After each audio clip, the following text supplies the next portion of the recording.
Good morning, members. Welcome to this meeting of the Highland Council. This meeting will be filmed and broadcast over the internet on the Highland Council website and will be archived and available for viewing for 12 months thereafter.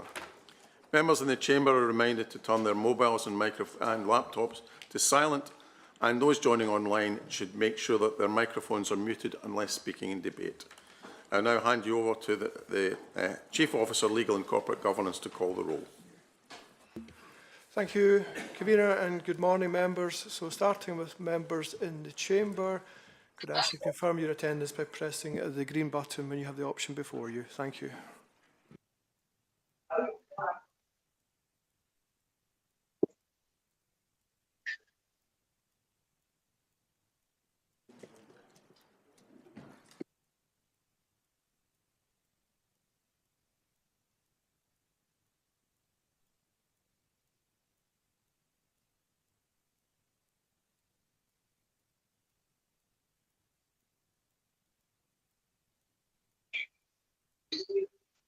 So has everybody in the chamber managed to vote? Okay, thank you, members.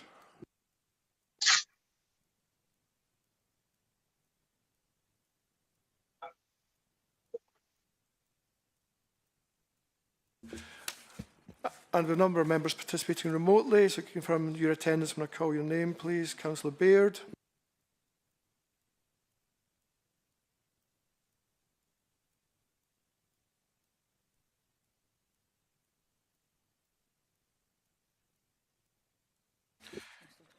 Councillor Coggill. Present online, thank you, Stuart. Councillor Collier.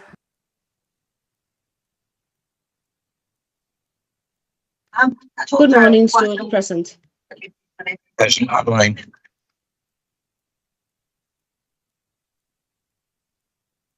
Councillor Finlayson. Present. Councillor Gunn. Present online. Councillor Hutchison. Present, thank you. Councillor Mrs Jarvie.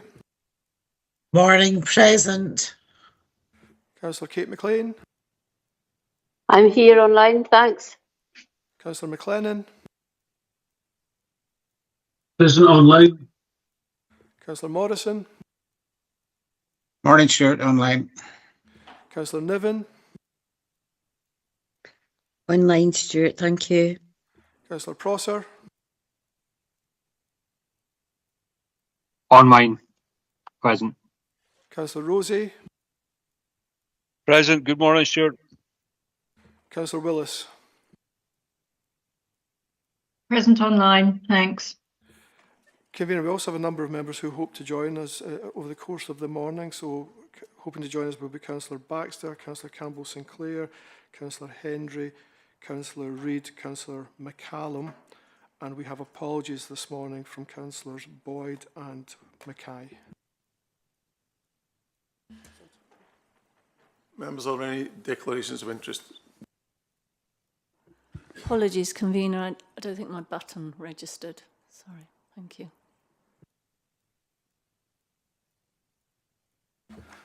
Again, with thanks to the members who have submitted these in advance, in terms of declarations of interest, the following member has made a declaration of interest in accordance with paragraph 5.6 of the revised Code of Conduct will leave the meeting for the item specified.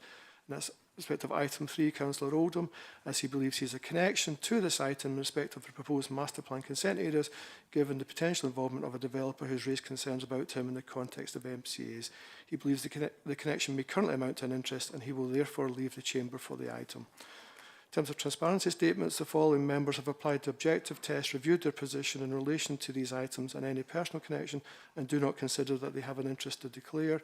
Item 4, Councillor Ramsey, as a family member, owns a small private development business. Items 6 and 7, Councillor Edmondson, as a member of a local transport forum. And item 15, motion 1, Councillor Mrs Jarvie, as a member of Nairn Book and Arts Committee. Any further declarations, members?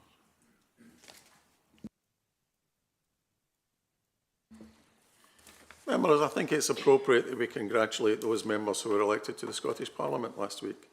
and note our appreciation of the members who did not quite reach the threshold. So congratulations to you all.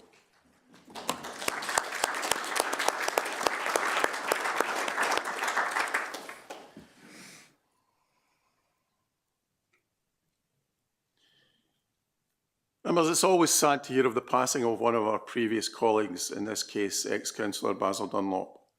Badenoch and Strathspey can have had no greater servant than Basil, who represented the Strath for many years, both in the Highland Council and its predecessor, the Regional Council. Even after retirement, Basil played an important role locally and was extremely helpful to me personally as the then new councillor. He was a huge source of knowledge and experience in which he was always happy to share. Basil was elected as an independent councillor to serve the Highland Council in 1995 and 1999 for the Granton ward, and was returned unopposed in 2003. He'll be sadly missed by his family, friends, and those he served over the years. On behalf of fellow members of Badenoch and Strathspey, the wider council of both members and staff, I extend our deepest condolences to Basil's family and friends.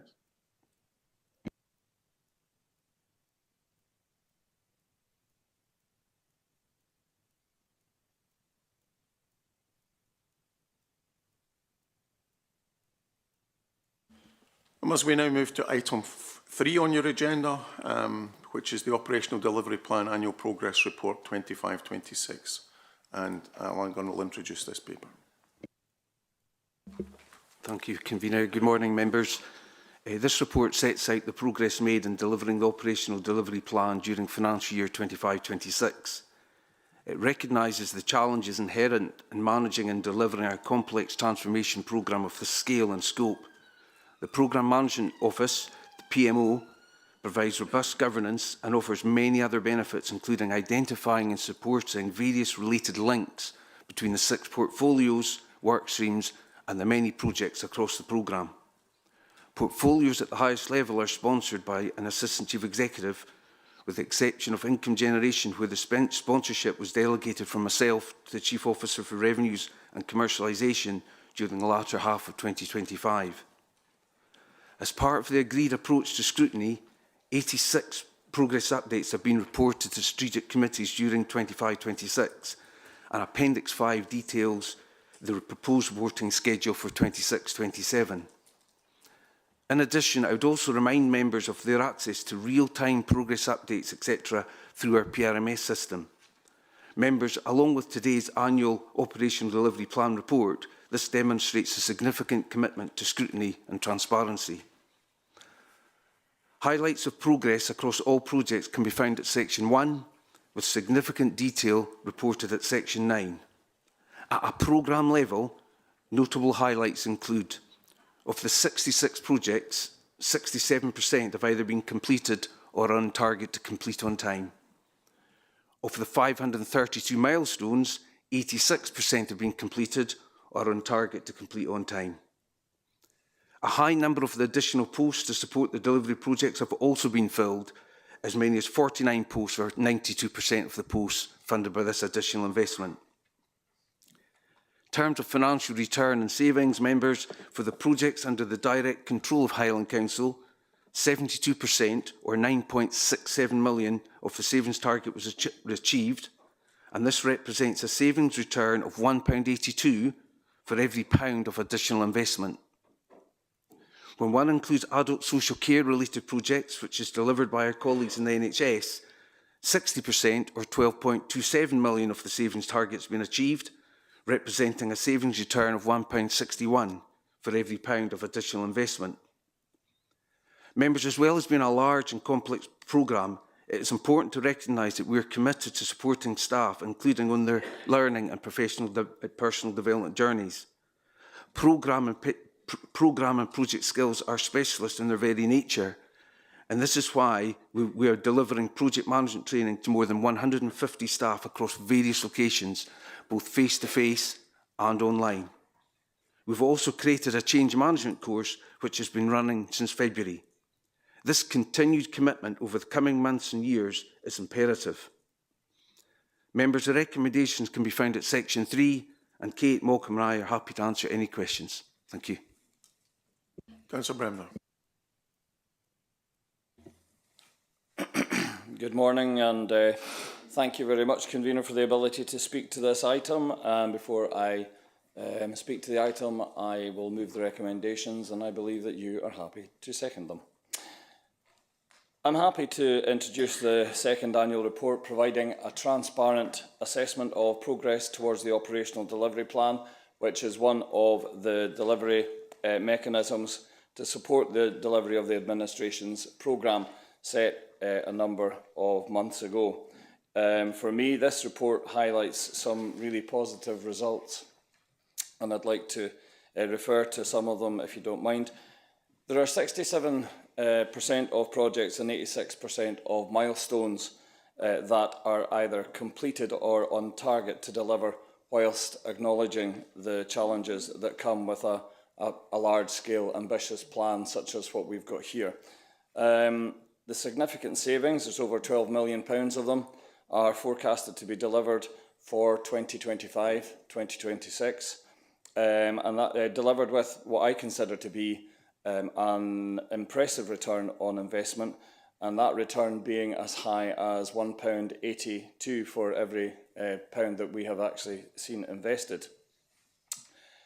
That's been made possible through the work of the teams across the delivery plan, and supported by what I would consider robust governance provided by the Corporate Portfolio Management Office, with full visibility of project progress available to members through the performance management system. I'm also pleased that over 90% of the posts funded by the investment that this Council has agreed to support the actual delivery plan have been filled, providing existing staff with important new skills and with experiences, whilst also attracting new talent into the organisation.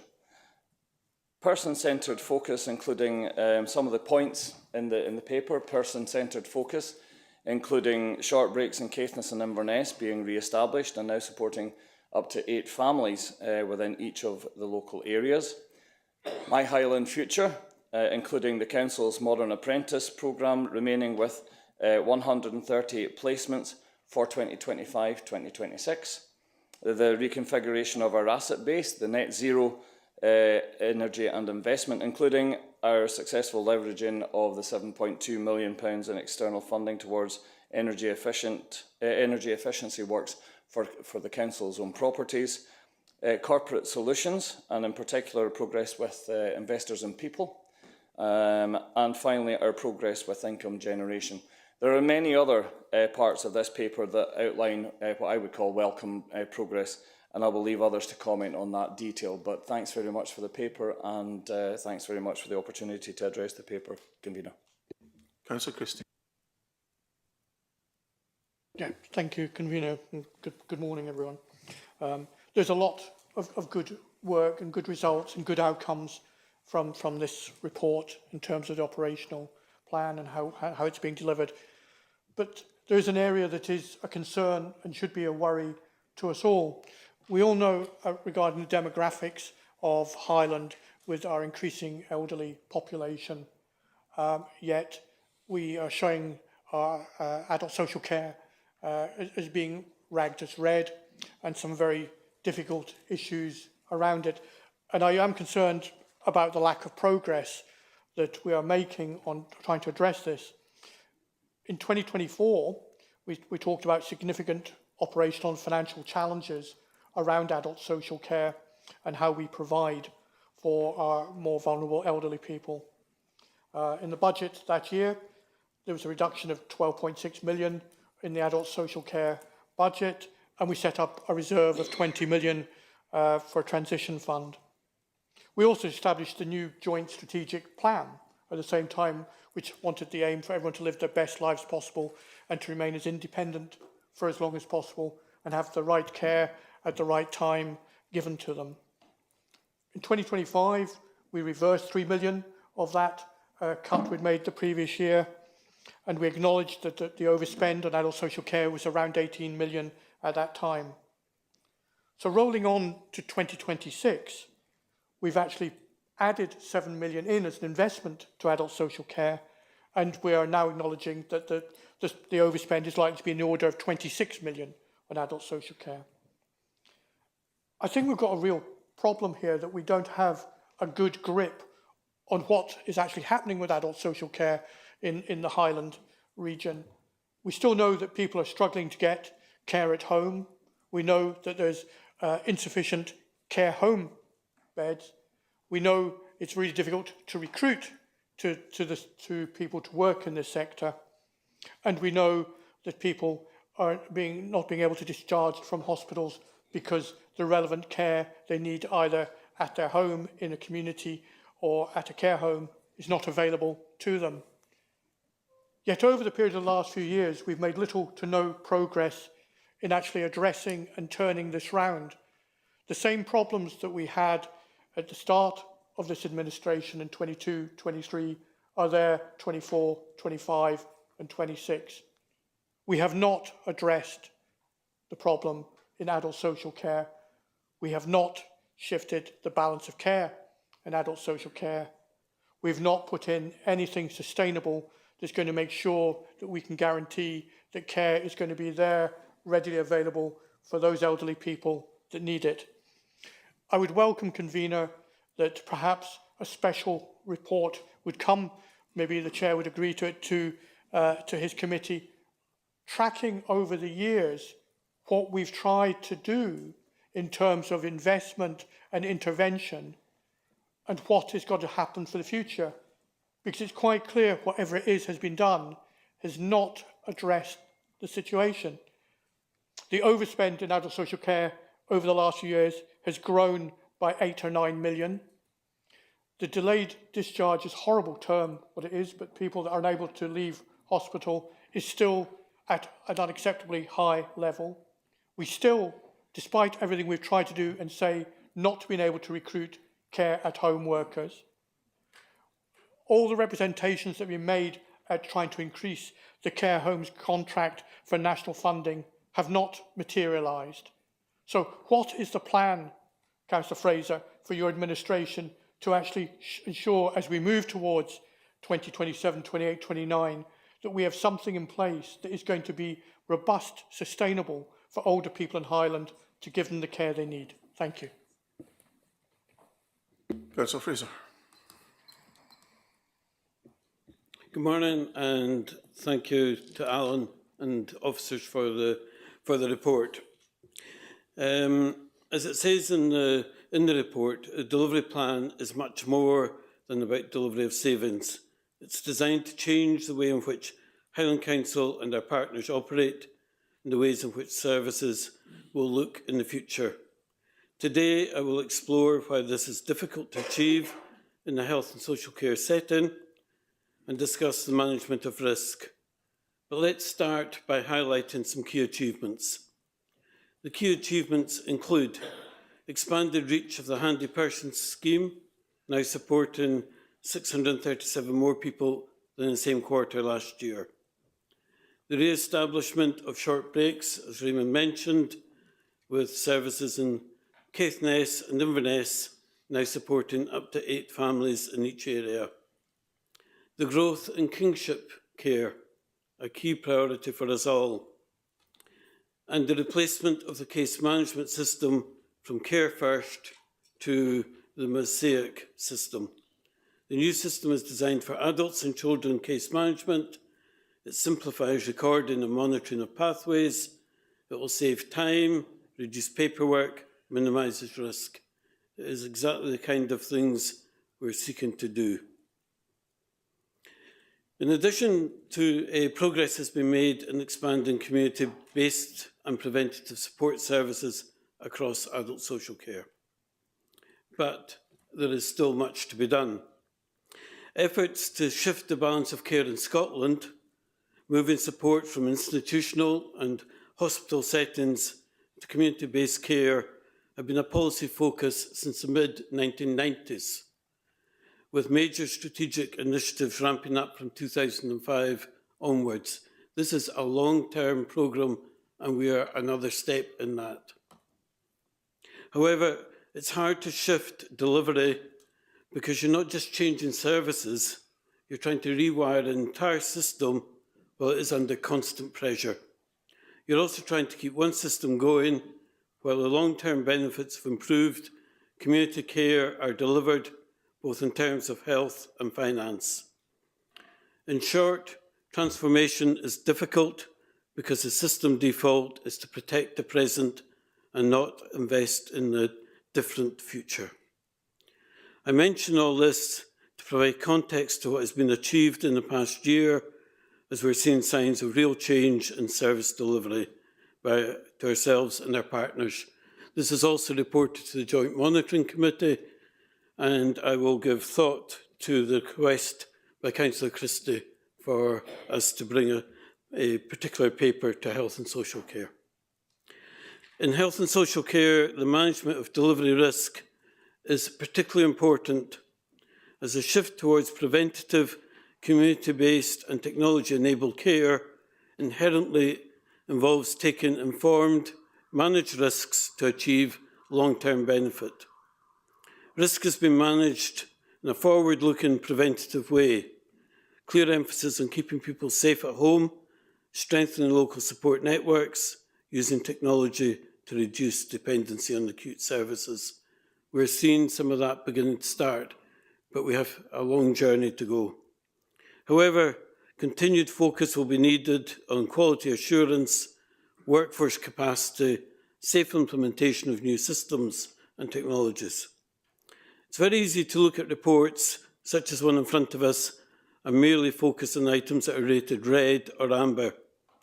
To do so risks failing to recognise the overall direction of travel and acknowledge the very real achievements that have been delivered. In closing, I want to thank Highland Council, NHS, Third Sector and importantly unpaid carers who are involved in the delivery of health and social care services across Highland. They do an amazing job, often in very difficult circumstances. And my request to all our Highland MSPs is to support and fund a minimum wage of at least £15 an hour for carers and all staff involved in social care services. Thank you. Councillor Mackenzie.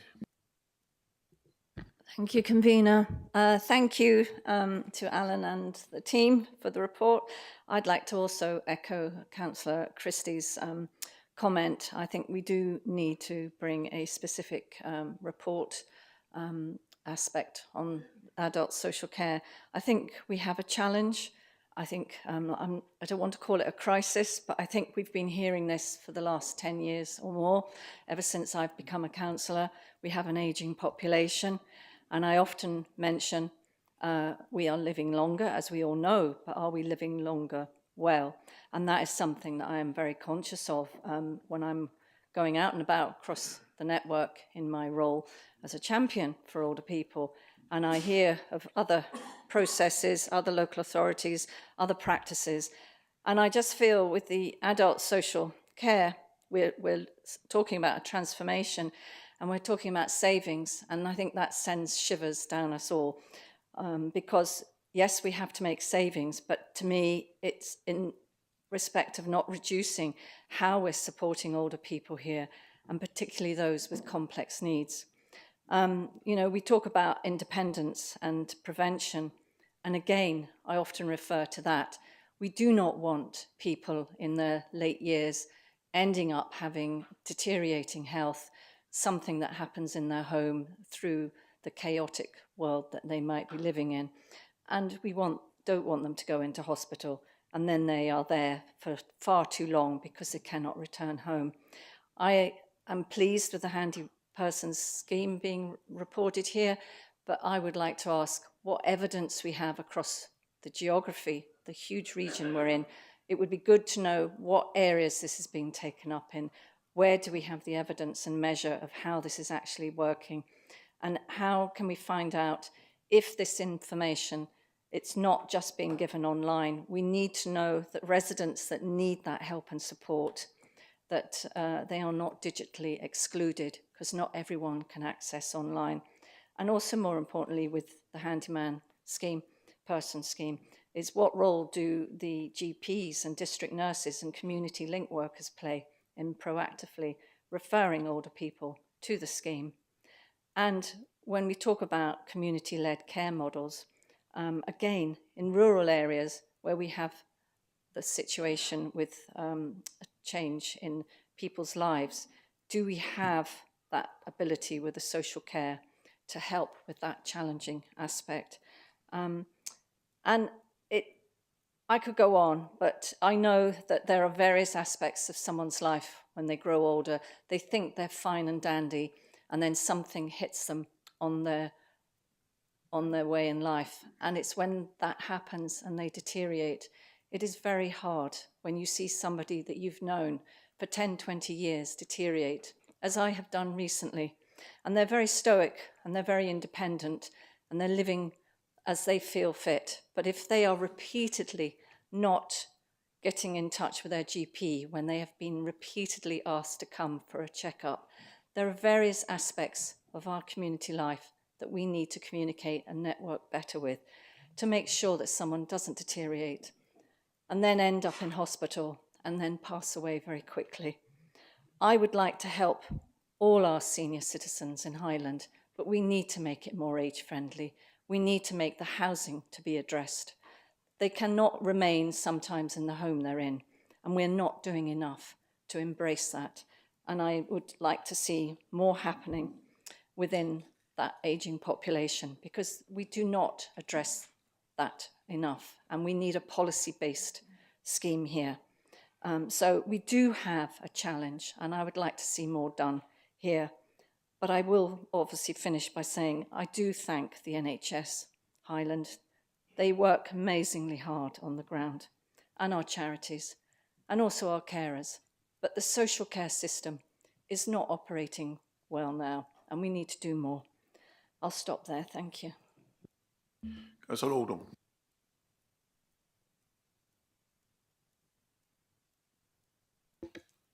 Yeah, thank you, Convener. I thank Adam and the officers, many officers involved for this report. There is such a lot of good stuff in this plan. It would be remiss of me as a local member not to highlight Nail Academy, which is still on target for handover in July for the new, so they can move in for a new school year in August. So congratulations to the contractor, Balfour Beatty, and our officers for their hard work in making this happen. There is now genuine excitement in Nairn that this is going ahead. And there's an open day planned with, we're going to open the time capsule that was buried when we had the last school. So that should be interesting to find out what's in that. Nobody seems to know. I would just like to highlight Appendix 5 and the reporting schedule for this programme. Sorry, for this plan. Programmes are coming to the strategic committees and boards at least twice a year for scrutiny. And as Adam has pointed out, we also have data available in real time via PRMS, so I'd encourage members to be monitoring that. It is important that members do monitor and scrutinise these programmes as they come to committees, and especially at corporate resources, and we will be doing so. Thank you. Councillor Balance. Thank you, Convener, and thank you, Alan, for this report. And I note Councillor Fraser's comments that it is very easy to pick out what's going wrong and complain about it.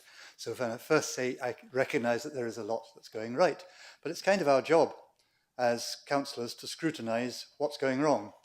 And I think one key aspect that seems to be going wrong is the net zero income generation programme. And so I'd like to ask questions about that. So in 8.3, we're told that the net zero energy investment is down at just 39% of the annual target income. And in 8.4, it's down to just 20% of the target investment. And looking at it in more detail in the appendices, Appendix 1A shows that energy efficient council in savings is down at 66% of target. The council estate PV scheme is down at 33% of target, and the commercial estate PV scheme is down as absolutely zero. And in Appendix 1B investment, the INV5 investment pipeline has £2 million worth of budget and absolutely nothing spent so far. What's gone wrong? And following up on what's gone wrong, when can we expect to see the Longman PV and the Torvain battery storage projects coming on stream? And is it the case that we have still got grid connection for these projects, or have we now lost it? And will that now get kicked further and further into the long grass?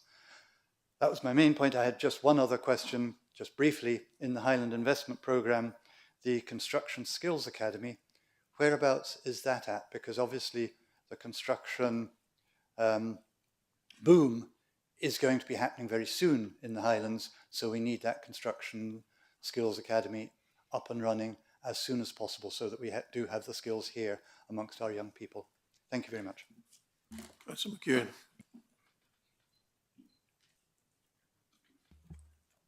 Thank you, and thank you for this report. And I think, as my fellow councillors have said, we have a right to scrutinise this. There is a lot of good. The handyman is a good thing, but I mean, that is an exception to the case. I think we really should be concerned about adult care in our communities. We have known about this for years, and we are not putting enough into the adult care. We have, I and my constituents have elderly parents, nearly 90-year-old, looking after families, looking after their siblings because they can't get care at home. We need to look at the recruitment. We need to do a pathway for people to be recruited into that and look at the pay structure. Why would anybody in their right mind become a carer in the community as a job when they can go and work in a supermarket for much the same wage without any responsibility? They don't know what they're going into each day or what state the person they're going into is going to be in. Why? Tell me, why would anybody take that as a career? We need to do a career path for these people to recruit them. We need to look at the pay scales for them. So that is one thing, and I welcome Councillor Christie that we should get a full report back from Councillor Fraser's committee on adult care and how we're moving forward. We need to spend more money. We had a lady in my area that was over a year waiting for care at home. This really isn't acceptable in this day and age. It's not good enough. Regarding the housing for the adults, the elderly, some of these houses, they used to be called shelter housing, they're not fit for purpose now. The kitchens are abominable. The bathrooms are abominable. How do you expect people in wheelchairs to go in baths? I've been trying to get wet rooms put into these shelter housings. We need to bring them up a bit for standard for this age. I think we've relied on families caring for their people too much, and it's just getting too big a responsibility now. We need to actually look at this adult social care and scrutinise it and really get a report back to this full committee. Regarding residential care, it's just a pity that Forsyth Avonlea was closed. I know it's an ASN now. I'm just putting a bit in about Avonlea. ASN, it is an ASN facility now, and it's an amazing facility. But if a little bit of money had been spent in that, we wouldn't be looking at bringing our children home to the Highlands. That was a purpose-built thing, facility that costs a lot of money. Personally, I don't think there was anything wrong with the facility. I think it was the staff, but that's myself to criticise that. So that is something else. Regarding the residential care, the respite care, can you just confirm, is that 8 families for the whole of the Highlands? No, is it just 8 families in each area? Thank you. Thank you. There's a wee bit of decorum today, you know. Criticism of staff who are not there to defend themselves is, to my mind, wholly inappropriate. Councillor Jarvie.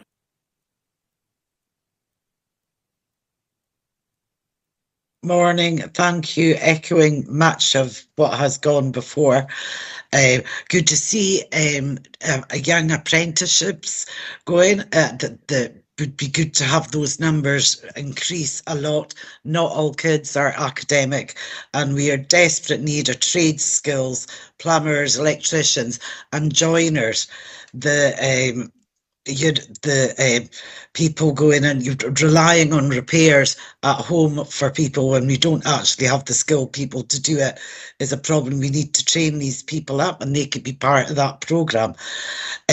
Sheltered housing with wardens would free up bigger houses of people wanting support and feeling insecure where they are.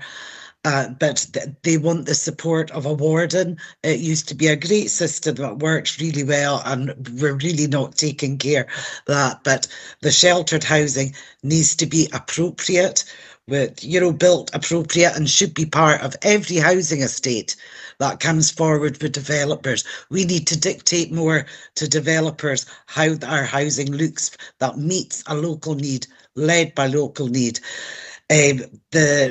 The Highland future, oh yes, the apprentices, our care home and care sector, we really need to involve the third sector more at initial stages, at initial discussions. They run on a shoestring with voluntary services, and we need to value these people more. There is utter expertise in the third sector that shouldn't just be an afterthought. We aren't liaising enough, especially for care at home services where they can be in helping. They're running things like lunch clubs. There's Nairn Lunch Club, been running for years and was in limbo over its funding. Thankfully, it's financed for a year, but that money should be ring-fenced, ongoing for years. It's a track record, a proven success, proven need, and we need to support our community centres financially so they can run these lunch clubs. Plus, our community transport is crucial in Nairn because our bus service isn't great. Fit homes that opened in Nairn, fantastic, oversubscribed from the start. We need more day centres for elderly and people with ASN, not just elderly people with additional needs transitioning from school, and families that are working, coming into this area. We're talking about lack of skills and depopulation. We don't have good offerings for families coming into the area to do the jobs we need filled, and they have family members needing additional needs support. I have a family that have been told their young adult will be 2 years on a waiting list to access daycare support. That we're really, really underserving. People check these things out before they come. She thought there was more available, but didn't realise the spaces. But it hinged on a job. So we need to do better offerings so that to get our workers here, we're offering better packages. But the third sector and ring fencing money is absolutely key to keep these services going, and our volunteers that we need to value a lot highly, and use things through our local partnerships much more efficiently to target the action that is needed in our local area. So you have your targets, you have your actions, and you evaluate it. So the money is going to the right place, and the money needs to come to the ward. Much more.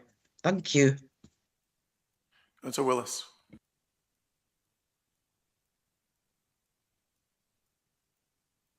Councillor Willis. Yes, sorry. Thank you, convener, and thank you very much for this report. I would like to focus, unsurprisingly, on the net zero energy investment, and certainly welcoming all the work that the climate change and energy team are doing to progress this very important programme. However, I'd like to I do have some concern that there's still a challenge around cross-service engagement and delivery alignment of the net zero programme across all council services, and that this is remaining a challenge for the climate change and energy team. We saw the strategic paper that came to the council in March, in which highlighting that we need strong leadership and cooperation. So I'm just hoping that the administration I know they would not commit to making the Climate Change Committee a strategic committee, but will they commit to continuing to work very actively to enable this cross-service engagement that is critical for delivery of the net zero strategy? In terms of the excellent Kinusi School project for reducing waste and carbon emissions in school, this was one of the asks of the Highland Youth Parliament at the recent Climate Change Committee. They are asking that recycling facilities are greatly improved across schools in the Highland. And I note that there is a report, a project being developed. So it would be just wondering if there can be any update on what the timeline is to improve recycling infrastructure across our schools in Highland, because it is desperately needed, and the youth in Highland are asking for this. So if we could have an idea of when this might be happening, that would be fantastic. And just in under income generation in section 9.6, I note the black waste projects that are being developed across Highland.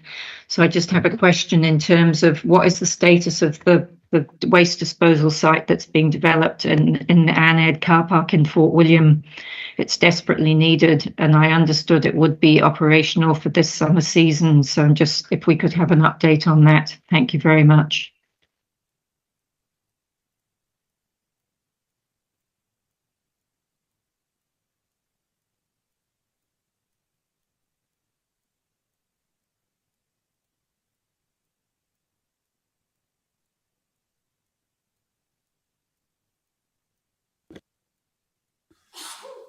Morning, members. I'll deal with the questions related to the net zero side of things and try and pick up some of the issues that Councillor Will has raised. So I think the Councillor Balance is correct in terms of the statistics that have been reported in the report. There have been challenges, particularly with our perhaps more innovative approaches to net zero, the commercial estate sleeve arrangements for energy. When we investigated that, it was found that it wasn't practical or attractive to the tenants who are in our properties. There was a full closure report reported to E&I Committee on the 12th of February, which set out the reasons and the process we went through in that. So yeah, it is very disappointing that that project didn't deliver what we needed to. So as I go through this, I'll touch on what we're doing to kind of move things forward and effectively replace these opportunities with others. In terms of the larger scale solar PV, we are, and indeed battery storage, but particularly with the large scale solar arrays, we are bound by grid connections. They haven't been helpful, and as you'll appreciate, from a lot of the work that you see going through planning committees, the council is not on its own in this. There is a lot of uncertainty over grid connections. However, we do have our connections committed at Longman and arrangements at Tain. We are moving forward with these three schemes. Again, that was reported to the 12th of February in I Committee. A planning application is currently being considered by the council for the Longman scheme. We are looking and discussing with off-takers, and I would hope, subject to all of the planning, common good, lease arrangements, that we will be in a positive position to report on that. The target I set out in that report, the 12th of February, is the middle of the year. I would hope we're still on track for that. And that will obviously be at the point where the council is asked to make an investment decision, be backed up by a very detailed business case, which will set out rates of return, etc. In terms of the corporate PV, the existing estate and the additions to that, it is a matter of some disappointment to us as officials that we probably haven't achieved what we set out to do. But I think Paul and Finlay are working very closely together to make sure that we iron out some of the facilities management, the property maintenance and the insurance issues that are associated with these. We've made good progress at Inverness Rugby Club and at the Botanics, and that was the start of this new tranche. It has hit a slight bump in the road in terms of just getting insurance details finalised, and that will then open up the opportunity for much more. But a board has been set up, chaired by Paul and Finlay at that level, to make sure that some of the cross-service, and I don't mean a problem, I mean issues, just the things that need to be discussed are being discussed at that high level. In terms of battery storage, again, members will be aware of some of the challenges around that. You'll see from the number of schemes going through planning applications committees, there is a very, very crowded marketplace, and that project, whilst it's been through a procurement process, we haven't reported it back to committee, but we will, and we are competing against very large providers rather than quite a small one, which is at Torveen. So we'll come back to you on that. I think in terms of the waste issues raised by Councillor Willis, I would just like members to note there's an update on our waste strategy going to our Communities in Place committee in the next week, actually, and I will ensure that Ian Breaker, who is now the strategic lead taken over from Alan McKinney, that he deals with these issues raised in terms of that update, because I'm afraid I'm not close enough to the issues, the particular projects that were raised. So I hope, I would finish by saying, in terms of net zero, that it has not been without its challenges, but we are continuing to look at what else we can do. We're looking at the opportunities where we know there's perhaps better opportunities around EV charging, in terms of just expanding that on the basis of our new contract. Looking at HVO fuels, for example, and seeing whether that's a better option for the council as part of this overall portfolio. We'll continue to report through the portfolio board, through the Climate Change Committee and through E&I Committee on a regular basis.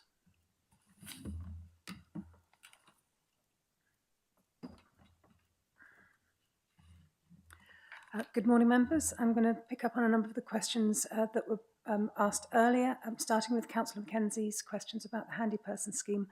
We do have a significant amount of data around about the handy person scheme in terms of the split across the various areas. I mean, I can give you the split for Inverness, Nairn, Badenop and Strathspey, Loch Harbour, Blackall, Easter Ross, Loch Alsh Skye, Caithness, and how that totals up. It's assessed in terms of the different types of activities. So we've got small works, personal safety, internal works, external works, telecare installs, telecare testing. So we've got all of the data, and we can see how that varies from quarter to quarter and from year to year. The point that you raised about digital exclusion is really important. It is definitely something that we're very, very aware of, and certainly any kind of telecare connections are not installed where it isn't possible for them to work effectively, and that's why testing is a key part of what happens. We do know that where it does work, it is very well received and people do like being able to use it, but we certainly don't use it to the exclusion of all other things. So I did want to make that really clear. So I think it is a good scheme, and people certainly do find it very helpful. We work really closely with housing, as you can imagine, in terms of how we deliver that across the area.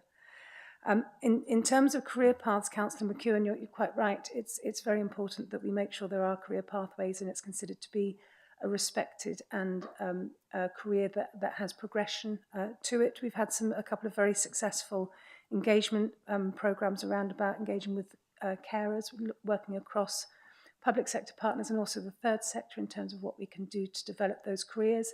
And we've done that both as a corporate kind of strategic approach, but also looking at how we roll that out into the areas. The point about the minimum hourly rate is probably extremely important in that context. But we do make sure that all the money that we get from the Scottish Government to pay carers is passported across in its entirety. In terms of respite care in Caithness, obviously I was nodding and shaking my head when you were speaking, but just so that everybody else is aware, in terms of the respite care in Caithness, the 8 places are specifically for Thor House, and that's a mixture of short breaks and longer breaks. Obviously the number of families we work with will be more than that. And what happens is that the breaks get scheduled so that more families can actually use the service, but at any one time we're restricted. And the care inspector are key in terms of what we can do there. But we also have a short breaks facility that we're developing in Skye. And of course we have the long-standing facility that we've got in Inverness, the Orchard. And the Orchard can actually support more families. And we're looking at expanding that as well in terms of capital works to expand the facility so that we're able to take more young people in. We will keep each of these under review to look at what the demand is for those places. So this isn't a static position. It is an evolving process.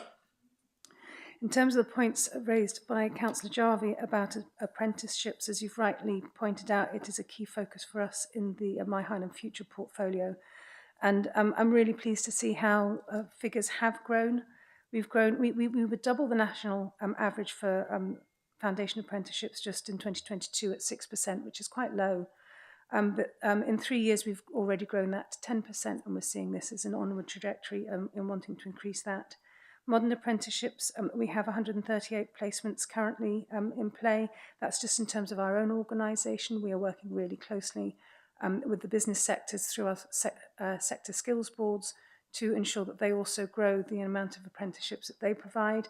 It's a key part of the Social Value Charter. It's a key part of the huge piece of work that we're doing with Skills Development Scotland and UHI in terms of the Workforce North programme.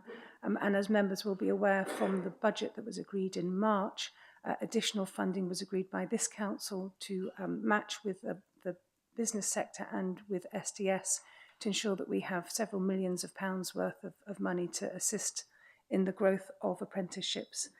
I think also in terms of growing pathways, it's really important to identify where we're doing things at our own hand. So in terms of the summer placement scheme, last year we had 7 placements. This year we had 34. But also in terms of when you add in the NHS and our partners who've also joined the scheme this year, we've grown from 7 placements last year to 80 placements this year, this coming summer, to help our young people to understand what opportunities may exist for them, both in our organisation and with others. And likewise, lastly, I would say HNCs, which is such a critical part of giving students the opportunity to develop their skills in accelerated pathways. We had 20 last year, and we've doubled that this year, and again we will continue to grow that. People learn in different ways, and it's really important that we don't just have one opportunity for people to show their skills and to develop their careers in Highland. And then the last thing, in terms of the accommodation solutions that you were talking about, Councillor Jarvie, that is one of the key themes in the person-centred solutions portfolio. Working with NHS Highland, working with our housing team, but also working with the broader housing sector in terms of how we can have all sorts of accommodation that is appropriate for individuals' needs, whether they're young adults, older adults, or people coming who have a physical disability, to make sure that it is appropriate for their needs. That is a challenge, as I'm sure you're aware, but it is a key element in the housing challenge paper, and actually potentially something that may be picked up when that report is taken later on the agenda. So I hope that covers everybody's questions. Thank you. Very briefly, Councillor Balance, you asked about the Future Construction Skills Academy. There will be a paper, Highland Investment Plan paper, coming to Council in due course that will cover that. But you'll understand we're working with a number of partners there, including the Green Freeport Company companies and the company itself, our Workforce North partners, who are a group of interested Tier 1 and Tier 2 employers, University of the Highlands and Islands, the whole of the University of the Highlands and Islands family, and obviously with their national partners, Skills Development Scotland. So we'll bring forward a proposition. We have a number of opportunities, including our own procurement through the Highland Investment Plan, our Social Value Charter for renewables, So we're looking at funding vehicles, delivery vehicle, whether or not we need to construct something, and there'll be something coming forward in due course to explain that to members for approval.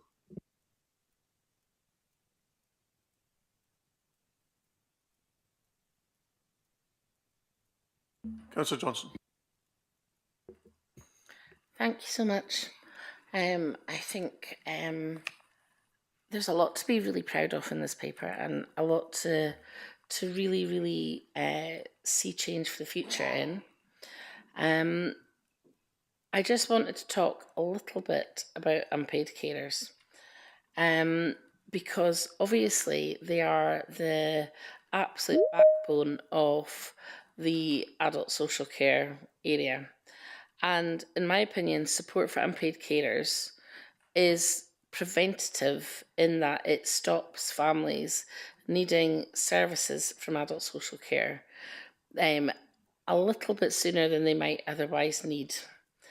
And I think, in my opinion, working more closely with the third sector, like Councillor Jarvie said, is incredibly important in providing that. I just want to say that we're coming up to Carers Week, which is the 8th to the 14th of June, and we have the Unpaid Carers Roadshow on the 2nd of June. And if you were to take unpaid carers and actually pay them, in 2025, that would have cost 15.9 billion. And in the same year, we spent 17 billion on the NHS in Scotland. So it just shows you what the actual monetary value of unpaid care is to this sector.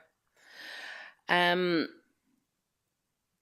of my pleas would be that at the moment in Highland, SDS for children and SDS for adults run very, very differently.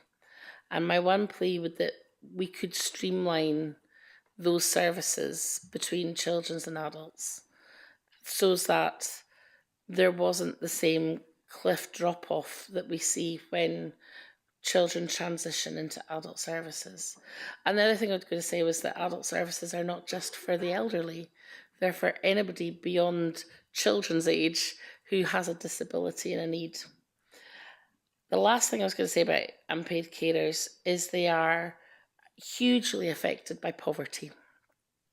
And anything we can do because to help unpaid carers is incredibly important, because they are unfairly affected by poverty disproportionately, because they often have to give up work or they have to pay for services themselves.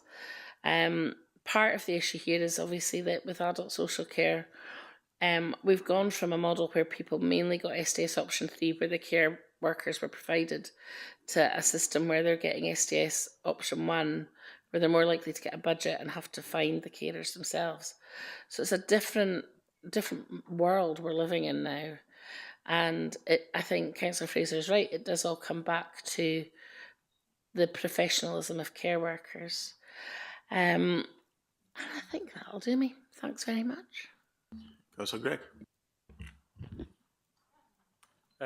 Thank you, Convener. Before I start, I'd like to make a transparency statement on, as an employee of NHS Highland, I apologise for not doing that earlier. I'd like to start off with the positives. I think I'll take some heed from Councillor Mackey's comments at the beginning of the meeting to try and be collegiate. I was quite sceptical of the income generation figures when these portfolios were first announced. I think a £13 return on £1 of investment is pretty good. I'd take that. I think anecdotally, I feel the impact of the handy person scheme and its expansion. I think it feels like I see less people waiting for these adaptations when I meet them in my professional life.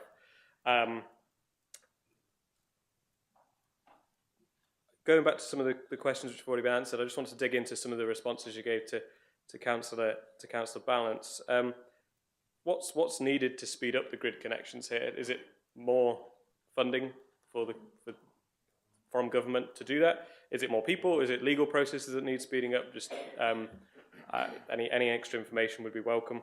And we mentioned that the battery storage market is very competitive, and we've got a red project at the Torvay Quarry. Is that a sensible thing to continue pursuing in the portfolio where we have 5 other amber schemes? Is it better to ditch the Torvain thing and put all our efforts into getting the other 5 schemes up and running if the Torvain thing is a very competitive process in the first place? I don't know.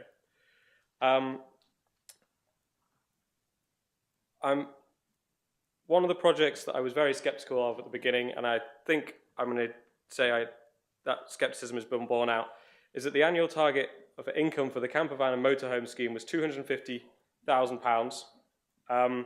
Its projected income is £8,760. That is 3%.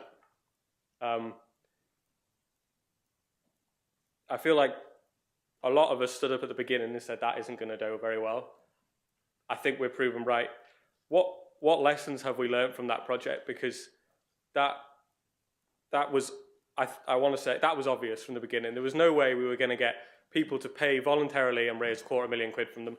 People don't do that. And 12% of our projects are in red, but the report says that only 2.8 of the milestones are in red, which makes me wonder why. That feels like those milestones should match up with the project. So it feels like either the milestones are all missing because of one little thing within each project that's wrong, or are we missing key things that are causing delays in the projects that we're not measuring? I'd like to finish looking at adult social care. It won't come as a surprise given the job I work in, but one of the things I always see in these papers that about adult social care, it's always quite euphemistic, that transformation needed is significant. Transformation will be needed to deliver at pace. Level of complexity and challenge, demographic changes also add a level of complexity. So that's quite vague to me. It's clearly bad, but we don't know why it's bad. But to illustrate, those aged over 85, by the time I'm 85, will have doubled.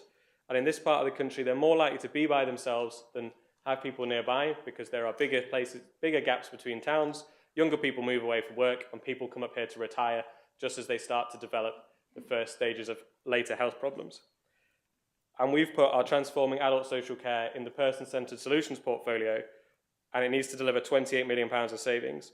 I worry we're not setting it up for success. Person-Centred Solutions is the only project stream with 3 red ratings in it.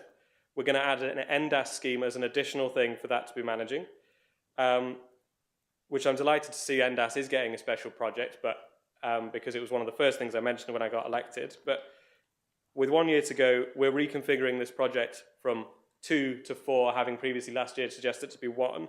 And when you add all that together, is it any wonder that this is struggling? To me, adult social care is too important to have to be in a portfolio where that sort of changes is happening. Does it need to be spun out into its own separate project stream, that there is a high-level adult social care as a separate, seventh portfolio rather than keeping it in its own 6th? I don't know, but it's certainly an area we need focus on, and I do appreciate that the administration is trying hard on that, but I worry that the speed and transformation is not happening at the pace we need. Councillor Stewart. Yeah, thank you, Convener. Yeah, the challenges we've got with adult social care cannot go understated, and I do appreciate that there is significant transformation works underway, but my real concern is all of this is going to be a day late and a dollar short. We're already seeing people having to be placed outside of the Highlands, and that's not good enough. But I won't dwell too long on that because others have made the points. Councillor Gregg mentions the camper van scheme. I'm glad that somebody else other than myself has raised this because I'm not quite sure why the SNP's obsession with camper vans runs so deep. Everybody except this administration could see this would be a flop from day one, and I think I could have raised more money shaking a bucket asking tourists to contribute to the Highlands. But I'll not dwell on that either because I would like to focus on net zero and the energy side of things, because people pay their council tax to have their roads fixed, their bins lifted and the core services delivered that only this council can. It's not the role of this place or any of us sitting in here to fix the world's rights one paper straw at a time at the extent of the people that are struggling to pay their bills. What I've been hearing from folk is they want us to focus on a day job and do a lot less, but do it a lot better. Now, let's take Ken Gowan's vegetable oil running bin truck for an example. It was a very good photo opportunity for Councillor Gowans, but when you look past the spin from the PR team of Highland Council, it cost 5 pence a litre more to run that bus on vegetable oil than it did on diesel. You'd be as well to dig a hole, shovel money in it and light it on fire, because that's what this net zero agenda is doing to the public purse. Look at the Corran ferry, for example. People don't want an electric ferry, they want a reliable ferry service that they can cross the Narrows. Take the MV Hallaig, one of the Calmac boats in my own ward. That was a hybrid electric and it broke, and the cost of replacing the battery was cost prohibitive, so it runs now solely on diesel. Now, enough of the bad news. I'll focus on some of the good news, because that's what the administration all wants to hear. When it comes to renewable generation, we have 2.1 megawatts of installed capacity. That's absolutely fantastic. We generate electricity. But I saw the other day that Raymond had managed to get another company to sign up to a social values charter. So I asked the council leader, why is he not paying the communities for the energy we are generating? Because he's shortchanged those host communities of over £10,000 per year. So I asked the leader, will he not only apologise for deceiving these communities and taking the money, which is rightfully theirs, but will he agree to backdate the money to ensure there's equity? Because at the moment, the Social Values Charter is nothing more than hypocrisy. Councillor McIntosh.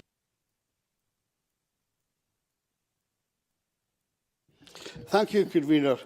I'm going to concentrate hold on, Andrew. on you know, hold on 2 seconds, Andrew. You know, this is not a conversation between you two.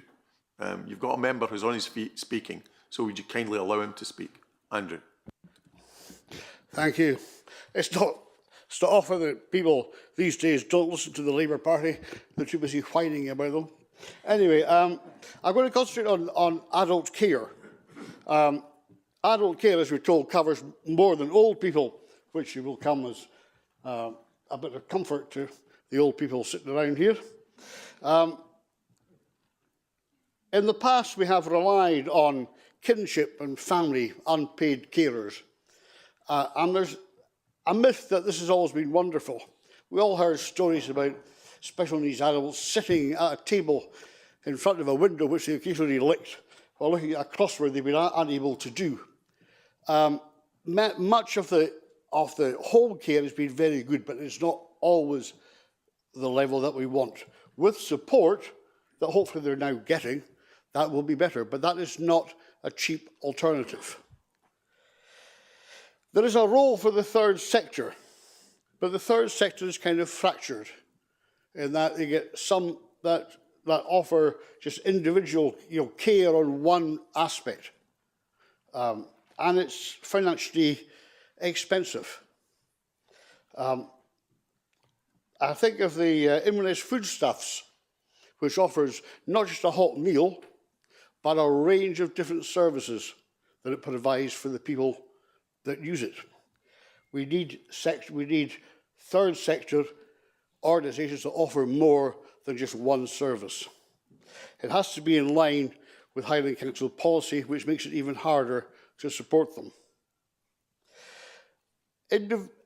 Special needs adults and older people as well are individuals.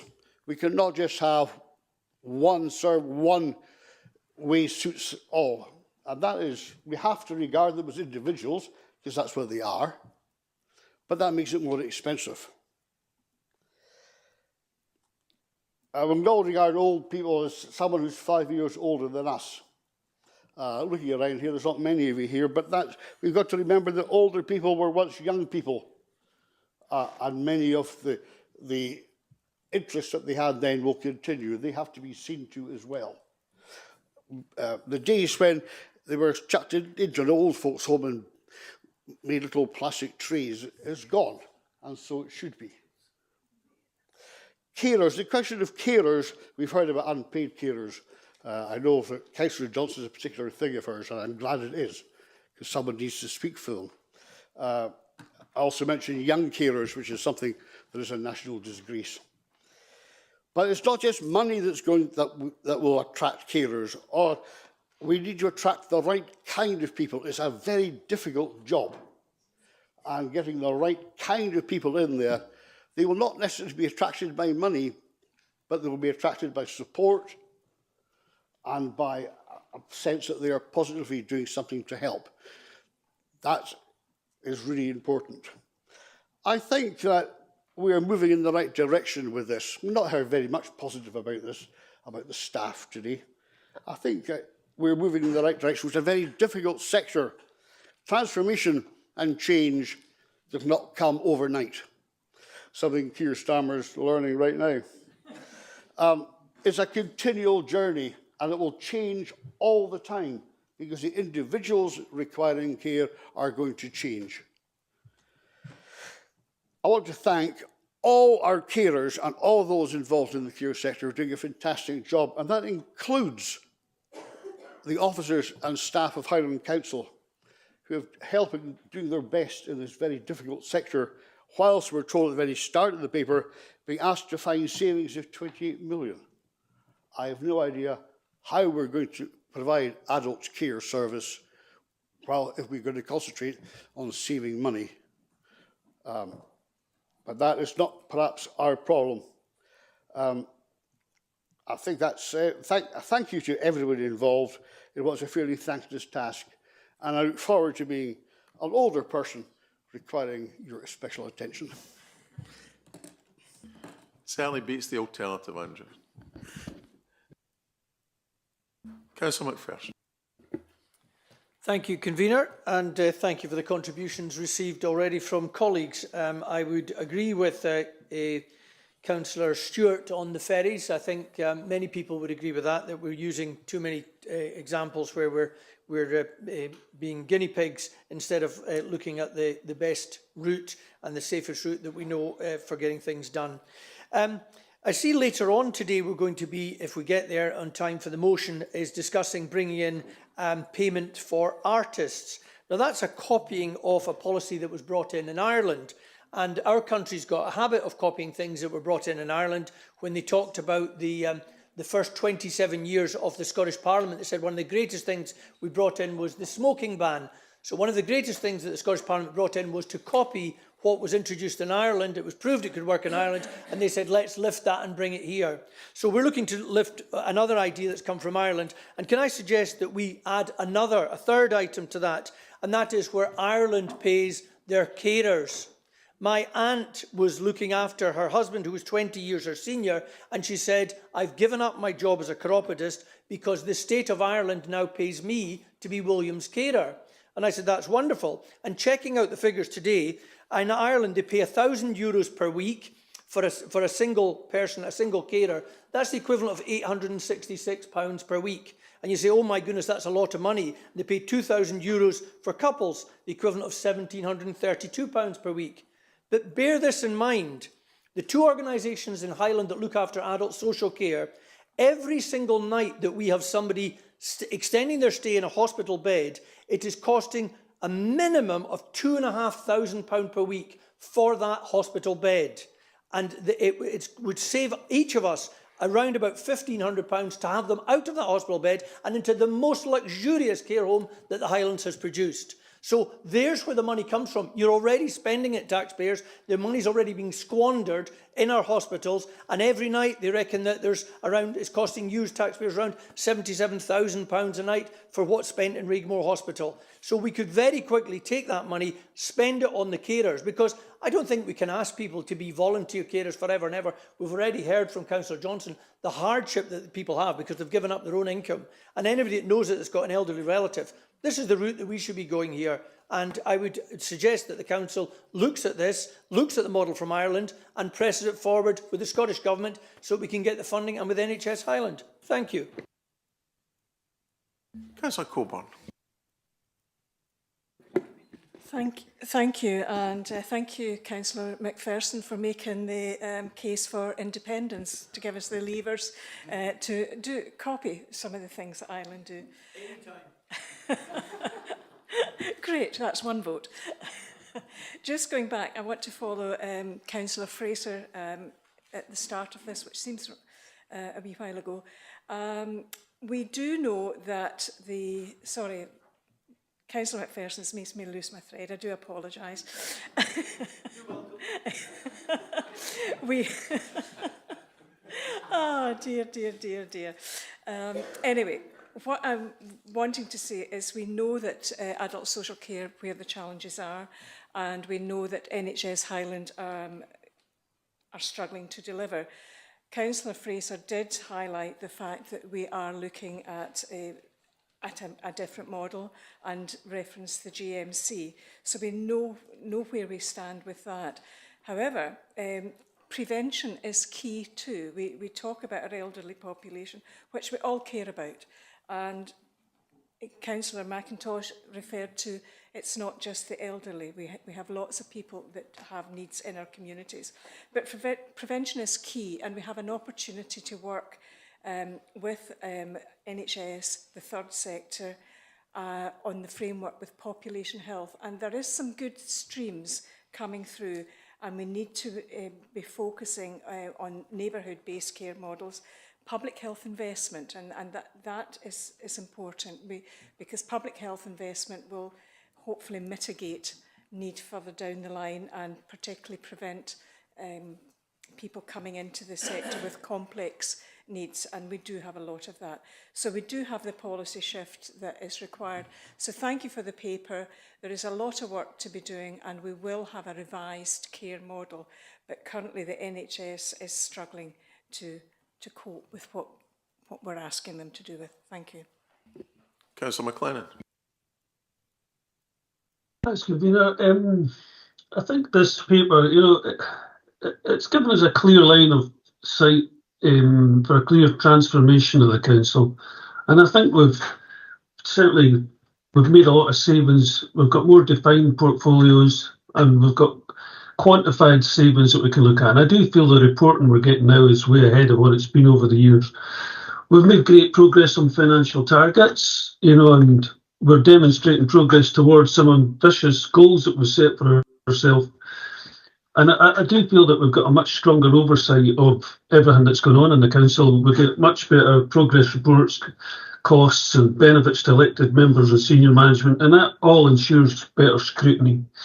And we're getting better at project implementation, a subject that's near to my heart, group pensions. We've put a new pension payroll system in. It's delivered on time, within budget, and it's leading to improvements and efficiency gains. I wasn't going to say anything about ferries and diesel and electric batteries, but since it's been raised a couple of times, I'll have to say something about that. I'm a fully paid up member of Team Diesel, and but the problem we have is to get a funding stream to help you purchase your new £30–40 million ferry. The only places you can get funding are only giving money to electric. So that's the problem you have. So I'll not say any more than that, but that's one of the issues. It sounds simplistic to just go out and get a new diesel ferry. And there's a harsh reality waiting out there that needs to be addressed.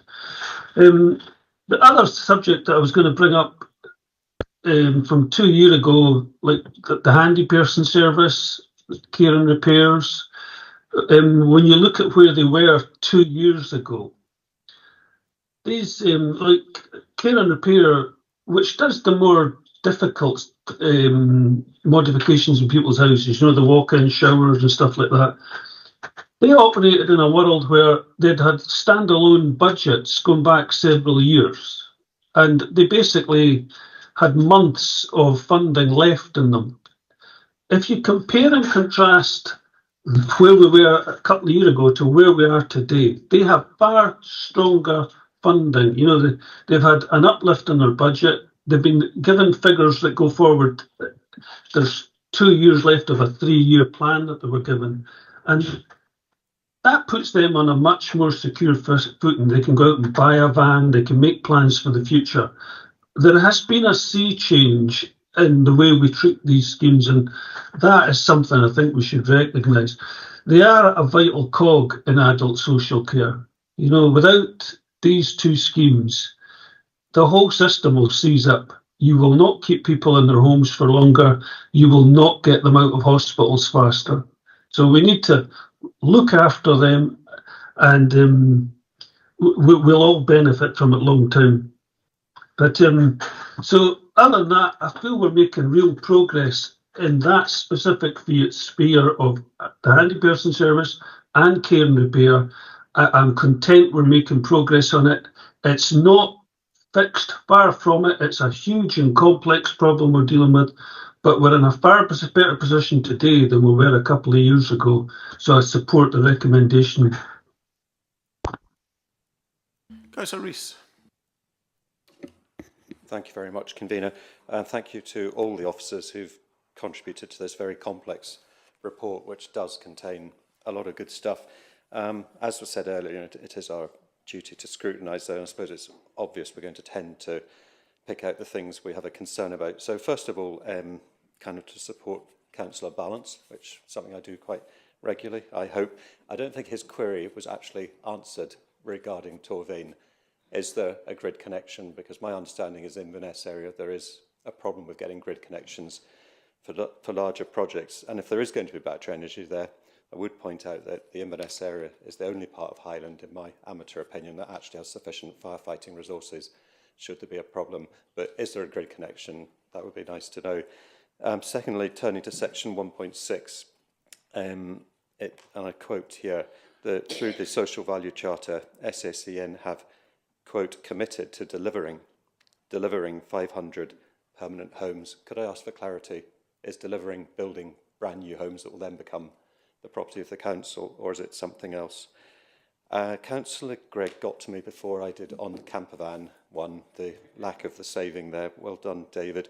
But my actual question was, what are the figures so far, if known, for 2026? And only two to go.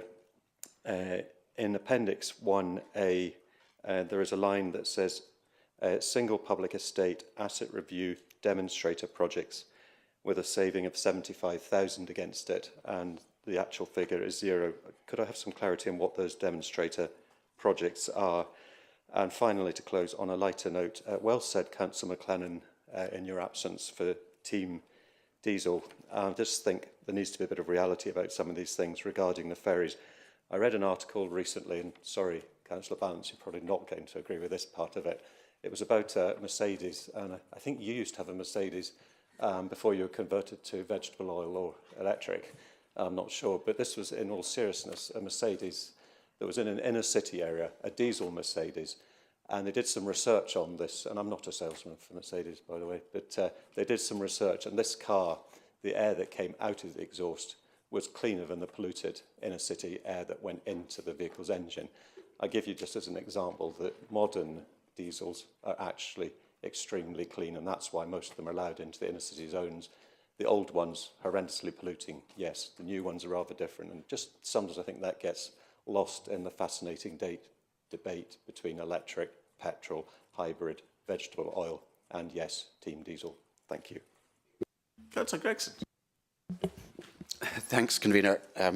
Yes, I would definitely be full of praise for houses being built rather than workers' camps appearing here and there. And I'll sidestep the fuel issue. I just hope we don't resort to Councillor Stewart peeing in a bucket or whatever it was referring to. The appropriate fuel will be, I imagine, part of the just transition we should be going through. We've got major challenges. There's an excellent report, very well done to the officers, and I appreciate the remarks, particularly on workforce pathways, support, carers, paid and unpaid. We have people-centred solutions are what we need, of course. There's huge areas, many of which have been referred to very eloquently by colleagues, but I would simply ask about 1.6. There's reference to 7.2 million of additional funding being brought in from external sources to support energy efficiency measures in council properties. Since we have a very old council housing stock in particular, and tenants are having to deal with rising fuel bills, can we look forward to future external funding being attracted to bolster what are probably always going to be inadequate council budgets? Thanks. And last but by no means least, Councillor Gowans. Well, thank you, Chair. Members, this paper reflects a wide range of council services that we deliver across Highland.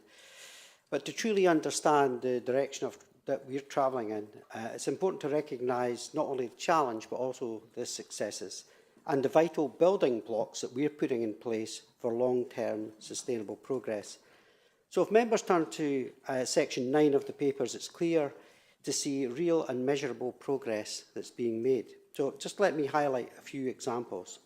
The Council has committed £1.6 million to Workforce North, including £1.2 million to match fund to stimulate employer-led workforce alongside £402,000 to ensure we have dedicated resources to deliver the programme effectively. This investment is further strengthened by £2 million of seed funding from Skills Development Scotland and show clear confidence in the direction of ambition. We also have seen the successful launch of the Highland Employer Charter in June 2025, and myself and the convener and the leader have attended many of the events that they've had, and already we've had more than 20 organisations across Caithness, Cromarty Firth, Inverness, Strathpay and Bairnoch who have signed up. And that's a strong signal of the growing collaboration between the public and private sectors, which is a theme that we have across this paper today. Importantly, these organisations represent a wide range of sectors, the construction, the care industry, engineering, hospitality and the arts indeed, reflecting both the diversity of our local economy and the shared commitment to addressing skill shortages and developing local talent. Another excellent example is the accelerated degree pathway to develop partnership working with UHI in Inverness. It's an innovative programme. It allows our 6-year pupils to undertake HNC, which is SQA Level 7, which is the equivalent of a first year of a degree. And that provides clear, accessible progression routes to either a degree, an honours degree, master's and PhD eventually. So we're providing that right here from this council. We are working closely with partners. And we should take time to recognise that the success of our in-house bus services, which are already delivering a more reliable and accessible transport options for our communities. Something that's fundamental to economic participation, education and social inclusion across the region, such as a large region that we have here in Highland. So most of these achievements have been made possible through strong collaboration, both internally and with external partners. We are building relationships not only to support stakeholders, but to actively contribute to development of a more sustainable, resilient communities across Highland. Members, this is not just a whole council approach, this is a whole Highland approach. It's about aligning our efforts, strengthening our resilience, and creating the conditions to attract further co-investment in our region. Finally, I want to acknowledge the work of our officers and staff.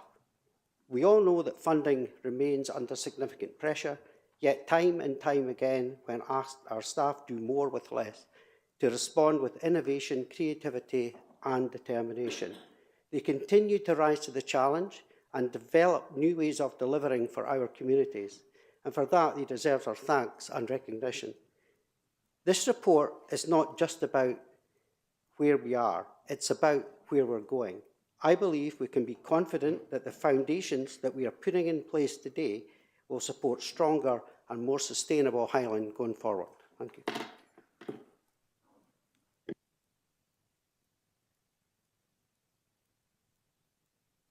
Thank you, Convener. So I think between myself, Malcolm, and Derek will be able to respond to the remaining questions. If I can just respond to Councillors Gregg, Stewart and Rees regarding the camper vans. I think just to be clear, the total camper van sales to date since it started is £13,508. The additional costs incurred to deliver that is £1,800, and there are no additional costs incurred because we're using ICT. That's down to the initiatives of our own staff. What I'd also add, though, is as part of this is actually under the badge of sustainable tourism, and what's also covered in the report is the innovative introduction of camper van waste facilities, initially in Cunisey, Dunvegan and North Keswick. What that will provide is also not only an opportunity to provide better behaviour from some of our visitors, but also an income generation stream for the council. So that will take time, and these will develop over the coming months months and years. In terms of, Councillor Gregg, you made a comment about projects and milestones. It's quite a complicated thing that doesn't necessarily compare like with like if you've got 67% projects done on time, but 86% milestones done on time, for example. Because one of the things you could have is you could have a project that has, say, 3 or 4 amber milestones, but we actually conclude on balance it's actually a red project. So it's really a balanced judgment. And the aforementioned governance includes Kate, Malcolm and I as the Assistant Chief Execs and Sheila on the Income Generation. We chair boards. And when raggings is proposed by the Programme Management Office, we don't just take the word for it, we actually grill the officers and take a consensus view of what we think the milestones colours are, but ultimately the project. So there's a lot of detail goes in, and I appreciate the misleading where you look at the projects and milestones, but I assure you, you're not always necessarily comparing like with like, but they are accurate and subject to a lot of scrutiny. I hope that helps, and maybe pass over to Malcolm. Yeah, thanks very much. There was a few questions there about grid reform. So what needs to happen around grid reform is lobbying both governments in terms of just making sure it's largely driven by Ofgem and NESO, which is UK based, but we can only continue as we are doing as officers and as a council in terms of making sure that there is a freeing up of capacity on the grid for the types of projects that we are trying to support, which give a greater, wider community benefit for the council and the community. So grid reform at the moment, the process it's going through is trying to rebalance all the different connections that are going through. So some have been removed, some haven't. So the grid connection to Torvain remains there. Because NESO have not removed it. We are going through engagement with them, not just us, but all development interests. They're holding a workshop in or an engagement session with developers and interested parties in Inverness in June, which we will be contributing to. I think it's recognised that Highland in particular is disadvantaged because of the number of projects, and that that is part of what's happening at the moment is NESO trying to come to a view on prioritisation. So that's very much still there, but it remains a lobbying objective of, I think, for the Highlands as a whole. It's not just us who are doing it, but also our colleagues in High Rep and Highlands and Isles Enterprise. In terms of the housing issues, Councillor Gregson, I think, pointed out the amount of money that we have brought in externally for both private and public housing in Highland.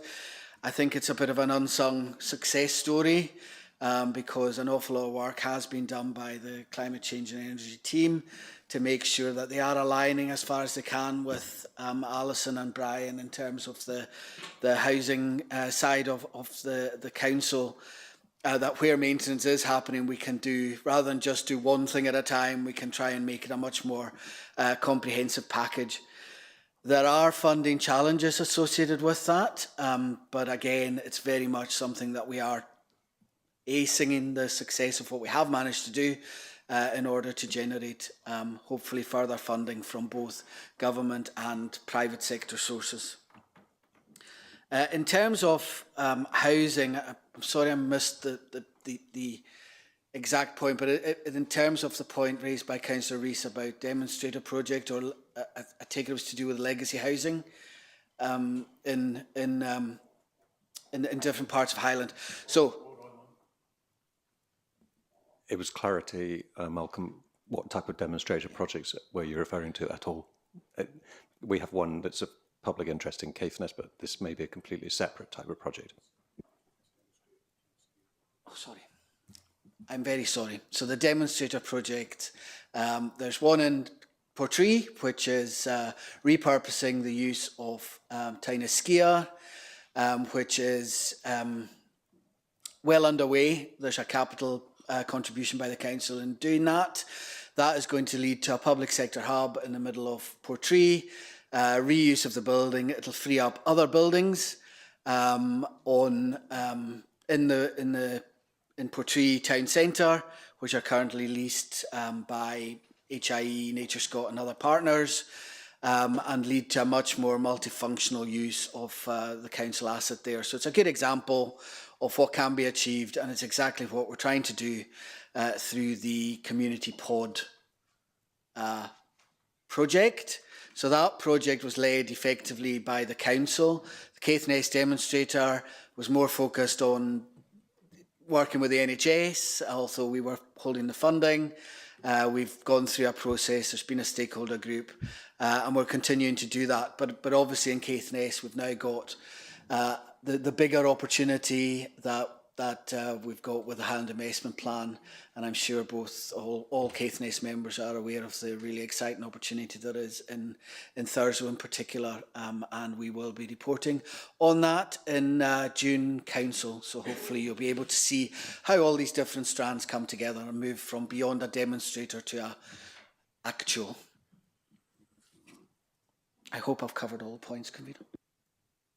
Yeah, just to Councillor Gregg's point about would we change the governance for the person-centred solution portfolio, I think probably the view of officers is we just need to make the governance work.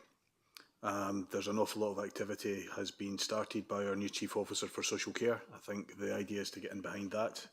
And the change of governance I think we really need to think about is the broader piece about the lead agency model change and the model of integration, and can that help to accelerate transformation in social care? Councillor Gregg. With that, members, can we agree with recommendations in your papers? Okay.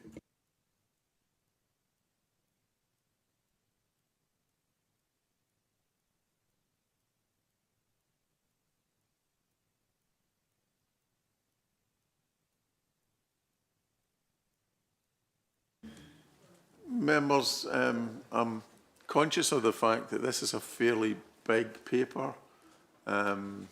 And if we were going to have a break, I would doubt very much we would then have one before the lunch break. So do you want a 10-minute break now?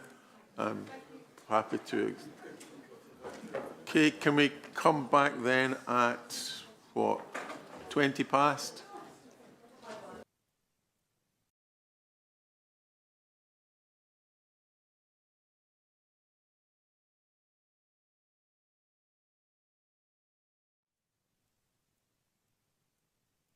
Okay, members,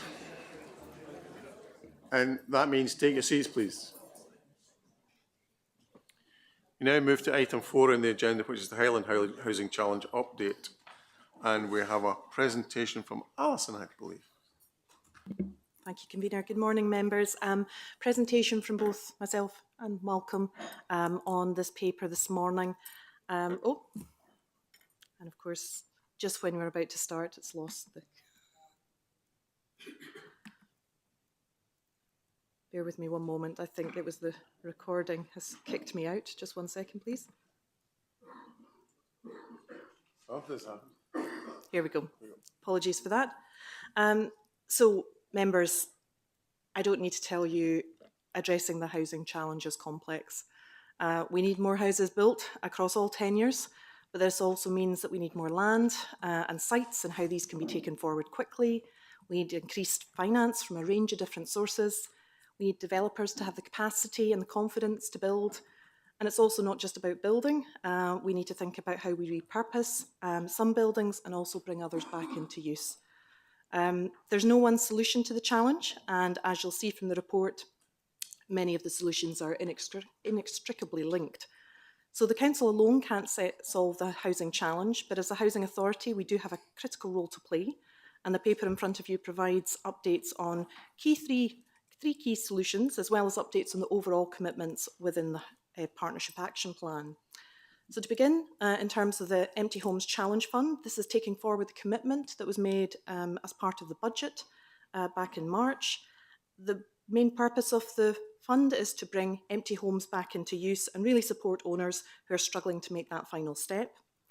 The paper sets out eligibility criteria, the conditions of grant, and really the whole purpose of the scheme. It is important to note that this fund will sit alongside the existing supports provided by the Empty Homes team, and therefore, even if someone doesn't qualify for the grant, they will still receive wider advice and guidance as part of this. It will be important to monitor the take-up of the grant and the success of the scheme and amend it where appropriate in order to make improvements. And an update on the empty homes strategy is going to Housing and Property Committee in November, and that will also include now an early update on the implementation of the scheme, which is intended to launch by the end of May. So if we move on to mid-market rent, this is within the paper, there's an update on the progress to develop the mid-market rent model for the council, and that is taking forward the previous decision that was made at council budget in 25-26. What is mid-market rent? Well, it is a form of affordable rental housing. The rents are generally lower than the private sector, but higher than social rents. And it's particularly targeted at people who may struggle to find or be able to afford a private rent. And particularly in Highland, we know that a number of key workers fall in with that category. To be able to deliver mid-market rent as a council, we need to develop an ALIO, and that's because local authorities aren't legally allowed to use private residential tenancies. The ALIO will be a completely separate, with its own distinct identity, and completely separate from the HRA. So it will have its own allocations policy, rent setting policy, and financially will be completely separate. And that also provides opportunities as different funding models can be used as part of that. We're very lucky to be working in partnership with Scottish Futures Trust to help develop the ALIO. They're already working with a number of local authorities across Scotland who have already delivered mid-market rental housing and therefore have a suite of templates and documentation that's based on best practice. So in terms of next steps, we have a huge amount of work's already been done by the team, but a lot of work still to do, as is outlined in the paper. There is legal due diligence that's needed around about this, and also a lot of work around the financial modelling to ensure that we have a sustainable model going forwards. There are the operational policies that I've just referred to that need to be taken forward, and also around the tenancy management, repairs and maintenance models. It is intended to report back on this before the end of the calendar year, with the intended implementation of the ALIO from April 2027. So finally, just from myself, before I hand over to Malcolm, just a very brief touch on the Partnership Action Plan overall. There are a range of different updates in the paper in relation to progress that's been made in terms of how we use our land bank to buy sites to bring forward housing, how we're using our land bank fund and other funds to actually purchase properties, but also repurposing other properties. We need to utilise a range of different financial sources to be able to take this forward. So the non-domestic rate strategy that you agreed at Council back in March has housing as a core feature, core priority as part of that, and also the SSE legacy housing that's been referred to this morning already. And also, it's really important that we work with our developer partners to overcome barriers, create opportunities, and really encourage development, such as the Workforce North and Co-Investment Fund that is indicated there. So altogether, these actions collectively contribute to addressing the housing challenge. A further strand of that is about how we accelerate development, and I'm going to hand over to Malcolm to speak about that. Okay, thanks members. I just wanted to touch specifically on the section of the report related to master plan consent areas. And I'll do so by just clarifying hopefully a number of issues that perhaps need to be addressed. So Alison's already touched on the housing challenge generally, but members did agree as part of the response to that challenge to investigate tools available to address what is fundamentally a bit of a wicked issue in increasing the land supply for housing. Members will also be aware from previous reports of the projected shortfall in housing sites over the next 10 years. If you recall, we are achieving as a area 1,200 new homes a year in a good year. With the forecast level of economic activity, pent-up demand and the need for additional housing of all types and tenures, that is projected to a need of 2,400 per year over the next 10 years. So clearly, we need to address that fundamental shortfall. Members will be also aware of the length of time taken to prepare local development plans, which is bound by legislation. They cover a whole range of different issues apart from housing. and we are in that process. For those members that sit on E&I, you'll know that. We're going through the evidence gathering at the moment, but fundamentally, from start to finish, a local development plan can take up to 7 years once we've been through all of the different examination processes and reporting timescales. Members will also be aware of the importance, because we have talked about it through the Invest Highland work, through our Green Freeport work, through all of the work we're doing, is the need for us to maintain and present an open door for inward investment. And, you know, I think we've referred to it previously, the two issues that are raised regularly by prospective inward investors are A, skills, training, workforce, and B, housing. So, you know, it's really important to set that context. So master plan consent areas are not a way round the planning process, because it's a new way of bringing in changes, if you like, to the development plan process. The legislation that came in allows the council to do it, and we've been following the guidance associated with that as we've moved forward through the various decision points we've got to today. So the key issue around master plan consent areas, they're locally owned, they're locally designed, and I think most importantly, they're locally decided. And for those members who have been involved in planning, we will have seen various developments that have gone where they've been refused by the council. They've gone to appeal and overturned an appeal. The master plan consent area decisions remain within this chamber as well. So we agreed in November 2025 to investigate the principle of bringing forward 3 MCAs, and we're still at that stage. We've been through significant engagement across these 3 areas, as you can see on the screen there. And, you know, we've brought forward a very, I think, very engaging process.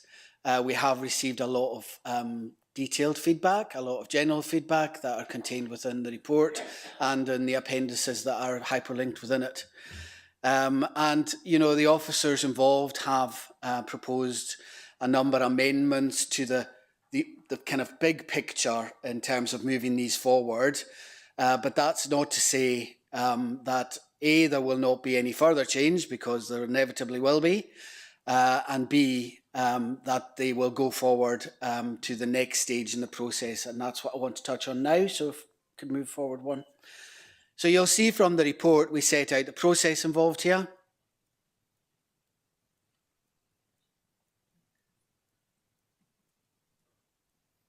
So there we are. So the process involved, you can see the star that says where we are at the moment. We've done that early engagement. The recommendation from officers is that whilst there are a whole range of different issues, as you would expect, raised through that engagement, that there is nothing that is insurmountable in terms of moving forward, at least to do further discussion, further study, further work, albeit that ultimately the decision to bring forward the sites to the formal, you know, approval stage is still to go through a number of cycles. What will happen in terms of the decision today, if members are minded to support it, we'll go forward through an independent master planner that will be appointed by the council to effectively pull together the views of the council in terms of our statutory work, our regulatory services, all the things you would normally expect, the community in terms of ongoing further engagement, and the developers that are involved in the 3 sites at Embo, Ardersier and Essig in Inverness. The feedback will come back, and then at that appropriate time, the Planning Applications Committee will make a decision on whether to move that forward to the next stage, which is, if I can compare it to being similar to what you would see in a major development or a major application that comes forward as part of, from a developer. But it'll be jointly produced and then we'll go through that stage. That will then be lodged, and again there'll be a further consultation process and a further committee decision at that point. And it's at that point, the one that's down on the bottom left that you can see there, where we will effectively, if we decide to bring any or indeed all of the master plan consent areas forward, they will be recommended to Council for formal adoption. So there are further 3 points at which members will have a touch point on this process. So, I've covered a lot of this already, but I think the next stage really is a decision on whether to move this forward.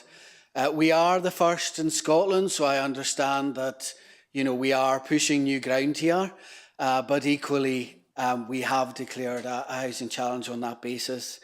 It is very much the points I wanted to leave you with. This is not developer-led, because it's council, community and developers who will be engaged in this. And I think the example I've used, and I should declare an interest because I do live there, but the Torvain and Nestside development brief is a good example of what you can achieve as a professional planner in terms of preparing a development brief that sets everything out, that sets out what the infrastructure requirements are, what layouts are, exactly like you would see in a planning application. And I think the way that, as an example, has developed is a good example of something that's very much in line with which was originally produced by the council. So I'm happy to deal with any questions specifically on that. Councillor Atkin. Thank you, Convener. Thank you, officers.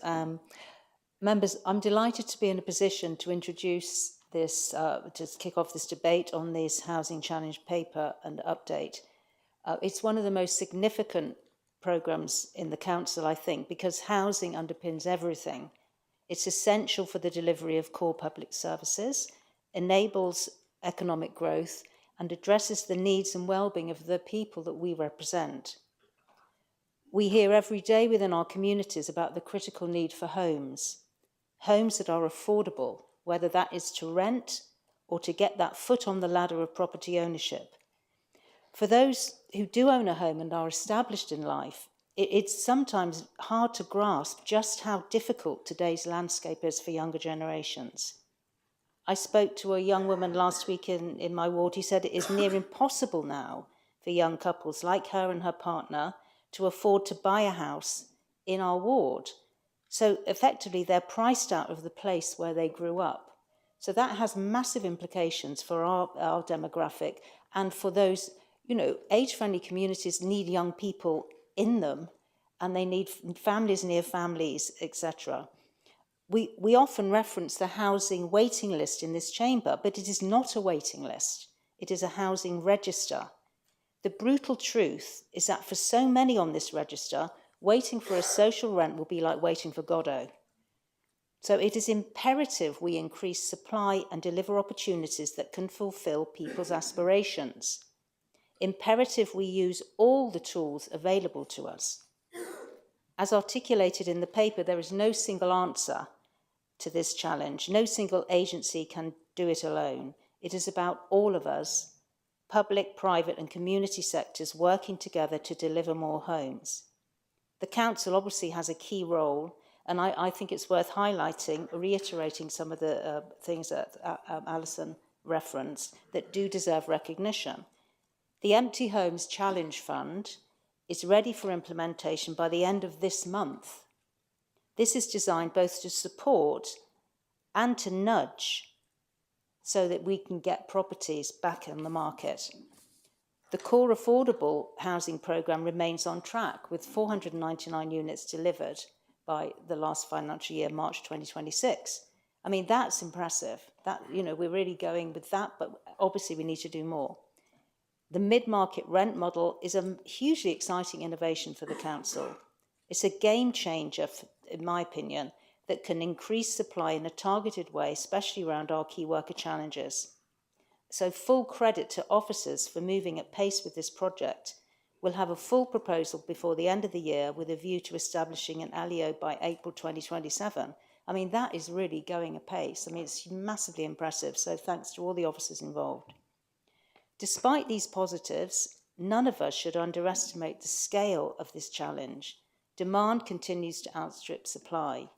We need to continue to seek solutions with a sense of urgency and find new approaches to accelerate development, which is one of the reasons we're asking for agreement for convening a roundtable with developers to just really nail down and get to the nub of how we can unlock the barriers to accelerate homes. Homes our people desperately need. And finally, I want to touch on master plan consent areas. One of the biggest challenges we do have, as Malcolm alluded to, is the pace of development. We need to bring things forward and move at a greater pace. Master plan consent areas are one of the tools available to us to support the housing challenge. This is a process based upon the principle of co-production between the council, developer and communities. Now this is new, and for communities, I would say this is far better to be there on the ground at the beginning than a plan comes to you to consult on that's pretty much already done. This is new to Scotland. We are the first local authority to utilise this tool, so I can totally understand the nervousness around it. All I would say to members is that a process is not a decision. And as outlined within this paper, decisions are made at the relevant planning committee. One final thought. If you could see a process potentially delivered in 2 to 3 years, or one that potentially takes 7 to 9 years, which would you choose? I move the recommendations and look for a seconder. Thank you. Councillor Christie. I'd like to second, sorry, convener. Councillor Niven, I'd like to second the motion. Okay. Thank you. Thank you, convener. There's a lot of good things in this report. It's unfortunate that it's covering such a wide area. I'll just confine my remarks to the MCA, although I would have liked being able to speak on other things. The MCA, the whole ethos or opus memorandi of the MCA is to accelerate planning consent. It's a tool to actually ensure that development is brought about quicker. It's new. A lot of people wonder what it's all about, and the community consultation events that I attended, people were nervous about it, quite rightly so, but they were given the assurances that it would be taken forward carefully, and they were given a timeline that they'd have the consultations, and then the feedback from the consultations would be reported to the Environment and Infrastructure Committee, ENI.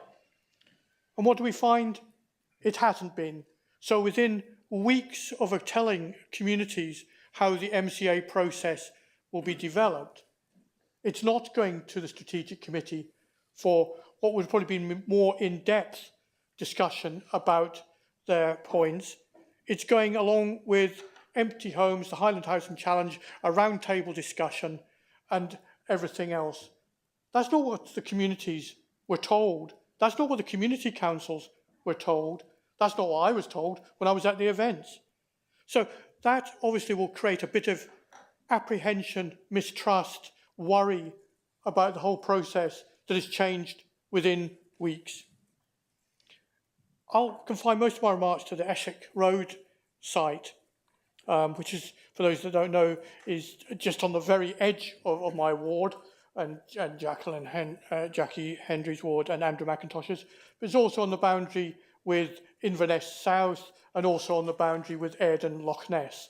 It's right at the bit where those three wards almost come together across a few fields. It's remote. It's well beyond the edge of the city. It's not a natural settlement boundary for the city. It's right out there in the rural area of just as you go up the Essex Road. It's not a 20-minute neighbourhood by any extent of the interpretation of it. And of course, convener, all my remarks are political and don't need officers to respond to them, so they don't need to take notes. It's about trying to actually ensure that we provide something right with MCAs.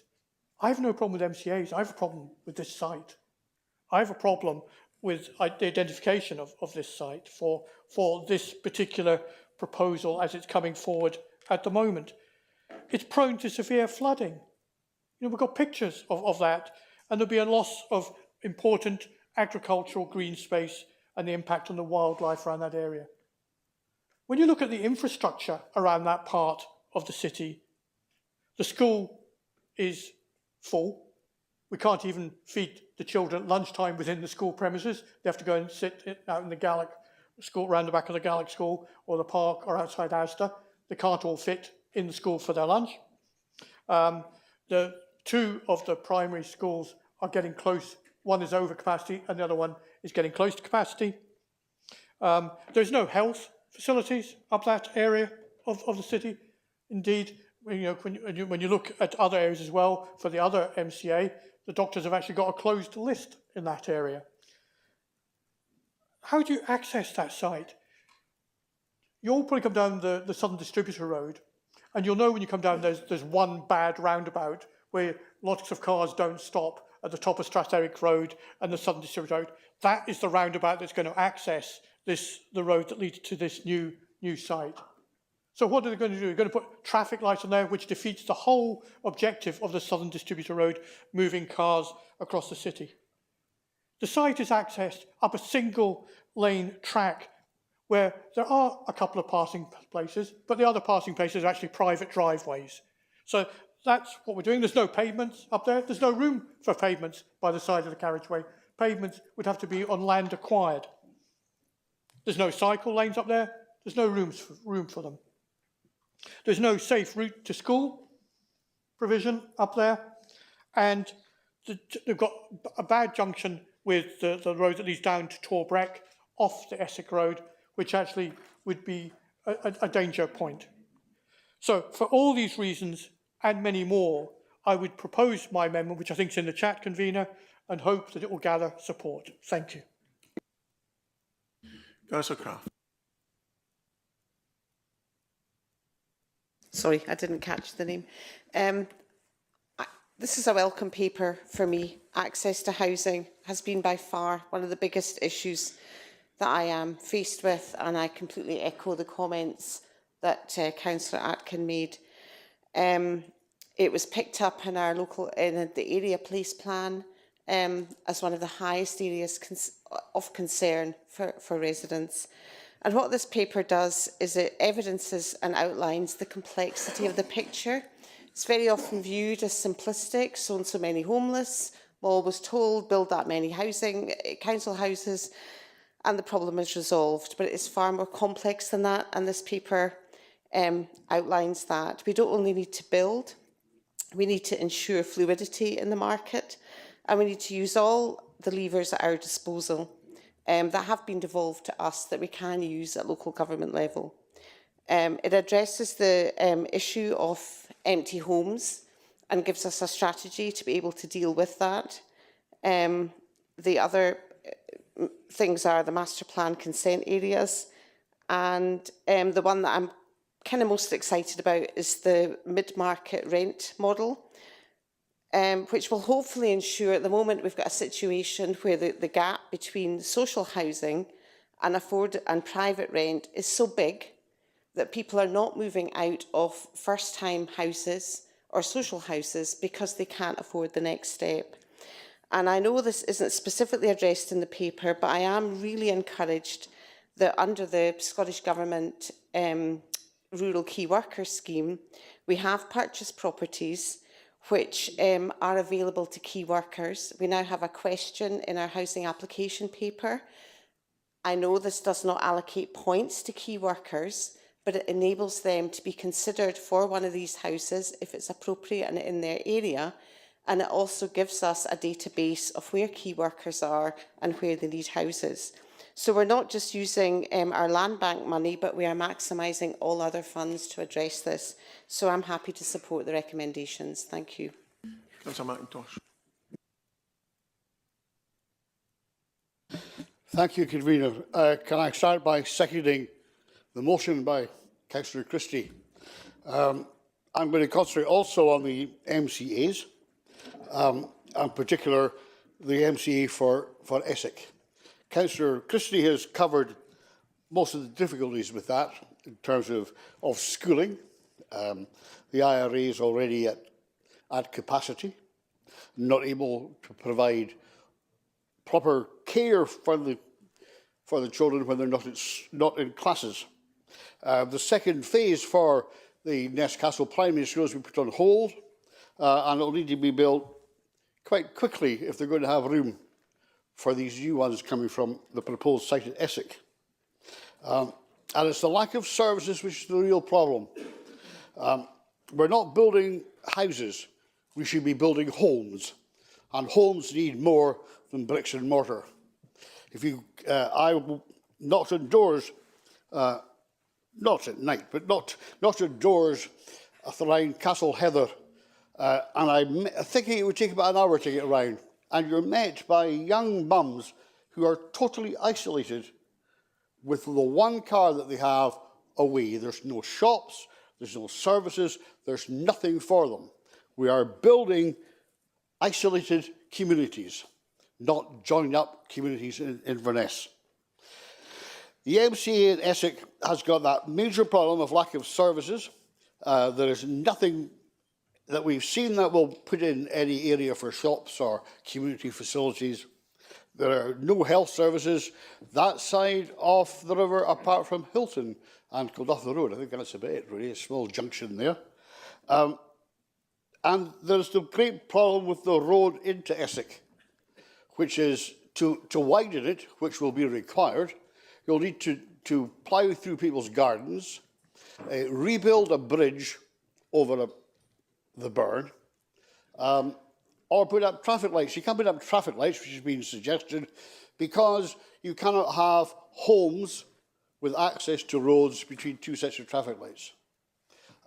It is the wrong site for lots and lots of reasons. The MCA process was just to speed up the building process, but not to reduce the quality. The local community feel that they are being ignored. There is expertise within that community, including transport economists, if nothing else. They are being ignored. Consultation is not about doing as you're told, I will accept that, but the people involved have to feel that their views have been taken seriously. That is not the case for the people in Essex. And that is not something that we cannot fix. And I'm sure the willingness of the officers is to engage properly with these people. That's certainly been the experience I've had in the past. It's the wrong site for lots of reasons. And I hope that the people who waited for Godot will wait longer than we will for houses to be changed into homes and for us to address the problem with that and not just to throw up buildings and cross our fingers and hope it works. Councillor Ross. Thank you, Convener. You may be glad to know I'm not going to talk about MCAs. When I was reading the paper, by the way, I congratulate the officers that put the paper together. It was a really encouraging paper because I am quite interested in the housing side of things. And what stood out to me was the Highland Mid-Market Homes, the forming of this organisation. To me, it just made total sense. So congratulations on that one. It'll be a separate legal identity, independently managed, and the other thing I liked about it was it had no direct impact on our housing revenue account, and I'm sure those in charge of the housing revenue account will be pleased about that also. So I see it giving opportunities to a lot of our younger folk in the Highlands here who are looking for that first step into the homes, and also for our key workers as well. So really, I feel that it aligns beautifully with the strategic objectives of the housing challenge that we as a council have. And as was said earlier on, it is a very complex challenge. So thank you, and for all the work that's going into all of this. It is appreciated. Councillor McPherson. Thank you, Convener. I raised the point last year about how many second homes we had in Highland, and the answer came back as 3,453 second homes. And currently, at 200% council tax, that generated 5.8 million. And I would like to reiterate the point, you know, of that 5.8 million, we've got a Highland housing challenge. We all recognise it. We're all going to talk about it today, how much of a housing challenge it is. Yet, of that extra 5.8 million generated, we only spend 1 million on the housing challenge. The other 4.8 million goes into the general fund. So as of April this year, we've introduced 300% on second homes and on empty homes. So that's on the second homes, that's going to generate 8.7 million. Are we going to keep it at the same derisory amount of only an extra million going into building houses, when we keep saying it's a housing challenge, and many times we understand it's a housing challenge, we've been told not to use the word emergency, because that'll stop people wanting to invest here. But are we serious about this, or are we, as this council, just using it as a cash cow to generate extra money for the general fund? Because I think that's what's happening here, and I think that we're using it to subsidise the fact that central government is not giving this council enough money to run itself properly. Now, recently in a hustings, I said one of the great things that came out of the referendum referenced Alex Salmond was the fact that Scotland got the Crown Estate. That's 15 miles off the coastline all the way around the whole of the UK. Nicola Sturgeon, the Right Honourable Nicola Sturgeon, no less, as the First Minister, auctioned it off and got 77.5 million for a 25-year lease. 77.5 million, ladies and gentlemen, buys 77 houses in Edinburgh. It was pointed out you should never auction off something that is so valuable and cap the auction. So she brought in consultants, a great expense to you, around about £1 million for the consultants, and suddenly we're at 10 times the amount, and ScotWind bid 775 million. She was applauding herself how great she'd done until she found out that England and Wales, with a much shorter coastline, because theirs is so straight, their coastline, they got £879 million for auctioning off theirs for 1 year. And next year they'll get another 879 million, and the next year they'll get another 879 million for 25 years. What does 879 million buy? It would fund this council, Europe's largest local authority, for a year. That's the mistakes that are being made, and that's why we've got issues with housing. We can talk about master consent plans, but really we have to take communities with us and not thrust it upon them. And sadly, we're deviating back into the consultancy of Highland Council like we had on Academy Street, and that's not the Oxford English Dictionary understanding of a consultation with the public. We really have to take them with us, and are we really serious about tackling this housing crisis? Because if we are, why are we not spending the money on it? Instead, we're putting the money into the general fund. Thank you. Councillor Gale. Thank you, Convener. That's a hard act to follow. Members, I think we all know there's a housing challenge. I think we all accept that, and we need to be looking at how we're going to deal with it. With regards to the MCAs, MCAs are communities, developers and the council coming together, and that's all good. We need to be working together to address this housing challenge. But are they operating efficiently? And are we carrying out due diligence built into the process? And while we need to speed up the planning process, we know that the planning teams are seriously under-resourced and overworked. So how can we be sure that we do it properly? To me, that's a real concern. So while we need to speed up the planning process, we must do it correctly. In this instance, it appears that we are ignoring the basic premise that one size does not fit all. 60 houses in Embo can be transformational, improving opportunities for young people to stay or return to a village that sees an increasingly ageing demographic. However, hundreds of houses in Essex or Ardeshir without the provision of essential services is contrary to the plans to build communities. So while the MCA proposed for EMBO in the main is supported by the community, the other two MCA proposals seem to go against the wishes of the community, and the consultation process appears to be a seen-to-be-doing exercise and needs to be looked at again. With regards to empty homes, I've got a good example of a former council property in my ward that was purchased back by the empty homes officer through the empty homes officer process. It was previously in a council scheme.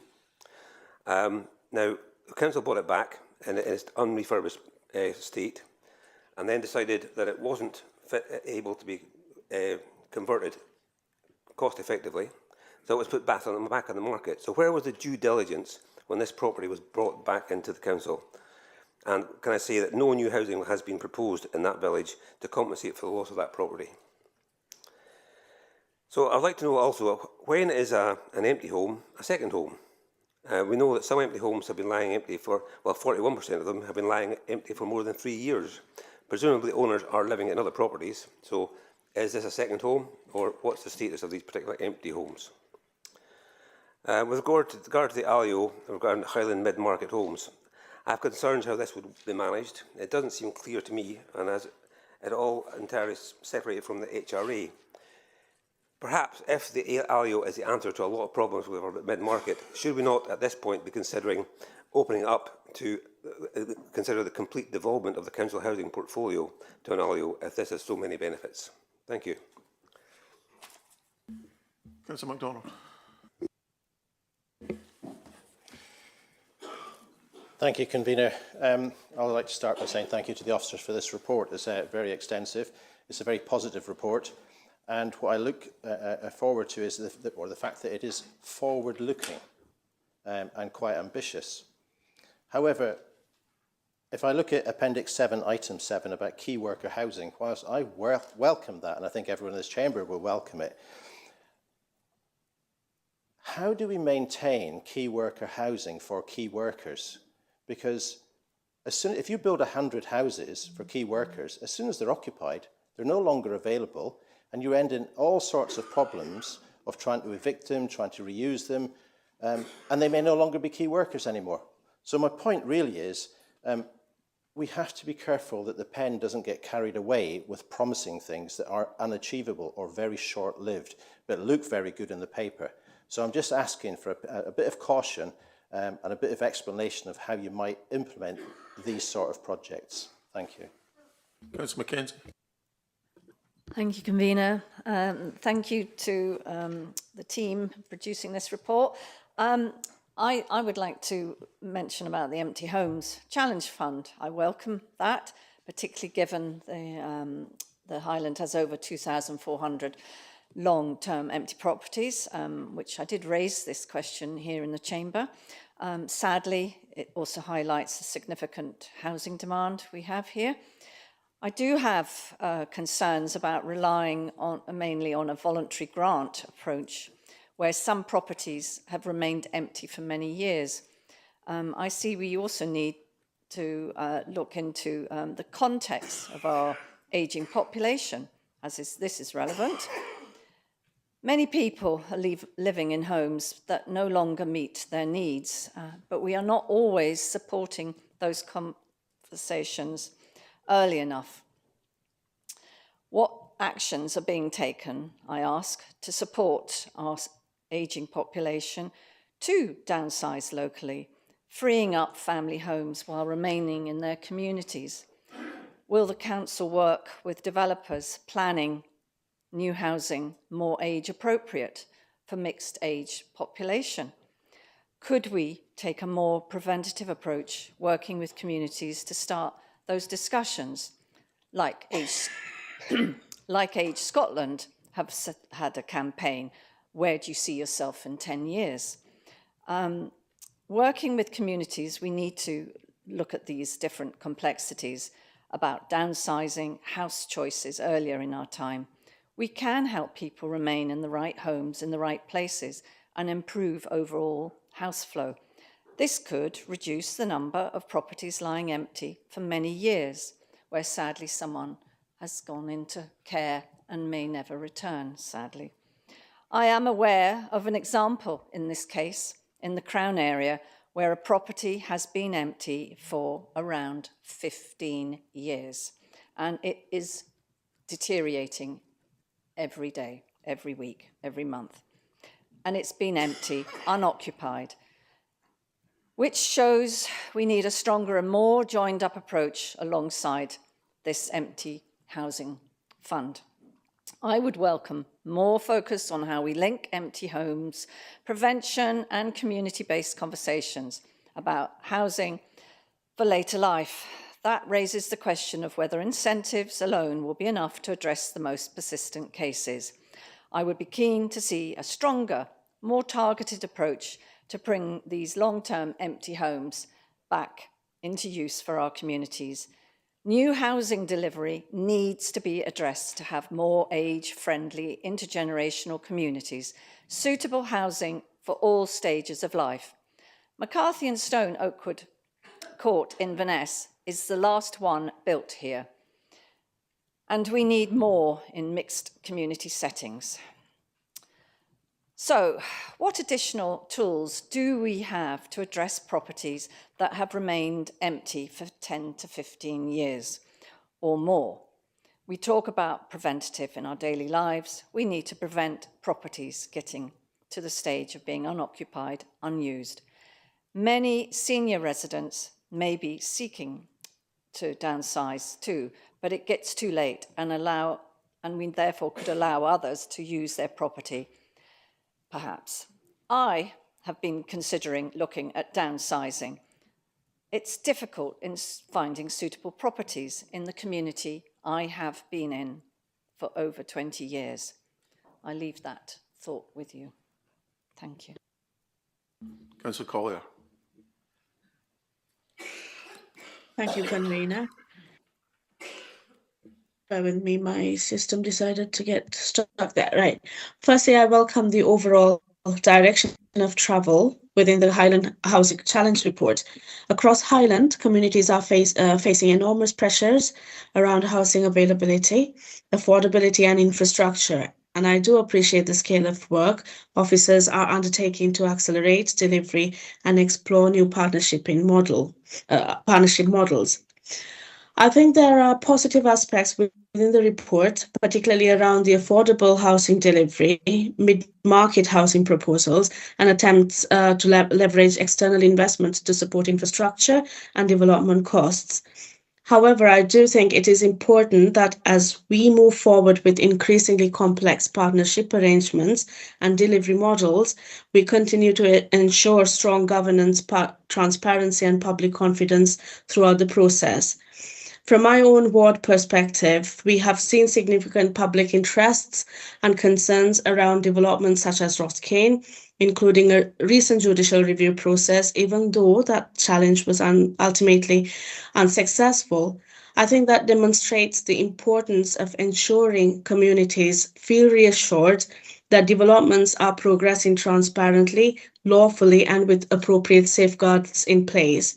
So whilst I am supportive of the ambition within the report and recognise the urgent need for housing delivery, I would welcome continued clarity around governance arrangements, affordable housing commitments, infrastructure responsibilities, and ongoing member oversight as these projects progress. Finally, I would like to thank the officers involved for the considerable work undertaken in trying to achieve a balanced and constructive approach to what is clearly a complex matter. Thank you so much. Councillor Henry.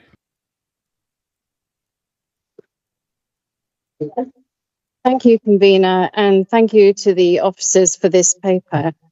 The MCA proposals, I am in favour of the policy as being a necessary way forward to enable the speedier process for the development of house building in the Highlands. I refer to the proposal for Essex Road and note the 18 proposed requirements, including a good neighbour agreement, noting also that this is not a packed decision at this time. In addition, I note the proposed reduction in number of dwellings from up to 400 to 315. Although there may be some reservations, I am pleased that if we move forward to the next stage, that the community councils will have a seat at the table via a memorandum of understanding and monthly design meetings, ensuring the list of requirements are addressed and fulfilled. Thank you. Councillor Stewart. Yeah, thank you, Convener. With some of the comments made today, I wasn't aware that I was on a planning committee, but I'll come back to the MCA process later on. I would like to say I'm disappointed that there's been some slippage with the timelines for this. We all know the extent of the housing challenge. We've got over 8,500 people on the register and 160 families waiting over 15 years. And I think, you know, as a council, one of the things that we do need to make representation on is the return of the local connection rule that was scrapped by the government in 2022, because, well, we've got an inordinate challenge ahead of us. We need to make sure that we're only obligated to house people who have a connection here in the Highlands. So I'd be grateful if something like that could make its way onto an agenda sometime soon. But turning now to Duncan's point about money, you know, the Scottish Government haven't funded local authorities right for a number of years. And, you know, the total percentage of the overall government budget that was spent on local authorities has reduced from 32% down to 28%. Now, this fiscal drag alone has cut almost £100 million per year off of Highland Council's budget. And I think that money could have been better spent delivering things like housing or the infrastructure and enabling works like roads and schools that we were talking about to allow us to build the houses that we all know that we need. But instead, over £6 billion has been wasted on a number of weird and wacky ideas. But I'd like to touch on the mid-market rent as well. I think this is a fantastic idea. We should be looking to grow this at a much faster pace than is set out.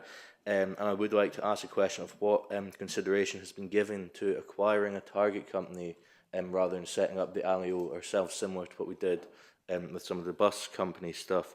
But turning now to the master plan consent areas, I think this is an absolutely fantastic tool to work within a broken planning system. And I think we need to ensure that it's not perhaps as prescriptive as it could be. Otherwise, we'll all be living in something akin to a black house. And I think, you know, we talk about the three that we've got here, but I think that should very much be the beginning rather than the end. I think we need some more in the rural areas. And as Malcolm said, you know, we're pushing new ground with this, but I think that absolutely has to be done. I think this is the right tool to work within a broken system that we've got now.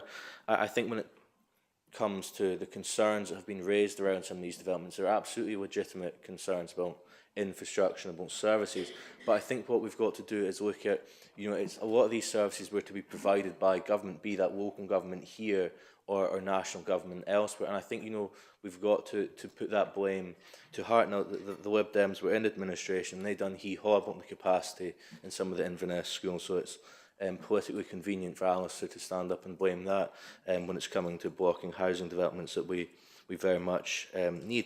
So I would like to see these things go ahead, but I would also like to see the infrastructure that is needed go as well, because, you know, the cart can't go before the horse. But I think it's very telling that everybody that's complaining to this is very happy to go home to their house this evening when we know that there's plenty of people that don't. So yeah, I'm all for this. I think this is a cracking idea. We need more YIMBYs in our communities who want to see Britain building. Councillor Fraser. Thank you for that, Convener. I don't take it too long. A lot of what I was going to speak has been covered already. I was going to say, I hope when they build these housing estates, as I was pointing out with my colleagues over there, we don't end up with just white Lego blocks all over the place, all identical. One of the issues I want to ask you, we're back to this issue, 25% will be social housing. Now, I asked this some years ago, and as we're in MCA's going in a different direction, could I ask, we'll look again at increasing maybe 30, 40 or 50%. You did say last time it wasn't feasible, but as we're in a new system, and there's a possibility we could improve this.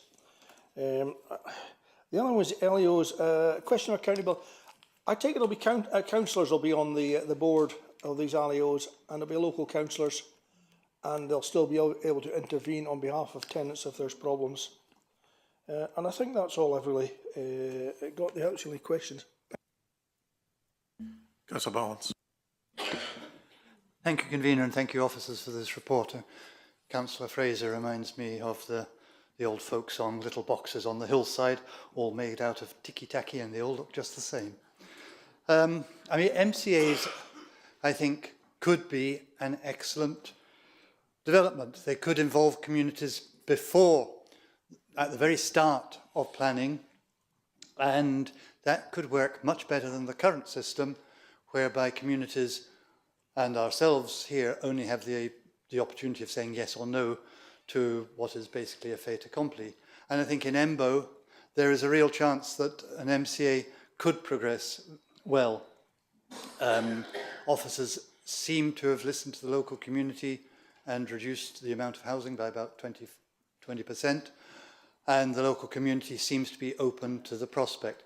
The difficulty is, I think, in places like Essex and Ardashir, where the local communities and the community councils have objected to the whole scheme and seem to be being told that with very little amendment, this is to be imposed upon you, but maybe you'll get to choose the colour of the front doors.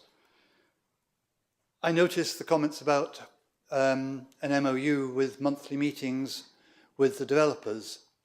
I've had the sad experience of being on a CLG with Springfield, and frankly, I think everybody recognised it was a complete waste of everybody's time, to the extent that Springfield actually stopped holding the meetings and replaced them with a quarterly bulletin which just says the development is proceeding as planned, full stop, end of bulletin. I'm not convinced by the officer responses to some of the concerns that have been raised, particularly about Essex, the Essex development. So, for example, relating to active travel and the lack of active travel facilities, the answer is increased patronage of existing services may persuade a private operator to enhance provision. Well, if the service isn't there, you can't use it. So you can't prove that there is a demand. And the may, I think, is entirely inadequate. What I would like to see is a commitment from Highland Council to say there will be a bus service, even if Highland Council itself provides it with its own buses. And in terms of healthcare capacity, there's an acceptance that existing facilities are deficient. But the answer is, well, it's not our responsibility, it's the NHS's, and they don't have the money for it. So that is not a response. There's no commitment to the NPF4 commitment policy for 20-minute neighbourhoods. And I also wonder why give any prominence at all to Springfield's so-called digital tool, which didn't allow anyone to highlight any disadvantage or register any disagreement, and only asked an entirely non-random selection of the public. I mean, what strength has something like that got at all? And the other question, of course, which has been raised is what's the point of the local development plan if it can just be torn up and thrown away within a couple of years of the entire process finishing? The Planning Committee is and has been the most frustrating committee that I sit on because of the lack of power to shape our communities. People feel dispossessed. They feel there is no say, they have no say in their local environment. There's no sense that democracy works for them, as we see when we get a 54% turnout at election last week. And there's a sense that it's easier for Springfield to get permission for 315 homes than it is for an individual to get an extension or a conservatory onto their home. If we go ahead without bringing the communities further on board, this just disempowers those residents who are objecting in Essex and Ardashir. Consultation is not just telling someone what is to happen. It's about listening, and it's about responding and changing one's plans to what comes back. And so until we are taking further steps to bring the communities of Essex and Ardashir on board with what might be an excellent plan, I don't think we should proceed at this moment. I'm supportive of the amendment in Alistair Christie's name. I think we need to go back and work further with those communities before we proceed to the next stage of the MCA. Thank you. Councillor Campbell-Sinclair.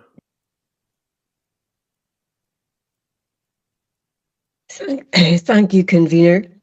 And thank you to all members who have made comment today. And I welcome the positive remarks that you have made about the paper. I think officers have pulled together a really good paper which sets out what we've been working on now for the past years to meet what is now universally known as the Highland Housing Challenge. I'll address the issue of master consent areas. Firstly, we all accept that this is a new tool. We're the first in Scotland to use it. In my view, it's a tool that will enable us to move quicker on the development to create new homes in Highland. There has been an MCA in my own ward in Ardeshir, and to be honest, there has been mixed feelings about what the local residents think, but there is certainly a nervousness, but there is also an acceptance that there will be infrastructure, good infrastructure. There will be improvements that will go alongside the building of houses. And at the end of the day, if the consultation fails and we do not get a resounding yes from the communities, it comes back to the council for consideration. At the end of the day, it will be up to the planning department and the planning committee to make their comments known when the time is right. Secondly, there is huge demand for housing, or rather homes, in the Inverness and wider area.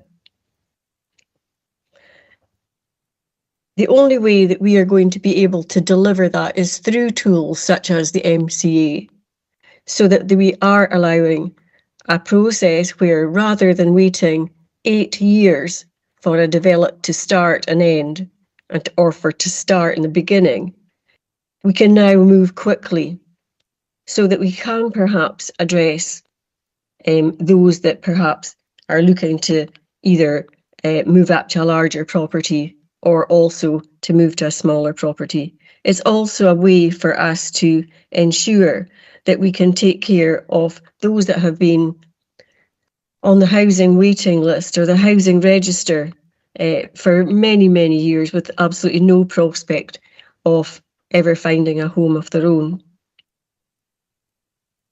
I would like to thank the officers for pulling this paper together. It's multifaceted. It's good that we've now addressed the issue of mid-market rent. I feel sure that that will be another string to our bow as we move forward to be able to provide housing for our communities. The strategic objections of the Housing Challenge is to deliver homes as fast as we can. And I see this as a really good opportunity for us to do so. I've got a huge list of things that I would like to see, but they've already been said, and I thank colleagues for their considered comments. I know that Councillor Niven has supported Sarah Atkin, my Vice Chair's recommendation, and I too would like to endorse that recommendation. We are opening up the Highlands. We're opening up the Highlands because there is demand, huge demand, for people to come and live in our local communities. The MCA is a way to do it. The mid-market rent is another way to do it. And I'm really, really proud at this moment to see that after 2 years of discussing, consulting, that we've now got a paper that sets out what we're going to do in the future. So thank you, members. Councillor Robertson. Thank you, Convener. We were surprised to find when the papers came out of this that the MCA proposal had been moved to today. The communities are surprised to find it has come today. At both consultations that I attended, they were informed it would go to ENI on the 28th. When they asked about the petition and the logistics of getting it in, they were told it would need to be in 4 weeks before the ENI committee. This was subsequently changed to 6 weeks before, and yet there was no mention that the date of the actual MCA proposal being considered at a different committee. To move the date like this and not tell the community is disingenuous and will not bring the community to trust the infrastructure will be provided, which is the main concern among the folks in Ardrosere. Ardrosere has voiced its dissent against the proposal from the outset. They have little trust in the council or the developer. Let me give you some background to show why the community have difficulty believing what they are told. Culloden and Ardrosere is the smallest ward by land area in Highland and part of the city area. It is regarded as rural and treated as remote. The A96 runs west to east across the ward, leaving the peninsula containing Ardrosere on one side. We have 2 new towns being built within the ward, made up of 10,000 houses with associated facilities. We have other developments as well, of over 200 houses each. The development brief for both Tornagrain and Culloden West was arrived at after long consultation, and both have land set aside for the necessary infrastructure that makes community. We are 1/3 of the way through the build out of both. The developer in Tornagrain, who is also the landowner, has actively worked to provide facilities such as open community space, indoor community space, tennis courts, allotments, shop, cafe, chemist, and nursery. Other agencies such as the Council and NHS Highland have been asked to provide the school and healthcare respectively. A protracted process has the school on the budget and public consultation due to begin next month, 5 years after the school was due to be opened. NHS Highland have not progressed healthcare of any sort. Stratton East Development A96 Growth Corridor, led by the Council on behalf of the developer, has houses and partial dualling of the Barnchurch Road, which was designed to connect to the new A96. The allotment site was almost swallowed by a retail development, presently being built, until intervention in the form of a new allotment association gave the planning officer cause to reclaim the land. 3 years on, and they await access to the land. Play park money is held by the council, and the equipment has been in order for months. 10 years and no play park.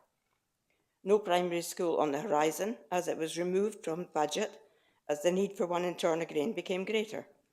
NHS Highland have no proposal for healthcare despite the pressure on the local GP practice. This development is piecemeal as land is bought by interested parties to provide services. Both developments are hindered by lack of progress on the A96 upgrade. Tornagrain, with an ethos of active travel, is unable to provide the link around the planned A96 to the train station and the airport. Culloden Academy, the high school for the ward, was due for renewal by 2022.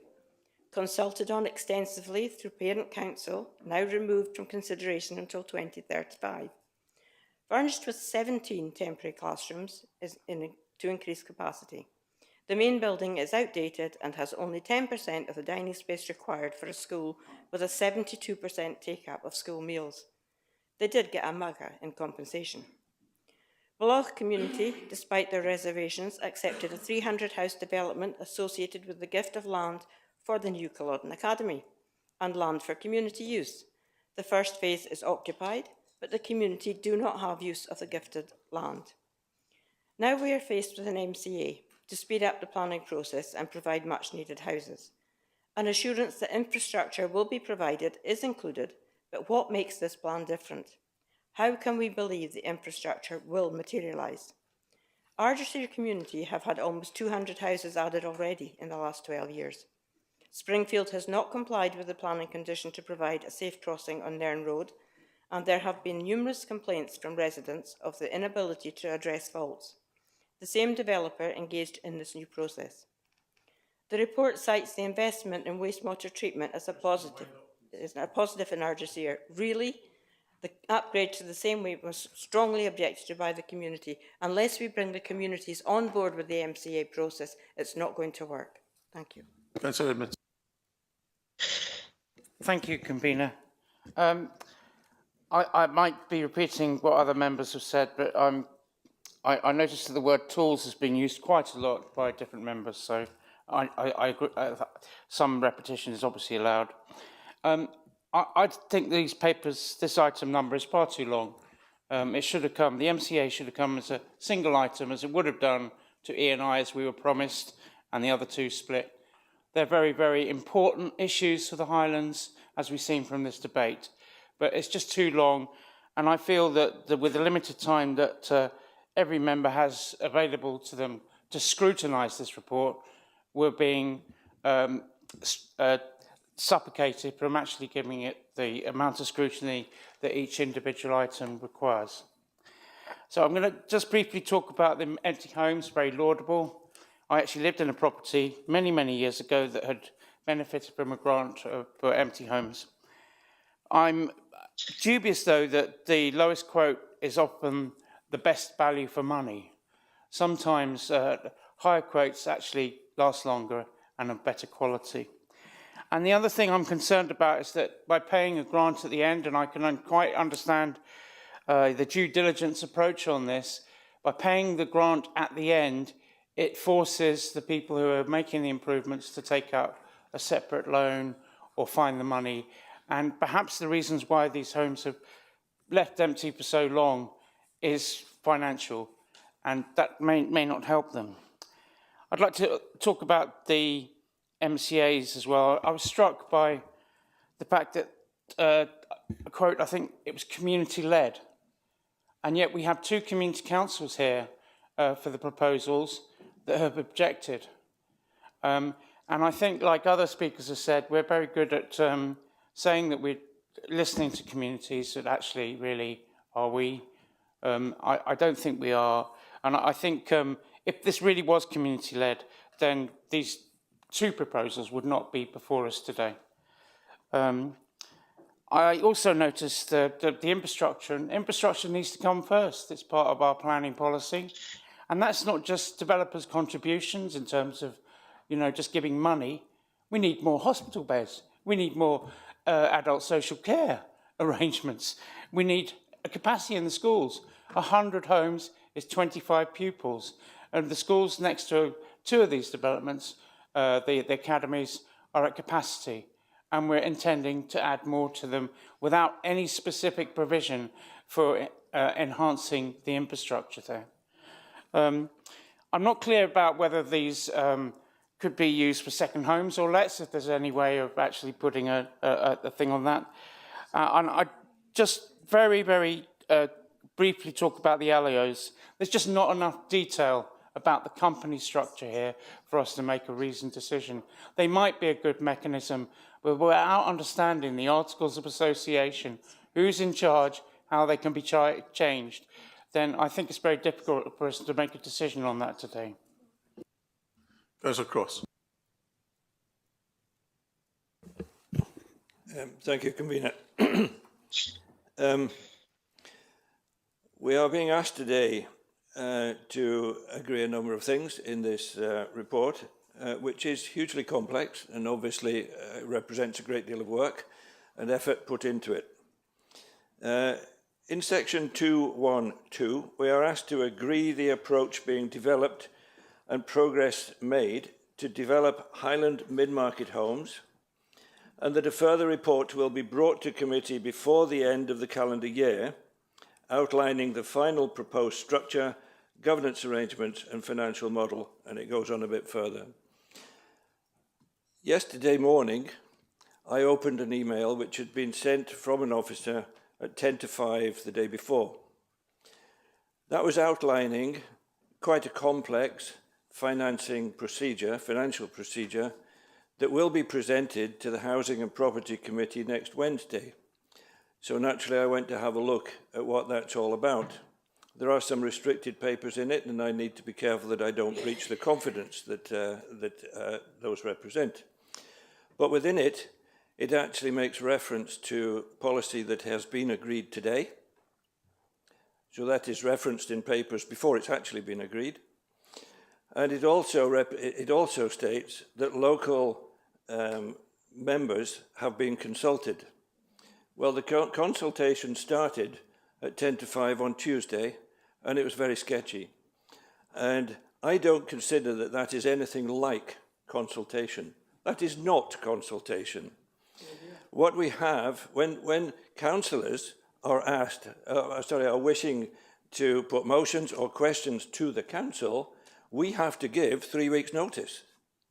And yet, is it appropriate for an officer to give members of a ward 3 working days' notice to actually consult on quite a significant and complex process? I do not think that is adequate. I don't wish to be negative about the underlying desires, but the process falls far short. And for that reason, I feel very unwilling to support the proposal here. We've heard within the debate, we've been talking about carrying communities with us, and I've heard that expression from both sides of this chamber. And I believe that that is something that we should always be doing and working towards. Our experience in Ward 6 to date is that that has not happened.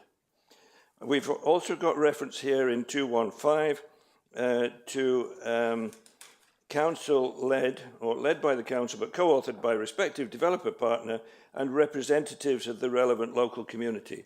Is that community councillors? Is that ward members? Is that random bodies from the community? That is anything but clear. And our experience in Invergordon to date is that the community's wishes in Invergordon have been completely ignored. Completely ignored. This system is flawed. I've had my say. Thank you. Councillor Bremner.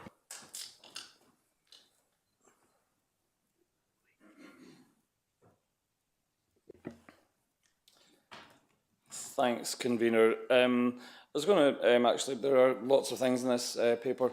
I'm going to start with the mid-market rent, and the paper details for me an exciting way to increase the housing offer in Highland. We know that not everyone who rents, who actually rents, needs it to be a social rent, but we know there is also definitely a lack of affordable rental properties across many areas of the council, and the council delivering mid-market rent will help to address this. In terms of the empty homes Challenge Fund is a good example of how we as a council can use our fiscal flexibilities to deliver on some of the challenges that we actually have in Highland. And I'm pleased this is now coming forward, having been agreed as part of the budget. We also often focus on the need to build more houses. We do need to build more houses, but we also need to ensure we're making better use of the houses that we actually have that are being underused in Highland. And the grant fund that we announced in the budget will do just that and bring what used to be homes at some point back into use. In respect of master plan consent areas, which seems to be a hot topic today, we've agreed as a council to investigate all the tools available to us to speed up the delivery of housing sites. Development plan processes can take, at this point in time, a total of 7 years to undertake from start to finish. Irrespective of whether the council agrees, through due process, the final master plans for any site in the Highlands, we will have tried and tested the MCA process. And for me, we need to be very careful that we are not giving communities the idea that they're being ignored or that they haven't been listened to. In this paper, we are not actually agreeing the MCA today.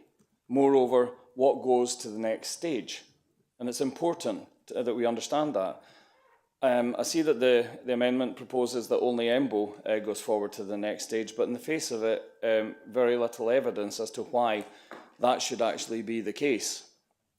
Here, we are going to prepare a master plan which will address all of the issues that have been raised with the community, and that master plan will be subject to other processes that will still engage our communities and will still hear from them. If issues can't be overcome, then that will be in front of the Planning Applications Committee, and the decision can be made at that time not to progress if that's the case. As I understand it, Essig and Ardasir, those sites include community use sites and new infrastructure It's not just about housing, and I don't accept that the MCA will mean imposition of housing on communities, with communities getting to have a say merely in the colour of doors. That's patronising, I think that's patronising and misleading. And we are talking about enhancing and building new communities, and that can include all the services that need to be considered to support those communities to thrive and to be successful. Agreeing the recommendations in the paper today means that this progresses to the next stage of developing a master plan for the sites that's been identified. It does not mean that they are agreed. That's a future role for the relevant planning committee, as I mentioned. More generally, I welcome the progress being made with the likes of SSEN, not only to deliver legacy housing, but also sites for future housing.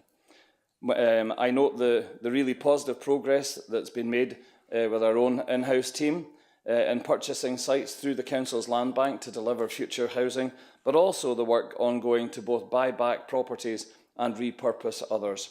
And finally, I'm encouraged by the work between council teams and developers to support around the planning matters and on housing programmes to support every delivery of early delivery of housing programmes. Working together to achieve our objectives is critical. The progress being made across a range of activities and actions is really encouraging, as are the new initiatives in front of us today.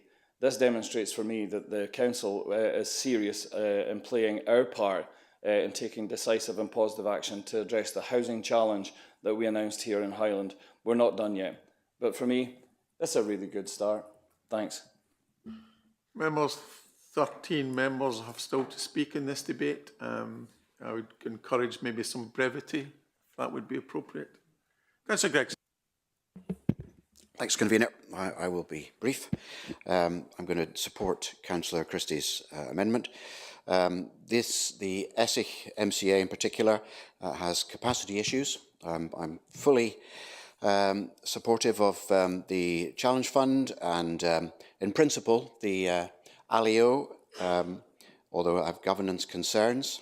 We have to tackle, as the leader has said, the housing challenge creatively and constructively, and bringing more houses back into use is a priority. But in terms of using the MCA process, while there were 250 sites identified, I think certainly the Essex one is not a suitable one to be taken forward. In terms of local development plan, it is absent as a site, and certainly in terms of National Planning Framework 4, it's very deficient in terms of policies 1, 2, 3, 13, 15, 16, 18 and 22.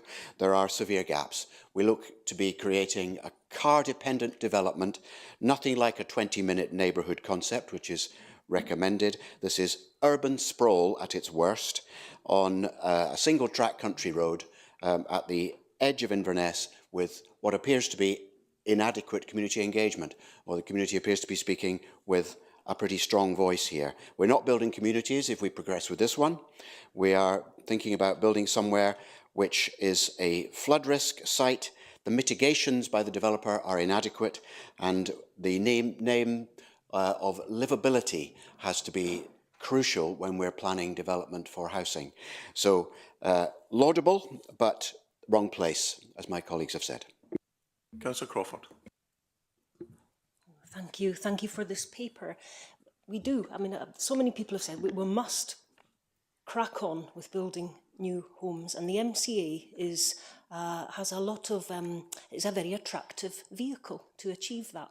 But what I would say strikes me is that you have to also look at the sort of founding principles of it, which are that this is a three-way sort of partnership. It's developer, it's council, and it's communities. And one of those is absent in terms of what we're being presented with today in relation to two of those MCA sites. And I think many councillors have spoken very well on the detail of that. What concerns me also is that this seems to have been leapfrogged from E&I to today's council. I have concerns about that. I think something of this nature is very technically complex, and you know, we've just come out of an election. Many of us have been knocking on doors and so on, and bang, there's a 100-page paper being presented with immense detail, and I would like to see the process honoured more so. So for that reason, I will be supporting the Christie amendment today. As Councillors Edmonston and Cross have already covered, this is fundamentally another example of a lack of community engagement. Community councils are not listened to, and we know that, and we need to do this better. I'd like to touch upon one item that's only been really referred to once by Councillor Bremner, and that is the SSEN legacy housing. This is something that's particularly pertinent in my ward and the neighbouring ward. So, for example, I mean, I feel that the SSEN legacy housing is doing quite a lot of the heavy lifting. We haven't really spoken about it today. I'd like to know, what is the deal? What is the deal for Highland Council? What deal have you done with SSEN on legacy housing? Give us the detail. For example, we have 45 homes, I think, coming to Muirvord. There's talk of this. SSEN homes, that's the sort of proposal there. I would like to know, are those 45 homes 45 units of houses of multiple occupancy, in which case how many workers will be there, residing there, for how long? Or are they 45 homes that will be given to SSEN families? And if so, what's the impact then on the local school? So I want to know the answer to that.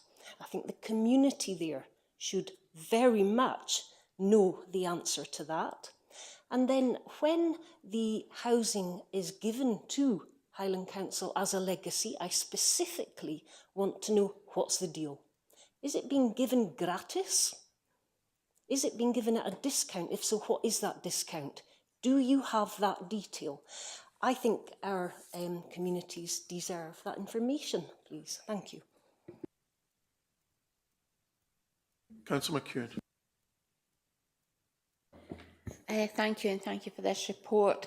As seen by all the debate that's went on, this is very, very important to our communities.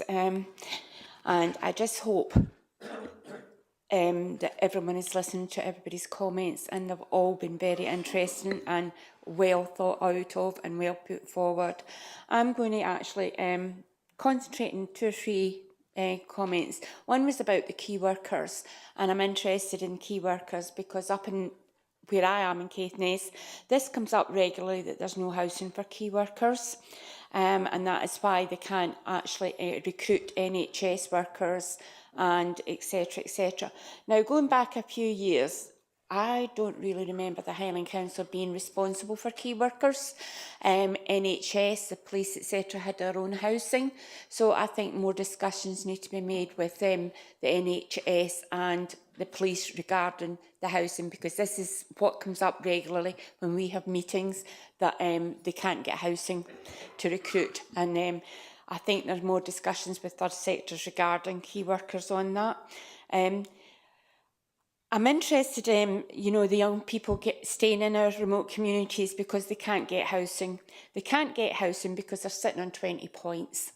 There is no way on earth, as somebody said, that they will ever get a house. So they're either staying with their parents, and their parents don't want them there at 30 and 40-year-old, and etc, etc. So we need to have more housing for young people. We need to look at this, especially if we want them to stay in our remote areas, because they just aren't getting it.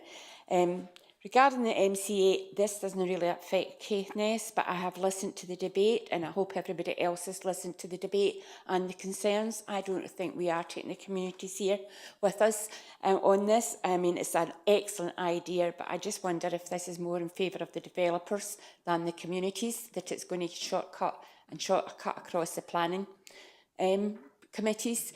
To be quite honest, I've been on the planning committee now for 4 years, and I haven't seen any big development come into the planning committee. So I don't know how they can say there's a big delay in planning in the planning office, because there's no big developments coming through the planning committees. So I don't know why they can say there's a delay in planning, because all I seem to go through planning is renewables and renewables and renewables. And as somebody says, it's easier to get a renewable through than to get an extension on. So I'm a bit concerned about that. Regarding the MCA, the artists here in the ASIC area, I think you need to listen to communities. Inverness, when I came to the Highlands 30 odd years ago, was a beautiful Highland town. I know it is a city now, and it's expanded and it's expanded and it's expanded. But where does it stop? Where does it stop? Are we just building these communities, these little Lego houses all over the place? This is my impression on them. I actually hate coming into Inverness now. As somebody commented, you never see me at meetings now, because I actually hate coming down to Inverness now. It's just not a pleasure. It's no pleasure to me, and it'll be no pleasure to anyone else coming from remote areas to come into Inverness now. It's just getting out of hand, really. And I hope he's listened to the community, because I don't think we're taking community councillors with us on this. And I think the MCA is more for the developments than for the communities. Thank you. Councillor Jones. Thank you, Convener, and thank you for the paper. It's very welcome. A lot of work has obviously gone into this, and the new approach to empty homes and the Council's land bank are great to see. It's also very pleasing to see the Council moving forward with the mid-market rent rollout, and as stated in the report, a mix of tenures is necessary in all of our communities. Also, as stated, it is true that smaller communities will benefit from houses targeted towards key workers. Many professions can be termed key. In Badenoch and Strathspey, we have struggled to attract teaching staff over recent years. Can I ask for an assurance that teaching staff be considered key workers and a structured system of mid-market rent availability be prioritised for teachers, please? I would also ask for permanent contracts for our teachers to encourage them to build their lives in our communities instead of commuting in and out, but that is not for this forum today. Councillor Graham. Thank you, Convener, and thank you to the officers for the paper. I just want to say it's really good to have a discussion about housing at full council. I think this council doesn't give housing the priority in consideration that it ought to. I would just like to say one thing, a note of caution about mid-market rent, because I think anyone who has been a crofter, anyone in the chamber who is a crofter as a rural landward ward will know a croft is a small piece of land surrounded by a large amount of legislation. And I think what's going to happen with the ALIO is going to be a small number of houses surrounded by a complex and difficult structure to manage. If you look at for example, we've already got 2 organisations running mid-market rent in the area. One, Alban Housing, they've got 251 properties.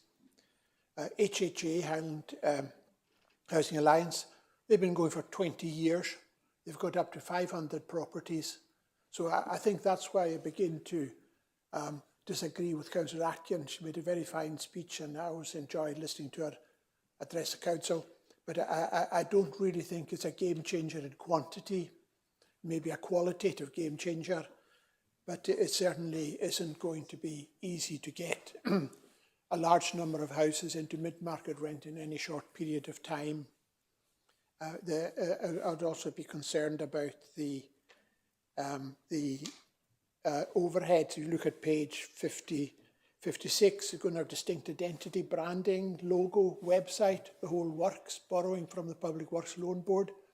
It's a lot to do for what I can only see as being a small number of properties. There's not going to be hundreds every year coming along. The council can't build in quantity. So I think it's an issue with scale there, Convener. My other concern is the type of tenancy you have. These would be private residential tenancies.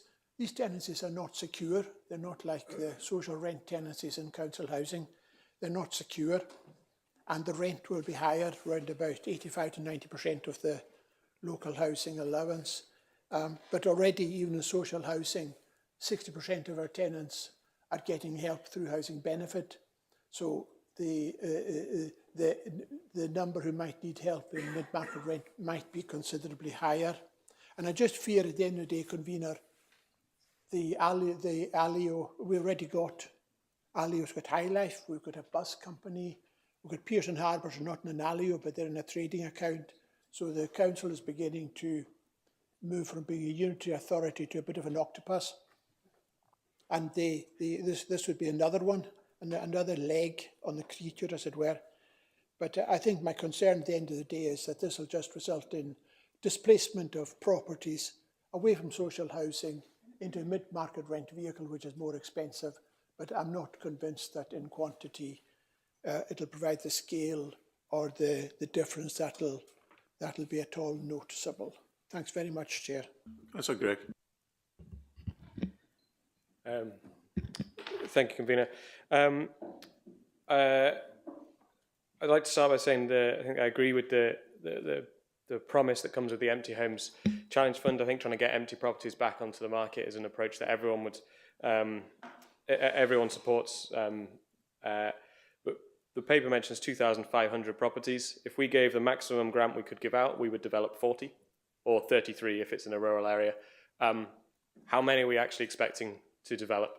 Because 40 houses for £1 million, that's a great deal, but it isn't getting all of these houses back up to the market. And how much would we need to what are we actually expecting to get out of it? I think Councillor Fraser mentioned the governance around the mid-market homes company.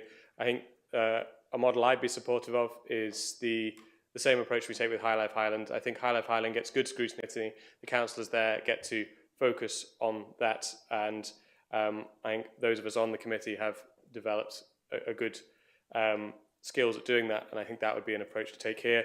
And I think trying to get councillors onto the board of that, as is with High Life Highland, would be a sensible approach.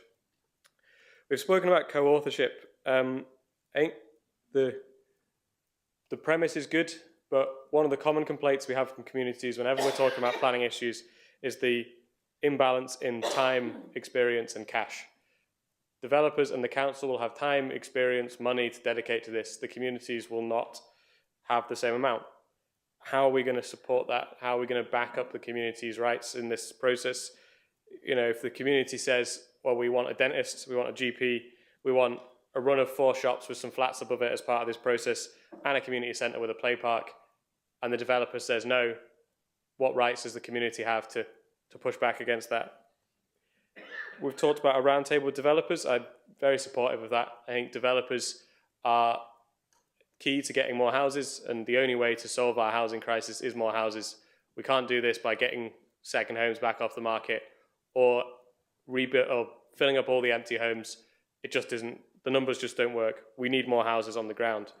But we know that developers aren't the only barriers. We know that Scottish Water, SEPA, utilities, can we get these roundtable? We need to get their issues out into the open at the same time as with developers. Councillor Edmondson mentioned a good point, I think, on short-term lets. What we don't want to see is, if all these master plan consents go ahead, we'd get 500 plus properties. We don't want to see 100 of them suddenly become, bought up and then immediately put out for short-term let, which would be the exact opposite of what we want to achieve. Is there a way of putting moratoriums on short-term lets for these properties? If so, I'd be very supportive. And finally, on the process point, I think we all got an email about sort of the standards and the comments we need to restrict ourselves to in this, which I think is welcomed. But the MCA process of this strays quite close to planning and a quasi-judicial process, and we've had to limit our comments. And we've got a councillor who's had to stray outside for the paper. There's loads of other stuff in here, and I think it's unfair that we've been asked to discuss something that's quasi-judicial alongside other items. I think if we could try avoiding that, if possible in the future, I think we would all probably be supportive of that. Particularly as we've got a hugely wide-ranging details. There are appendices here, which I'm sure have massive life-changing things in this for many people we haven't even strayed onto. There's a whole guarantor model with the Scottish Government that we haven't even spoken about, and I'm sure has huge implications. So I think it's a big paper, it's a good paper, but if we could try and separate out anything to do with quasi-judicial planning stuff, out in the future, that would be extremely helpful. Thank you. Councillor Jarvie. Barbara. Thank you very much. Agreeing there that this paper should have been split up into at least 3 separate items. And the MCA thing, I actually feel uncomfortable. I think others do. Councillor Oldham has exited the chamber and he always has a valued opinion. But our whole conduct around planning, and we're literally discussing a planning item. I think this should be standalone when it comes back for all councillors to comment on, because none of us want to breach our conduct. I feel the best part in the paper is the empty home challenge. It is absolutely key. It will regenerate areas that need done. It will get much needed income coming back in.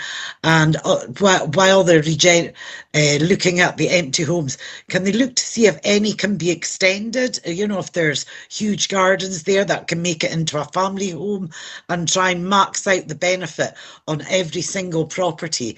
And also, can we look at empty buildings for converting into flats? We have care homes that have shut down. That here is Regmore that cannot get staff. Why have we never built another block of flats for ring fence for the staff in the healthcare sector? We really, really need to do that. You know, it's not rocket science. What else? With the Alio, that needs more detail. I'm not really getting that whole direction. That could turn into anything. Need a lot more assurances in there.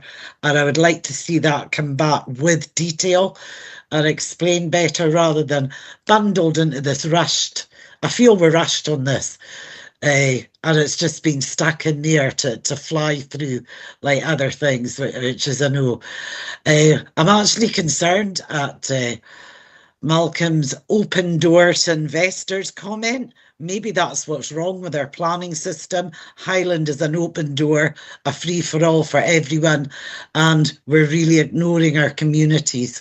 If we really were engaging communities, they would be involved at the outset, and housing would be by invitation, like many other developments in planning. Seeing them on a flat planning free rein here, I think things should be by invitation a whole lot more, and not chosen by developers off a laptop.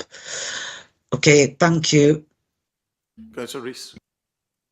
Yeah, thank you very much, convener. I did mention this once some years ago, but there's a favourite saying in Caithness that the further south you go, the denser the population. And yes, Councillor Green, you get it. And it's true, because this is all about population, and that's why these 3 areas are not in the truly remote areas. I'd like to concentrate on, particularly on the Essex one, because listening to what everybody's said, it's kind of reminded me, I mean, we have to have new houses. Let's get that clear. That's not in dispute. But there are some shades of the Academy Street thing going on here. There are councillors, Ken, you may wince, there are councillors who warned about that, and they had, at the time, I was listening to them and thought, yeah, there's some good points being made there. So here, when the Leader of the Opposition says people are nervous, Councillor Andrew McIntosh says communities feel ignored, we should definitely take some note. And I'm slightly concerned the picture we're building here when the Leader says this is a really good start. The community councils who have objected to this would probably disagree with it. They probably do not think it's a good start. They don't object for no reason. They have reasons, and we should listen extremely carefully to them. And I personally, it's a little bit harsh maybe, but I don't think monthly memorandums of understanding will cut it for the community councils. They are worried, to quote again what the Leader of the Opposition has said. So we should do something about it. There's a long list of reasons why they might be worried. The schools are full, there's good agricultural land getting used up, there's a lack of transport, there's no GPs, and access is along the actual road is difficult. The point has been made that the current development plan process takes 7 or 8 years. Well, that's true, but folks, for those in the administration, especially SNP, do something about it, change it. It doesn't have to take 7 years long. It could be changed. You have it in your power to ask the government to speed that side of things up. There isn't time to talk for long, obviously, but I'm going to highlight in on one in the appraisal here. Regmore Hospital, I'm quoting here from the paper, and it's correct, has no spare capacity to service new development. It is operating at 103% bed occupancy. These code black conditions result in cancelled elective surgeries, etc., etc. And then what are we going to do about it? In the report it says, for existing deficiencies in existing infrastructure networks, the relevant organisation is responsible, not the private developer. Well, we all would agree with that. We know the NHS are responsible. We also know the NHS are really struggling to fix this. In Caithness, we were supposed to be getting 2 new health hubs. They were paused over 2 years ago. I wrote to the Chief Executive of NHS Highland. She sent me a really helpful response and confirmed that the pause, which should have finished in January of this year, is extended to March of next year, at which point only 3 of all NHS Highlands projects that were on the list, only 3 will go forward, not to get built, to get re-evaluated. So there's no guarantees. Regmore Hospital had lots of work needing to be done on it, and it's referred to at the end of the officer's comment here. And it's also talking about developers' contributions, but it says, and I quote, even if the council could justify health facility developer contributions, the balance of monies would need to come from NHS Highland, and its current capital programme cannot fund significant improvements to existing overstretched facilities, such as at Culloden and Regmore. So we need to have new housing, as I said at the start, but we also need to absolutely confront these challenges and not just, I mean, these are slightly glib things to say it's up to another organisation. We need to help whichever organisation it is to do something about it. Regmore is already at 103%. That's a big red alarm bell flashing, in my opinion. It's so easy to say this because I don't have all the answers, but actually the answer is, and somebody said it seemed like an hour ago, might have been Councillor Balance, I think, and if it was, I agree with him, that actually it's down to cash. Ultimately, this is down to monies or lack of it. Thank you. Councillor Gowans. I'll just remind you about brevity again. Okay, I'll try and be brief. I just want to make a point. I'd like to thank everybody for the contributions in this debate. And the point I wish to make is that had this gone to E&I, most of you would not have had the opportunity to contribute. That's why it's here today. Members, we're the first in Scotland to consider the MCAs, and it couldn't come at a better time for us, or should I say for Highland. Let's be clear, MCAs are the only credible solution that we have currently to address the Highland housing challenge. So let's be clear about that. And yes, it can take up to 7 years. And members, we don't have 7 years, so we need to be responsible. We need to accelerate the planning process, and the MCA process allows us to achieve that without diminishing the ability of communities to contribute. And that is a key element of this throughout this process. This council needs to enable the process to deliver housing at pace and at scale. And we have to meet the Highland housing challenge. We need 24,000 houses. We need to build confidence in investors for inward investment. We need to retain our population with young people not able to get houses. We need to attract more people to the Highlands, and that means more accommodation. The purpose of NCA sites must meet certain criteria. There must be land available and there must be a developer willing to develop, otherwise there's no point. So today we are being asked to agree the process, and I don't want to get into discussions about any particular site because this is not a planning applications committee and it should not be confused with one. MCA propositions still need to go through the planning process as outlined in Malcolm's presentation. Capacity within schools is mentioned, and for example, Inverness Royal Academy is currently at 95%, but the trend is downward, and in the next 10 years it will be down to around 85, going down to under 80%, so we have a downward trend, and that's in line with decreasing population.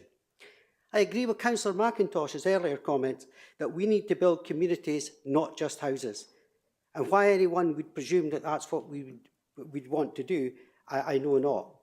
That's why master plan consent areas will be developed with communities, and the benefits that they bring.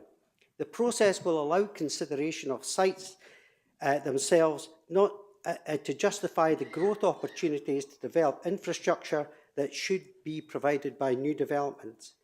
These will need to be supported by people in our communities. So these will present opportunities to develop places that are attractive on a number of levels and where people want to live. There's no point in building homes without amenities. That would be unattractive, and I suggest that's not what this is about. So, in turn, these are opportunities to develop social capital in the wider context of the area where each master plan consent area is located to enhance the quality of life in Highland. That seems to be the main reassurance that councillors and communities are seeking, and that's what we have before us today, that very reassurance. The paper today and the presentation by Morecambe has clarified that this is a council, community, developer-led process. Further to this, councillors will have ample opportunity to consider any developments at their appropriate planning applications committee. Final design solutions will be arrived at in consultation and, importantly, in collaboration with local communities. This is the fundamental part of the process, and in addition, with additional comfort that each will need to be presented to planning, as I've just mentioned. So, just to conclude, we all understand the challenge, and today we're being asked to move the process to the next stage. That's all we're being asked to do. So please, members, support this recommendation. Thank you. Councillor Kenny. Thank you. I think everybody accepts that there's a housing challenge. There's been a lot talked about today of people's individual wards. Let's remember this is a Highland housing challenge. Yeah? And I think when going forward, this is a good paper. Thank you for it. I think it needs a wee bit of tweaking, but in the whole, it's pretty good. I think going forward, we need to start thinking out of the box a little bit, yeah, of what we can do. Now, let's take this, for example, and I've been told this by Mr. Gunn told me about it. Over 30% of our housing stock of 2 and 3 bedrooms houses have one person in it. A lot of these people are older people who are probably, from David's point of view, they're relying on adult social care. Why can't we get some communities where we just get 1-bedroom properties to maybe move some of these people into, have a hub, have some wardens? That's going to make it easier for your adult social care as well, where you know, people are going to go in and see if everybody's there. We could even do something, you know, a lot of people as they get older, that they worry maybe about moving. Can't we just get something that we get within in the council? We can help them move. Another thing with that, if you did that, that's going to help with loneliness with some of these people who are maybe in the middle of a estate all on their own. They don't meet anybody, you know. Why don't you? Let's all start reading a bit of Richard Osman's Thursday Murder Club. This is what's happened with these communities. You know, they've been made and they're very successful. What else have I got to say? The empty housing challenge, I've got to say something about it. Listen to Councillor Acton saying it was nudging people. There's a wee bit of bullying in it as well, so I'm just going to leave it at that, yeah? 24,000 new houses, yeah? We've got to do something about the emergency services. At the moment, our police force is absolutely stretched to the limit with what we've got here. 24,000 new homes. I'm sorry, it's not all just goodies that are going to go and live in this. You're going to get some baddies there as well. So, you know, this has got to be taken into consideration. So, in finishing, you know, let's get it right. Really get it right. Because I really wouldn't like to rely on VAR to look back to find out whether we got it right or wrong in the future. Thank you. I'm glad to see you're advocating the murder of a few elderly people, Sean. So, Councillor Reid. Convener, the comments I was going to make have already been covered. Thank you. Councillor McLennan. As convener, I'll be rapid. I think in this report, one of the scary figures has just been mentioned here by Sean. 24,000 homes need to be built in the next 10 years, but I'm a great believer that if you fail to plan, you plan to fail. We need more homes. We need more homes. If we build more homes, we'll boost the economy. If we build more homes, we support the major economic projects that are planned. I'm not going to bother naming them, but we all know what they are. But without adequate housing, these workers cannot relocate, risking the success of these projects. If we build more homes, we reverse the depopulation. A key benefit of building new homes is we stop the long-term decline in population by enabling young people and working adults to live in the communities where they grew up. I don't agree with that. More homes improves health and well-being, and we reap the benefits and medical costs going forward with improved physical and mental health of people having a stable home to stay in. More homes increases employment. Stable housing allows people to take up and retain employment and strengthen the local workforce. And more homes, it regenerates the town centres. We're always hearing about the demise of town centres, so it's an area we need to look at. We need to get more homes. We need to find a way to get these homes built. But you don't need to build an affordable home to create an affordable home. I've said this so many times, I'm sick of repeating it, but if you build a home that can create churn in the housing market, whether it's rented or whether it's a private home to purchase, you make your housing more efficient. If you get a young couple who bought or want to get a house, you get them an affordable home. We've got people, as Sean just alluded to, that are living in a home, they've been there for a long time. I would never advocate moving people out of a home where they've got long-term family memories there, but maybe we should incentivise them, show them different things. If we can get them into a home that suits their needs, everything becomes more efficient. But the first-time buyers, everybody knows about that, but we keep saying, let's build affordable homes, and all we get is affordable boxes. If we actually built what we need, more two-bedroom, semi-detached bungalows, the young first-time buyer could buy that, but also the last-time buyer who can downsize from their big 3, 4, 5-bedroom house. They're probably asset rich and cash poor, inadequate pension. If we could give them a home in their locality that they could move to and purchase, freeing up another home, somewhere in the housing market, you create an affordable home. So we need to get cuter, we need to be smarter, but I totally agree with the recommendations that are in section 2, and I'll not take up any more time. Thanks. Councillor Jarrow, yours is the last contribution. Thank you very much, Convener. I've got one question, first of all, just on the Empty Homes Fund. £1 million, looking at the figures, that will get about 50 homes into the mid-market rent sector with this proposal. And the report mentions there was benchmarking done with other local authorities to see how similar schemes worked. I was just wondering, is there anything in there from other authorities where they've given the money up front? The people this is targeting are people who can't afford to get the house to a standard to rent or to sell. So if the money is only paid at the end, you're talking £30,000, if someone isn't able to borrow that money as it is to complete it on a commercial basis, the likelihood that they're able to borrow that to then recoup is also unlikely.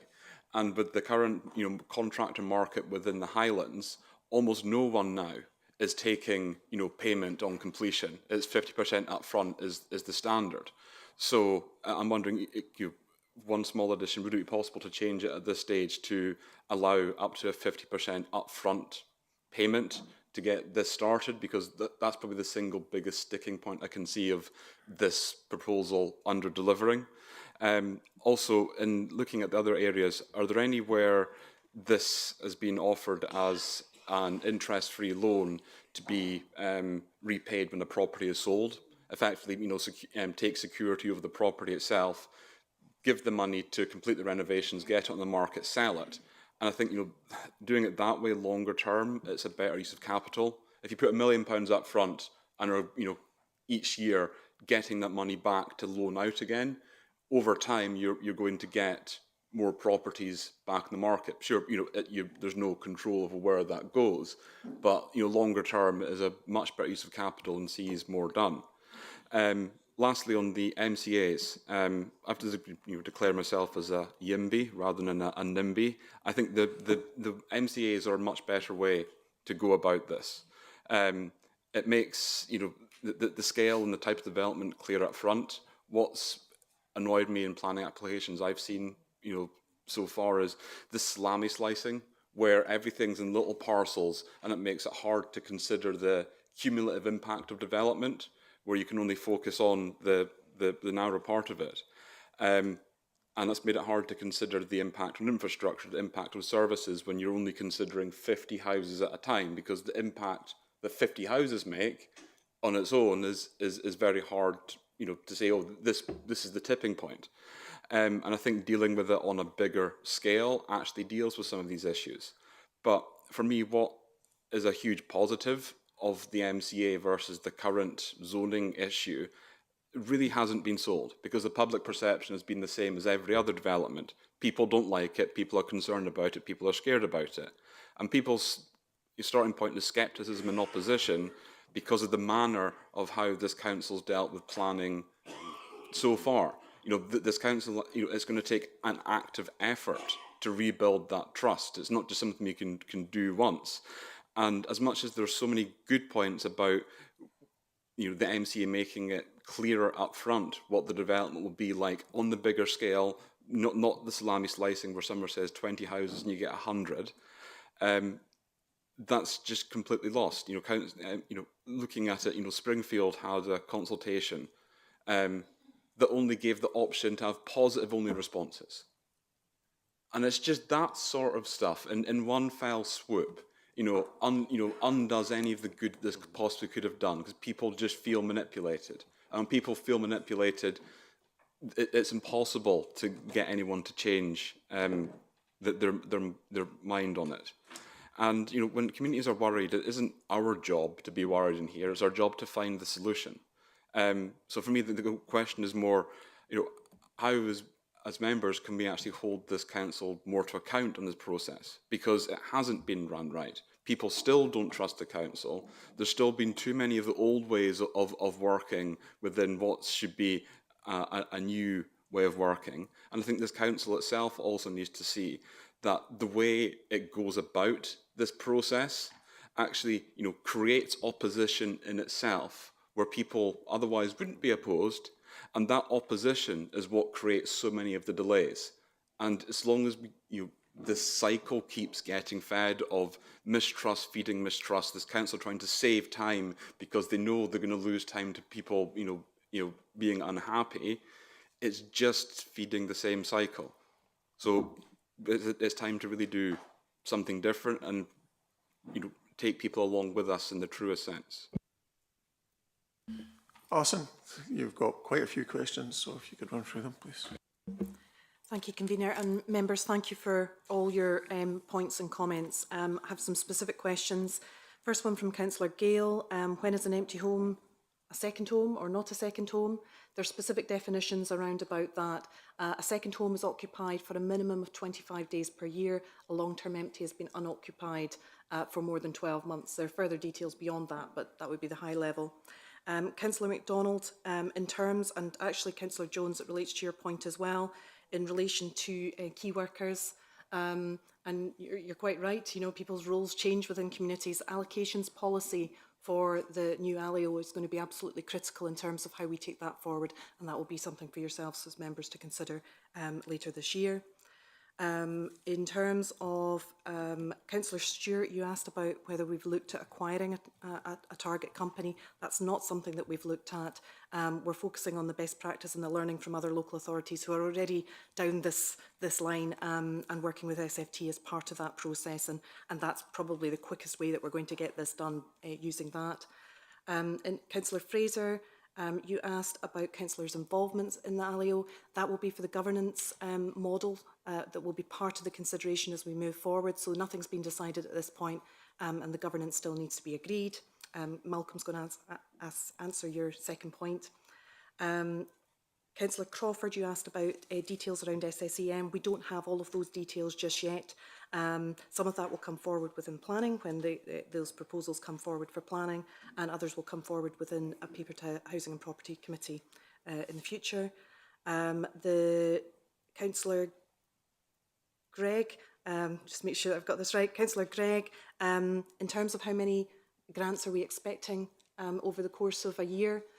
Based on experience from other local authorities, we would expect, but naturally the Highland is different, so we don't know at this point, between 20 and 30 actual grants awarded, and that's based on the experience that we've got from other local authorities. But what that means here, that's what we need to monitor really carefully, and as I said, we need to amend the scheme as appropriate as we go forward if we find that there are different approaches that need to be needed in relation to that.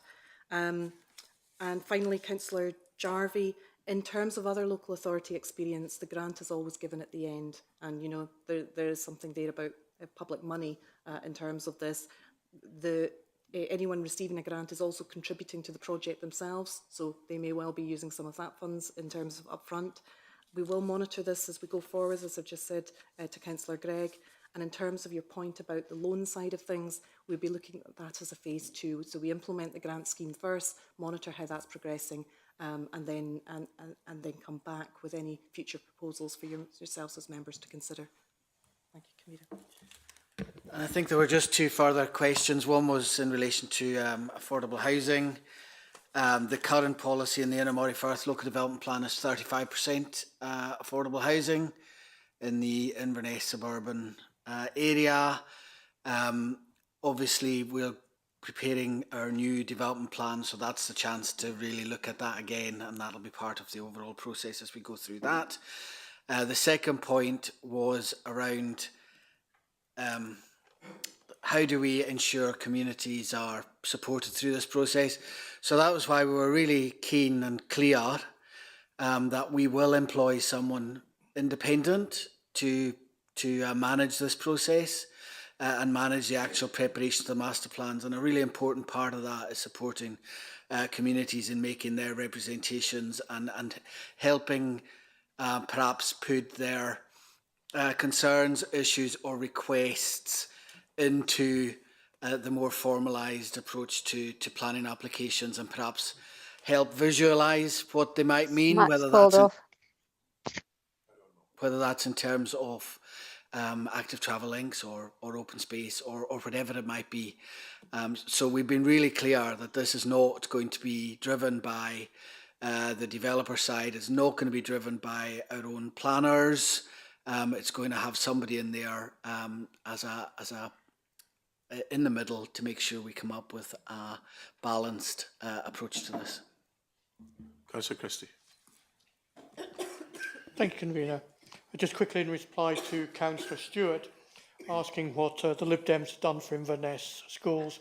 At the start of this administration, Councillor Stewart, I appreciate you weren't leader then, Councillor Crawford was for your group, but at the start of this administration, there was a sum of 60 million in the capital programme for a high school east of East Inverness, which, had that actually gone through and not been repurposed for other very valid reasons at that time, would have actually provided the necessary space for both the developments. As it is at the stand, Councillor Stewart, there is not enough space. Councillor Kennedy, absolutely agree with you. Let's get it right. Let's get it right by saying the MCA is going to be up a single track road with no pavement, with a very narrow carriageway, with no health facilities, with inadequate space in schools, with a potential flood risk. So let's get it right. Well, let's see if you get it right when you vote in a few minutes, Councillor Kennedy. Councillor Atkin, mentions, do you want something in 2 to 3 years or 7 to 9 years? I want something that's right, something that's good, something that's fit for purpose. I don't want something that's rushed, inadequate, and not going to be good, and not going to be sustainable, and not going to benefit the communities. So we seem to have the juxtaposition of people saying, let's listen to the communities, but we're not going to really. So we're going to do things in collaboration between developers, the council, and the community council will have a view, Councillor Gowans, and be allowed to say their bit, Councillor Gowans. And I bet, Councillor Gowans, when they actually do say they don't want it, they probably won't be invited to the next meetings. They'll probably won't be invited to the next meetings, they'll probably be excluded, because the whole purpose of MCA is to deliver an agreed plan. It's not to debate that people don't want something. It's about getting everybody on the same bus, going in the same direction to reach a plan. So if the community council say, no, we don't want this, I guarantee they won't. They'll soon be asked or neglected to be invited to meetings. What this is all about is quite clearly houses at all cost policy from the administration. We don't really care, but we've got to get as many houses as we can, as quickly as we can, and everywhere we can. Not fit for purpose. That's not fit for purpose, that type of approach. You might think that you're driving through and resolving the housing crisis or the housing challenge, but houses at all cost is a flawed policy. Councillor Graham illustrated to you quite clearly that, in his view, and the amount of houses that we delivered through affordable rent in this area will not, whilst welcome, is not the game changer or the silver bullet that Councillor Atkins seems to think it is. It's a part of a solution, not the game-changing solution. I think what we need to do on this whole thing is listen to the communities. They know their area. They know what will work. And the way that this is directed at the moment by saying, Councillor Gowans, that if it had been at E&I, we wouldn't have been able to speak. Well, yes, we can. We can all go along to E&I and ask to speak. And it would be a very brave chairman that would actually stop majority of people actually speaking at his committee. It would be a very courageous decision, as they would say, to actually make someone say, stop doing that. So let's take stock. Let's listen to communities. Let's go ahead with the one where there is no disagreement. Let's support the amendment. Go ahead with EMBO. Have further discussions with the communities that aren't happy with it in Ardeshir and Essex, instead of steamrollering things through like you always do. Thank you. Councillor Atkins. Thank you. I just reiterate, as well as what Councillor Gowan said, the reason the MCA item was included in this paper was to provide members with a Highland Challenge overview, with an overview of the various strands of a picture that we're trying to bring together to increase our supply of housing of all tenures. And I must note that it is not a planning item. That's really important for everyone who's spoken today. We just go back to the recommendation in the paper, which says we're agreeing to progress a proposed MCA. It is not a final decision. And one of our key challenges is that we have to accelerate development, but not at any expense, not at any expense of quality. Just because a process takes years and years, which is frankly the status quo, it doesn't necessarily automatically mean it is a better process. I mean, I'm thinking about what Councillor Jarvie said. I think, certainly in my community, how many community councils only ever have had a say when something's presented to them as a plan that they just consult on, then it goes to NPAC. And, a lot of the plans done that way have not transpired to be particularly fantastic within the community. They would have loved the idea of being absolutely at the start of a plan, to work together in collaboration, to have these arguments and have all iron things out ahead of time. There's always been a complaint of like this in my community, and I do believe, actually, Andrew Jarvie said, that this has fed a great deal of cynicism in the process. And if there are problems happening in various places around the MCAs, I think it is our duty to make sure that these are ironed out. What I would urge members to do is support the recommendation to move to the next stage, in the knowledge that plans will end up at a PAC and that communities are co-producers in this process. I feel it is a huge mistake for us as a council to call a halt to this process. It just makes us look like we're not prepared to truly embrace action. We're prepared to embrace the words and say, oh, this is a great idea. But when it comes down to the nitty-gritty, we're backing off. We promise to the people out there in the Highlands to make strides on the housing challenge. This is a process. This is one element of a process that we are trying to do something different. I think we just have to move forward with this. And as Councillor Kennedy said, this is a Highland-wide challenge. It's a challenge for our rural communities, remote communities, our towns, and our Highland capital. And I would urge people to support the recommendations. Thank you. Stuart, so to you. Thank you, Convener. So, members, we have a motion from Councillor Atkin that is seconded by Councillor Niven, and that's to move the recommendations in terms of the papers before you. We have an amendment from Councillor Christie, seconded by Councillor Andrew McIntosh, and that's available for members to view in the chat. So, members in the chamber, when we come to vote, if you wish to vote for the motion from Councillor Atkin, press the green button. If you wish to vote for the amendment from Councillor Christie, it will be the red button. And if you wish to abstain, press the white button. And we'll start the voting in the chamber shortly. Thank you.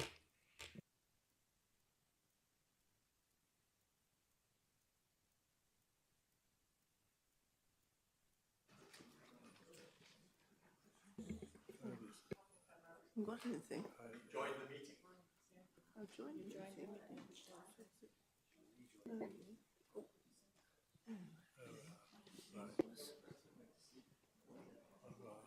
Oh, got it. I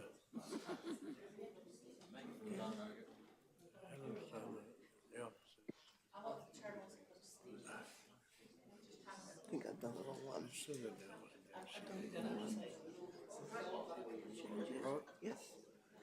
Change the mind. Yes, back into didn't think.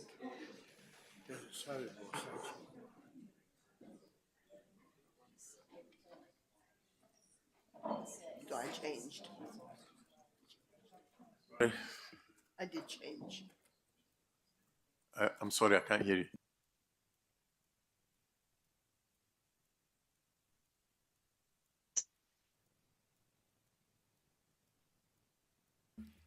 Members, can I just check, has everybody in the chamber voted that wished to vote in this matter?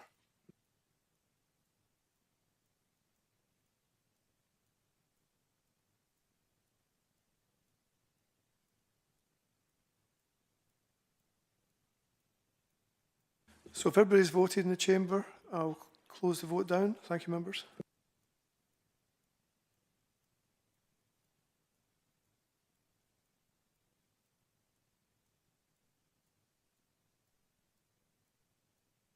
And then I'm going to go around those members participating on Teams. If you tell me you wish to vote for the motion from Councillor Atkin or the amendment from Councillor Christie. I'll start with Councillor Baird.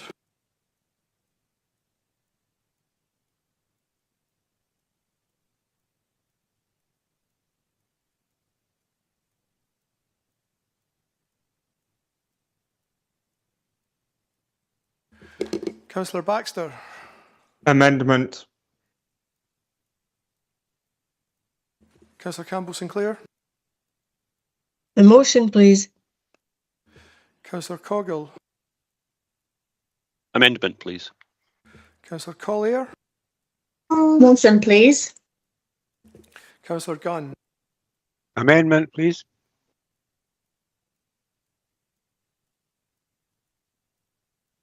Councillor Finlayson. A motion. Councillor Hendry. Motion, please. Councillor Hutchison. Motion, please. Councillor Mrs Jarvie. Abstain, unfortunately. Councillor Kate McLean. Motion, please. Councillor McLennan. Motion, please. Councillor Morrison. A motion, please, Stuart. Councillor Niven.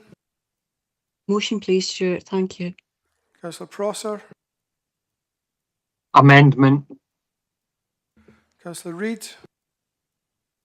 Motion, please. Councillor Rosé. Motion, please. Councillor Willis. Amendment, please. Thank you, members. Sorry, Stuart, I'm now online. Councillor Cameron. And how did you wish to vote in this matter, Councillor Cameron?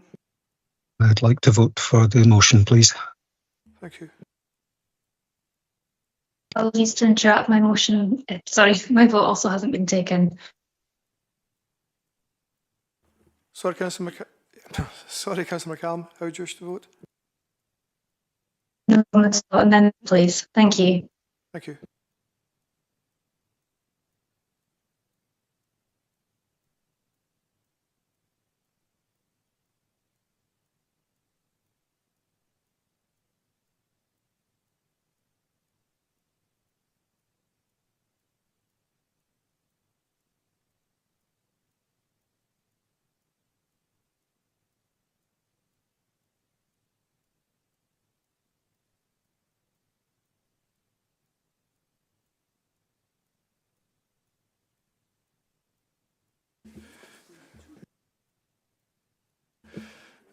Convener, there were 38 votes for the motion, there were 29 votes for the amendment, and there was 1 abstention, so the motion is carried. Members, thank you all very much. That's been quite a lengthy and productive debate. Can you be back at past?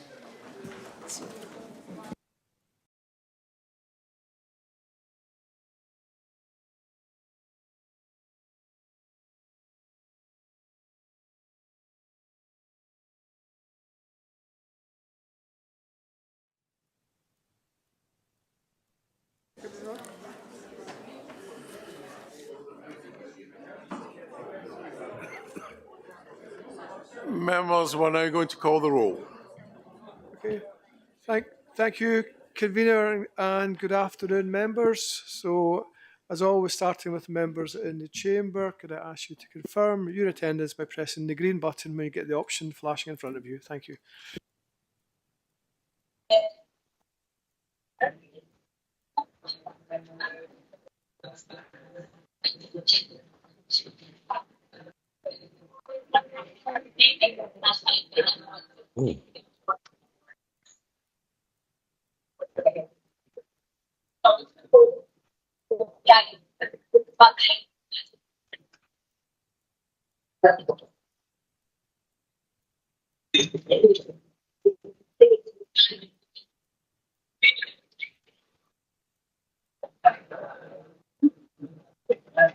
Michael, please, can you mute your microphone? Michael Baird.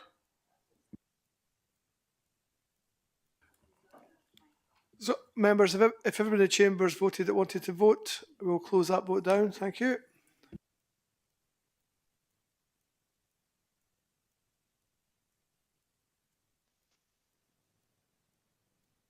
Present online. And then coming around those members on Teams to confirm attendance, please. And I'll start with Councillor Baird. Present online.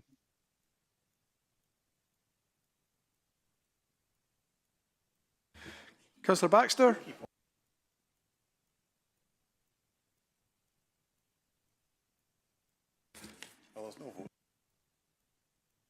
Councillor Campbell Sinclair.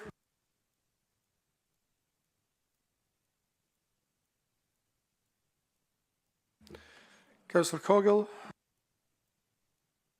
Present, Stuart, thank you. Councillor Collier. Present.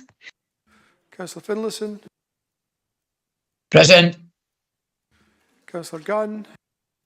Present online, Stuart. Councillor Hendry.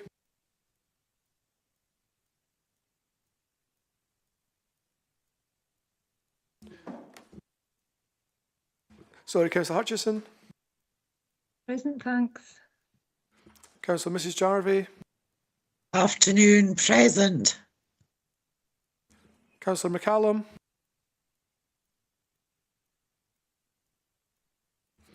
Councillor Kate McLean. I'm here, thanks. Councillor McLennan. Present online. Councillor Morrison. Here, Stuart, thanks. Councillor Niven. Present. Stuart, thanks. Councillor Prosser. Present. Councillor Reid.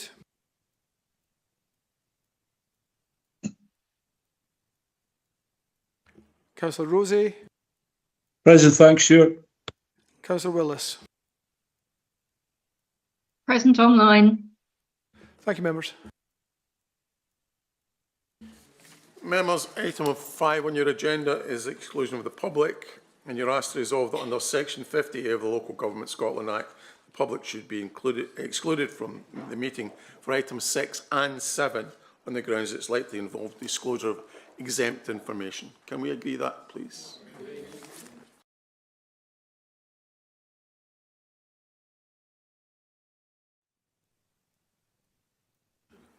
Okay, members, we now move to item 8 on your agenda, the UK City of Culture Bid 2029.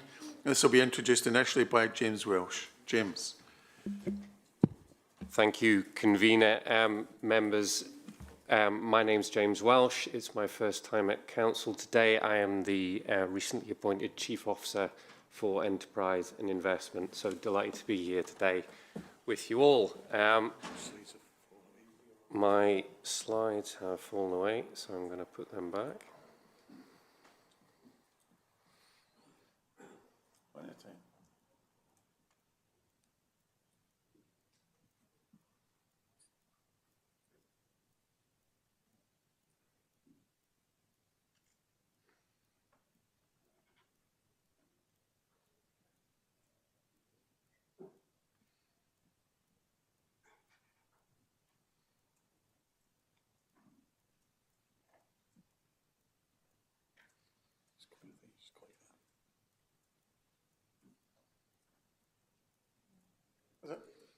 Yay.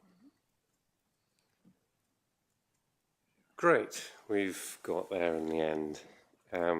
So thank you, members. I've now lost my notes. This is very slick for my first council. Apologies, members. Yeah, thank you. Members, I'm just going to help James out. Bear with me. So I don't have sharing rights.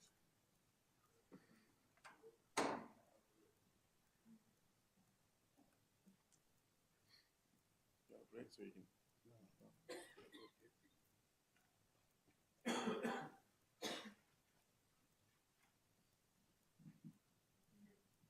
Thank you.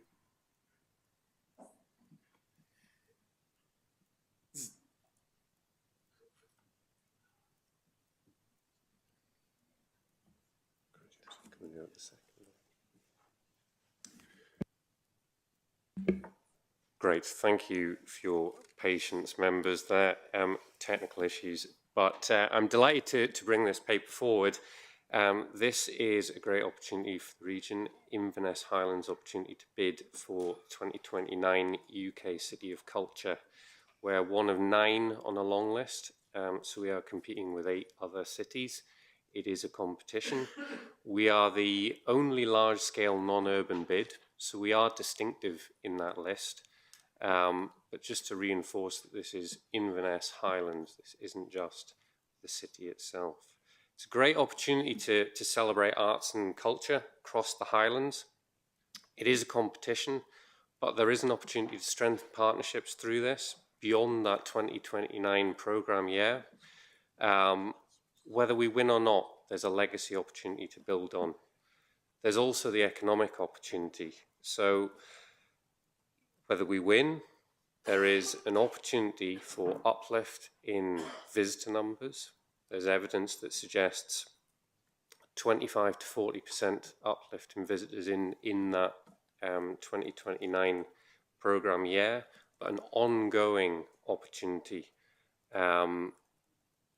that is sustained beyond that, around 7%. So there is a legacy uplift associated with this.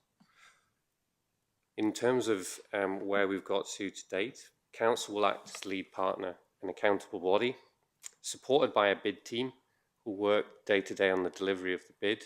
You'll see from the slides that it is a compact timetable. The bid team will be led by Brian Beattie as the bid director. Mr. Beattie is of Creative Services Scotland.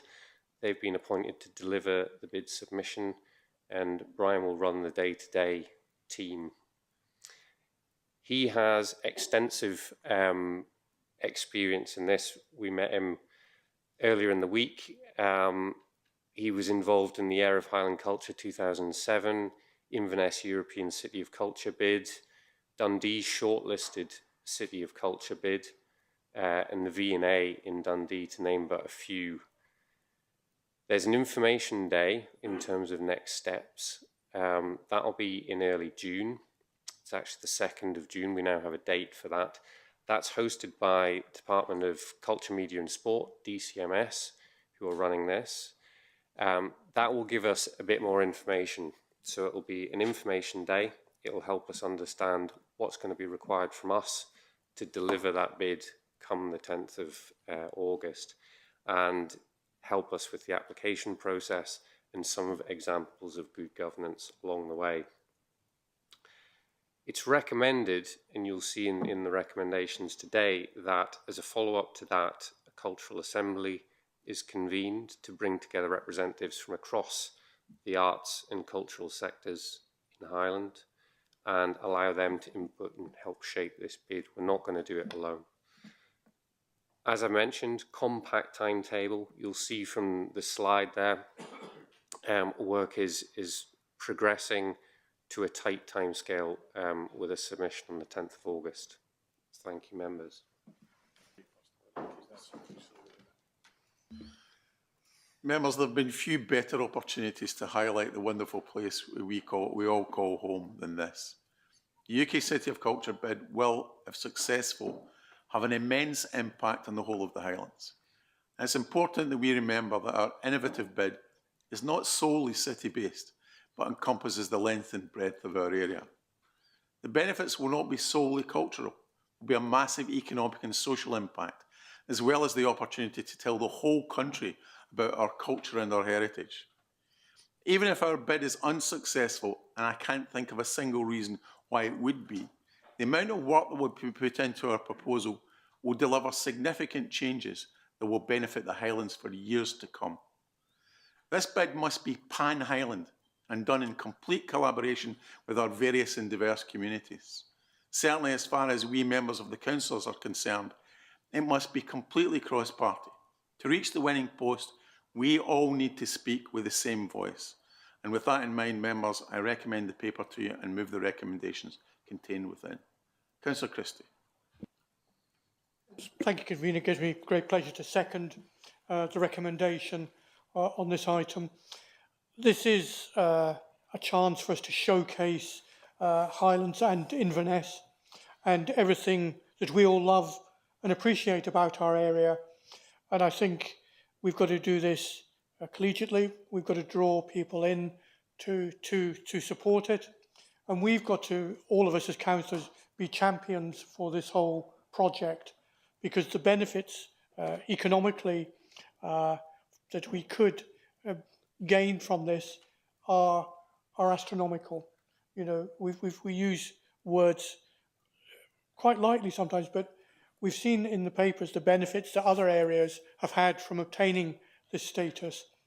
And we know with our city and with our region and with our beautiful, beautiful countryside and valleys and everything else that we've got, that we can easily showcase our area so well, not only to the UK, but further. This is an opportunity to use it to people look at cities of culture across the world. I know I do. When I go to a country and look at it, I always look to see what's happening. And it'll be the same for people looking at coming to the UK. So this is not just a UK thing. This could easily be a worldwide opportunity for us. And we've got to seize it and run collectively, all singing from the same book on this one, which will be good. And I'm sure that with the expertise we've got and the enthusiasm we have for our area, we'll be able to put in a very good bid. Thank you. Councillor Butt. Thank you, Convener. In your introduction, you in fact said many of the things I was going to say, for which I'm very grateful. Thank you very much. I must say I was excited and thrilled to read this paper, and I give my congratulations to the team that put together the initial bid to get us to be long listed as we have been. No doubt, although it is the city of Inverness which got us there, the bid will be and must be, as has been said, about the whole Highlands, the rich culture of Inverness and the different parts of the Highlands, which we can display and benefit further and develop further if the bid is successful. As you have said, Convener, I would regard the chance of winning as being very considerable. I hope there are no devotees present of the cities of Hull and Bradford, but I regard them as fairly unremarkable cities, but they've both been fairly recent cities of culture, and there was tremendous economic benefit brought into both of those cities, and I rather suspect that we can do a lot better. That they really did benefit by many, many, many millions. I look forward very much to the full bid being ready for submission in August, and I would want to go, I'm sure we all do, full support to the team that's going to be preparing it and submitting it by the 10th of August. As I say, I have every confidence that we'll win, but if we didn't, there would still be tremendous benefit in the work we've done, we have done so far. There will still be lots of benefit, both culturally and financially, even if we didn't get it, but I'm sure we shall. Councillor Balance. Thank you, Convener. I suppose I ought to mention that I stand here as someone who's received money from having a play produced in Europe a couple of times during my period as a councillor. I don't expect to benefit financially from this, but I feel I ought to make that statement. George Wiley, who's probably Scotland's greatest sculptor of the 20th century, once said, whenever anybody speaks to me about culture, I think of yoghurt. And setting that aside, I am thoroughly in support of this bid. I think this is a wonderful opportunity for us.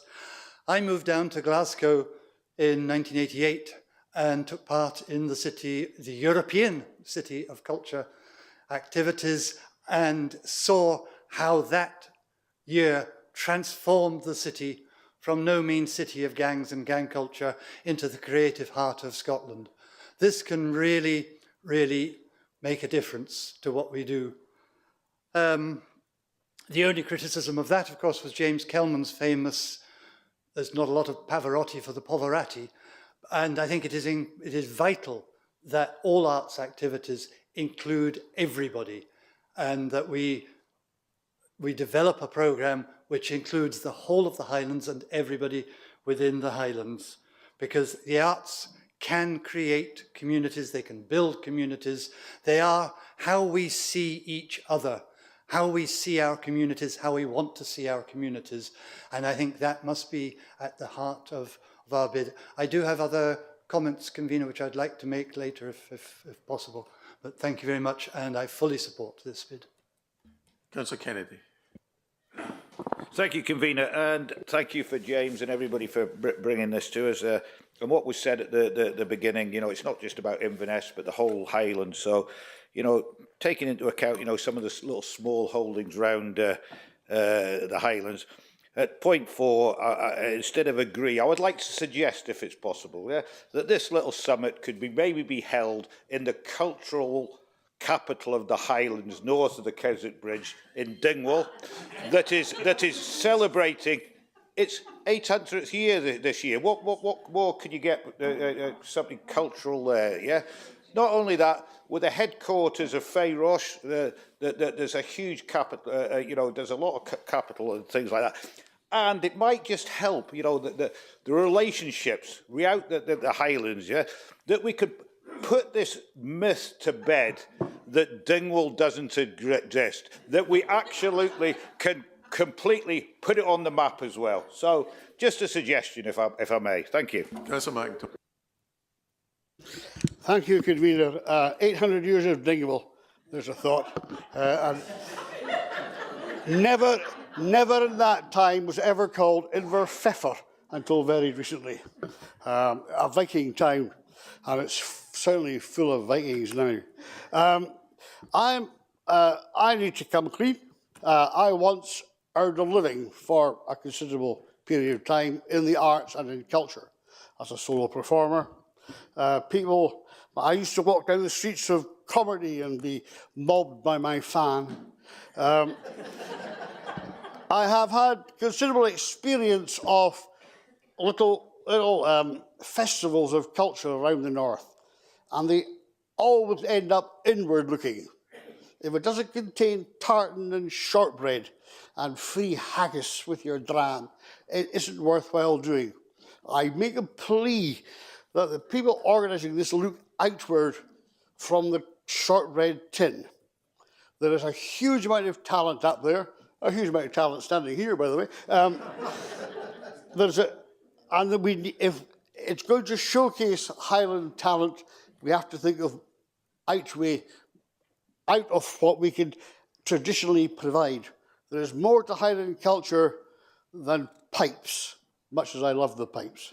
There's more to it than that, and we need to look outwards. Out there we have dancers, and not just Highland dancers, we have dancers, and we have actors, and we have authors that have come from the Highlands, and we need to look out the way, not in the way. Remember, the Year of Culture is a festival of culture that lasts a whole year. That's a huge undertaking to get people, and taking them out to smaller communities, it's not always an enormous success, unless you count an audience of 6 as being a success.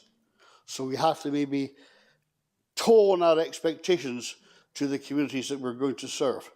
I'm still available for hire for bar mitzvahs and weddings, and I wish this group all the best, and if I can help at all, please get me for free. My strong advice is do not give up the day job. Councillor Ross. Thank you, Andrew. You're touting for work there. I think this is absolutely fantastic. Our history, our heritage, it can be built on, and it will be built on. And 28 years ago, in my community, we started to build a business, as it were, out of our history and our culture. And we only have 1,200 people in that area, and we completely transformed that area, the seaboard area. Imagine, just for a moment, what can be done with this project. It's just fantastic. And I get letters and emails from people all over the world who are associated just with the seaboard. Look at the diaspora that you're going to have for the whole of the Highlands. This is a fantastic project, and thank you. Councillor Johnson. Thank you so much. This is so exciting. I think the paper, the way it describes the amount of money being put aside for the bid, makes it sound like exceptionally good value for money. I think bringing together all of the various diverse cultures within the Highlands makes me feel like I want to embrace my inner Teuchter all the more. I think it just sounds fantastic, but I do agree with Councillor McIntosh. I think there is something about looking outward and looking to the Scottish diaspora, which is all around the world. And, you know, I'm not suggesting anything like a homecoming or anything like that, but I do think that we've got so much culture to draw on that's at home and abroad. And And I just would like to wish everybody the best of luck at the moment and not say any more that might not be welcome at the moment. So thank you. Councillor Brown. Thank you, Convener. Again, a huge opportunity. I think, again, it's about being inclusive, working together, keep our egos in our pockets, listen to people, and don't... And again, there's not your Scots live here now, of course. It's people live in the Highlands. And they brought a lot of culture. The people have joined here as well. So looking really forward to it. And I said, it's a great opportunity. Councillor Gregg. Thank you, Convener. I agree with everyone else that stood up. I think this is an excellent opportunity. I moved to Inverness after university, really love it here. And I think the more people we can advertise what a good place Inverness and the wider Highlands is to live and to be is entirely welcome. I'll take some issue with what Councillor Burt said. I don't think Hull and Bradford are unremarkable cities. I think that's excessively mean, but certainly they had a slightly negative reputation. But everyone I know who went to Hull, to Bradford, to Coventry as part of their city culture bid came away thinking that their impression of these places had been enhanced. And everyone thought they were rubbish to start with. Everyone likes Inverness now. How much better would it be after we tell them it's even better? I do have one question. There's a comment about match funding in the bid, that we would take money from reserves if we couldn't find match funding. Essentially, from what we know of other bids in other cities in the past, are we likely to be looking at match funding being there, or are we likely to be looking at taking stuff from the reserves? I don't mind either way, but I just a question. Thank you. Councillor Cameron. Well, as the representative for Inverness Central, I'm just happy to receive your thanks for actually bringing this over the line. And I suppose it might be just a point of clarification. What is this dingwall that people are talking about? Anyway, thank you very much for the bid, and I look forward to being such a success that we should actually be looking at the bid itself, actually being bringing as much benefit as we can, even if we don't win. I mean, I think there's a lot of things that we can highlight just in the bid process, and a lot of people will be looking at us at the moment. And yeah, come to my ward, see Inverness Castle. It is a great example of how we have something which is in Inverness, but looks out to the whole of the Highlands and beyond, and it's a fantastic experience. And if anyone hasn't been, come. Thanks. Councillor McPherson. Thank you, Convener. I welcome this. I'm very conscious also that all the other cities of culture will be watching what we say, so we have to be very mindful of that. I think it's very interesting. I remember being in Fort William as the chairman of the Chamber of Commerce when we were going for the outdoor capital of the UK. And it's only when other people come and visit and see what your assets are. And one of the people that came to Fort William and Lochaber said, we've just come from Leicester, and all we've got is that we think that Richard the Lionheart might be buried under that car park. They said, that's really all we've got to go with. And he said, but you've got so many assets here. You've got the Caledonian Canal, you've got the Britain's highest mountains, you've got the Great Glen. Duncan. Absolutely. And there's, okay. And he said, and you've got so much more than many of these other places. But what it did is it made the people understand what great assets we've got. We've already heard about it from a councillor from Easter Ross. And I think the Inverness Castle experience itself has been a great signpost to all the good things in Highland. And I think that should be part of the blueprint for this, because, my goodness, we're going to have a very long list of great things to see. And regardless of the outcome of whoever wins it, people are going to see Inverness up there in a completely new light, and the Highlands, and it is the gateway to the rest of the Highlands, and I welcome it. Thank you. Councillor Patterson. Thank you very much, Chair. Of course we must support it. This is an amazing, amazing thing to go for, and we should win it, because, I mean, you just have to look at the beauty of the Highlands. I mean, when you come over the Keswick Bridge and you see the city, it's absolutely amazing. It's very amazing when you go back over the Keswick Bridge and you see Rossshire. So, but I've travelled quite a bit, very luckily in my life. I lived in Australia and I go to America, and everybody, when they hear you're from Scotland, they want to know about it. and they want to travel there, and they want to hear, what about Skye? What about this? And the one thing they ask about is the Loch Ness Monster. That's top of their list. They've got to go there. And this bid will be absolutely wonderful. And I think we all are behind it. You know, we do love Inverness. It's our city. It's the capital of the Highlands. Even if we live our own Dingwall and Tain and lots of different places in Vergordon, they've all got such a history that are different. And the amount of people that come here to go right round the Highlands, and this is going to take more people than ever. So, yep, 100% behind it. Councillor Jones. Convener, could I come back in when you go to private session? Apologies. Yeah, anyone can come back in again when we go into private session. Councillor Cross. Thank you, Convener. I'll be very brief.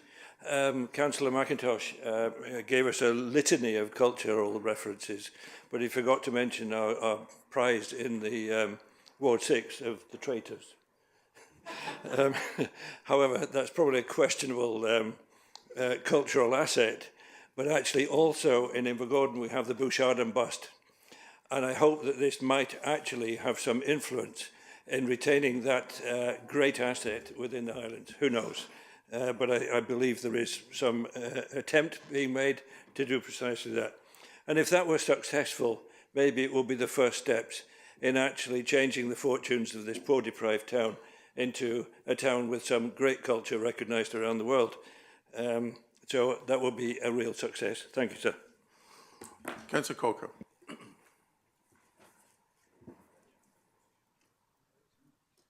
Thank you, Convener. Thank you, Convener. Just taking the opportunity to get behind this this bid. Very exciting for the whole of the Highlands. Be delighted to support that from here, the Highland cruise capital of the north, and Scotland's premier mural trail. Huge amount of naval history here, so delighted. Anyway, plenty of ammunition for you there. Carry on.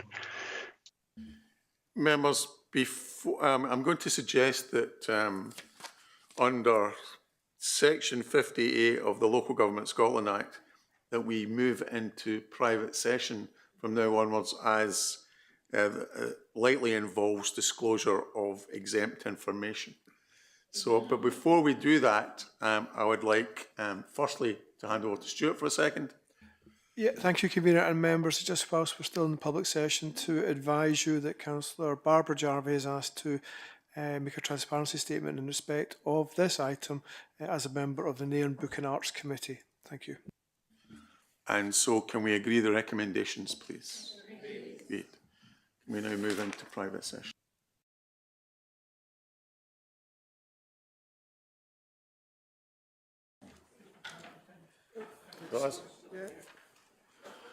Okay, members, the next item, item 9 on your agenda, is the timetable of meetings. Can we agree that? Really just a point from me is about North and South Planning Applications Committee. Please, just a plea, can the chairs of North and South Planning Applications Committee be included in any discussions about when joint meetings should be? Because I think that's important. It didn't happen. Membership of committees, there's a number of changes, including ones that Stuart has got. They're in the chat. So can we agree those? That's item 10. Deeds executed, these are for noting. Can we agree those? Item 12 is the confirmation of minutes. I would propose the minutes of the council meeting held on the 26th of March, and I look for a seconder. I'm still looking for a seconder. Laurie Fraser. Can we agree that, please? I'd like to move on block the remainder of the minutes of committees, etc. And again, I'll look for a seconder. Ken Gowns. Can we agree that? Now we move to item 14 on your agenda, which is question time. There is one question from the public, from a member of the public, and that has been answered in writing. So the next question is from Councillor Christie. And Councillor Christie has supplementary. Thank you. Before I ask my supplementary, Convener, could I ask you to intervene in the dilemma we have of getting such late answers from previous council meeting supplementaries? I wholeheartedly agree with you, Alistair. I think there is no doubt about it. We are being a little lax in the early responses to these questions. And I think we need to task both whoever you're asking and whoever the officers who are assisting in that response, that these are made in a timely fashion. I just don't think it's acceptable. Thank you, Convener, for your support on that. My supplementary to Raymond on this one is with on average 3,000 incidents reported each year, how does this compare with other local authorities in our family group? That's not something I would be able to actually provide just now. But can I just add to what the convener said there just now, that I've already taken on board the first point that you made, and we'll look to monitor that on a weekly basis up to the following council. Thanks. Including that answer. Question 2, Councillor Christie.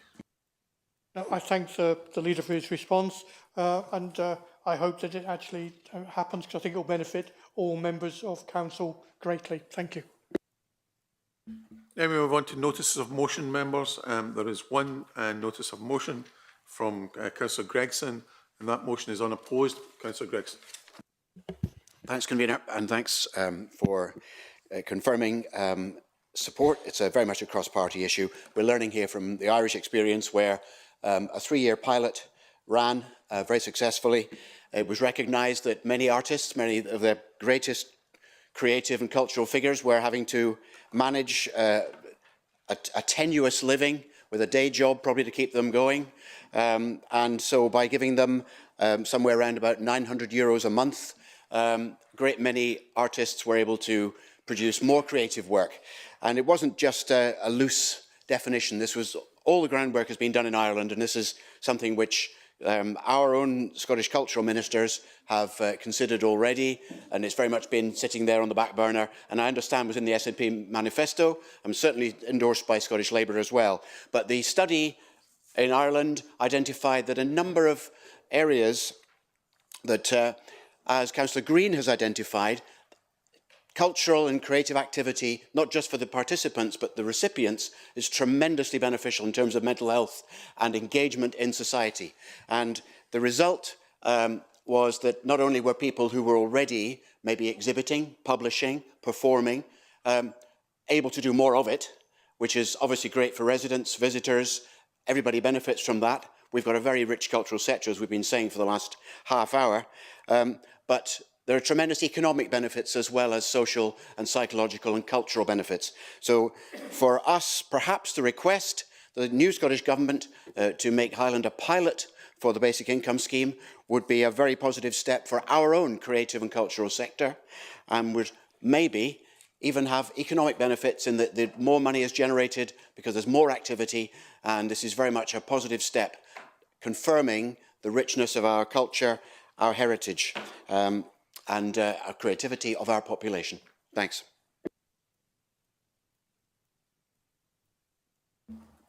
Anyone else? Okay, thank you.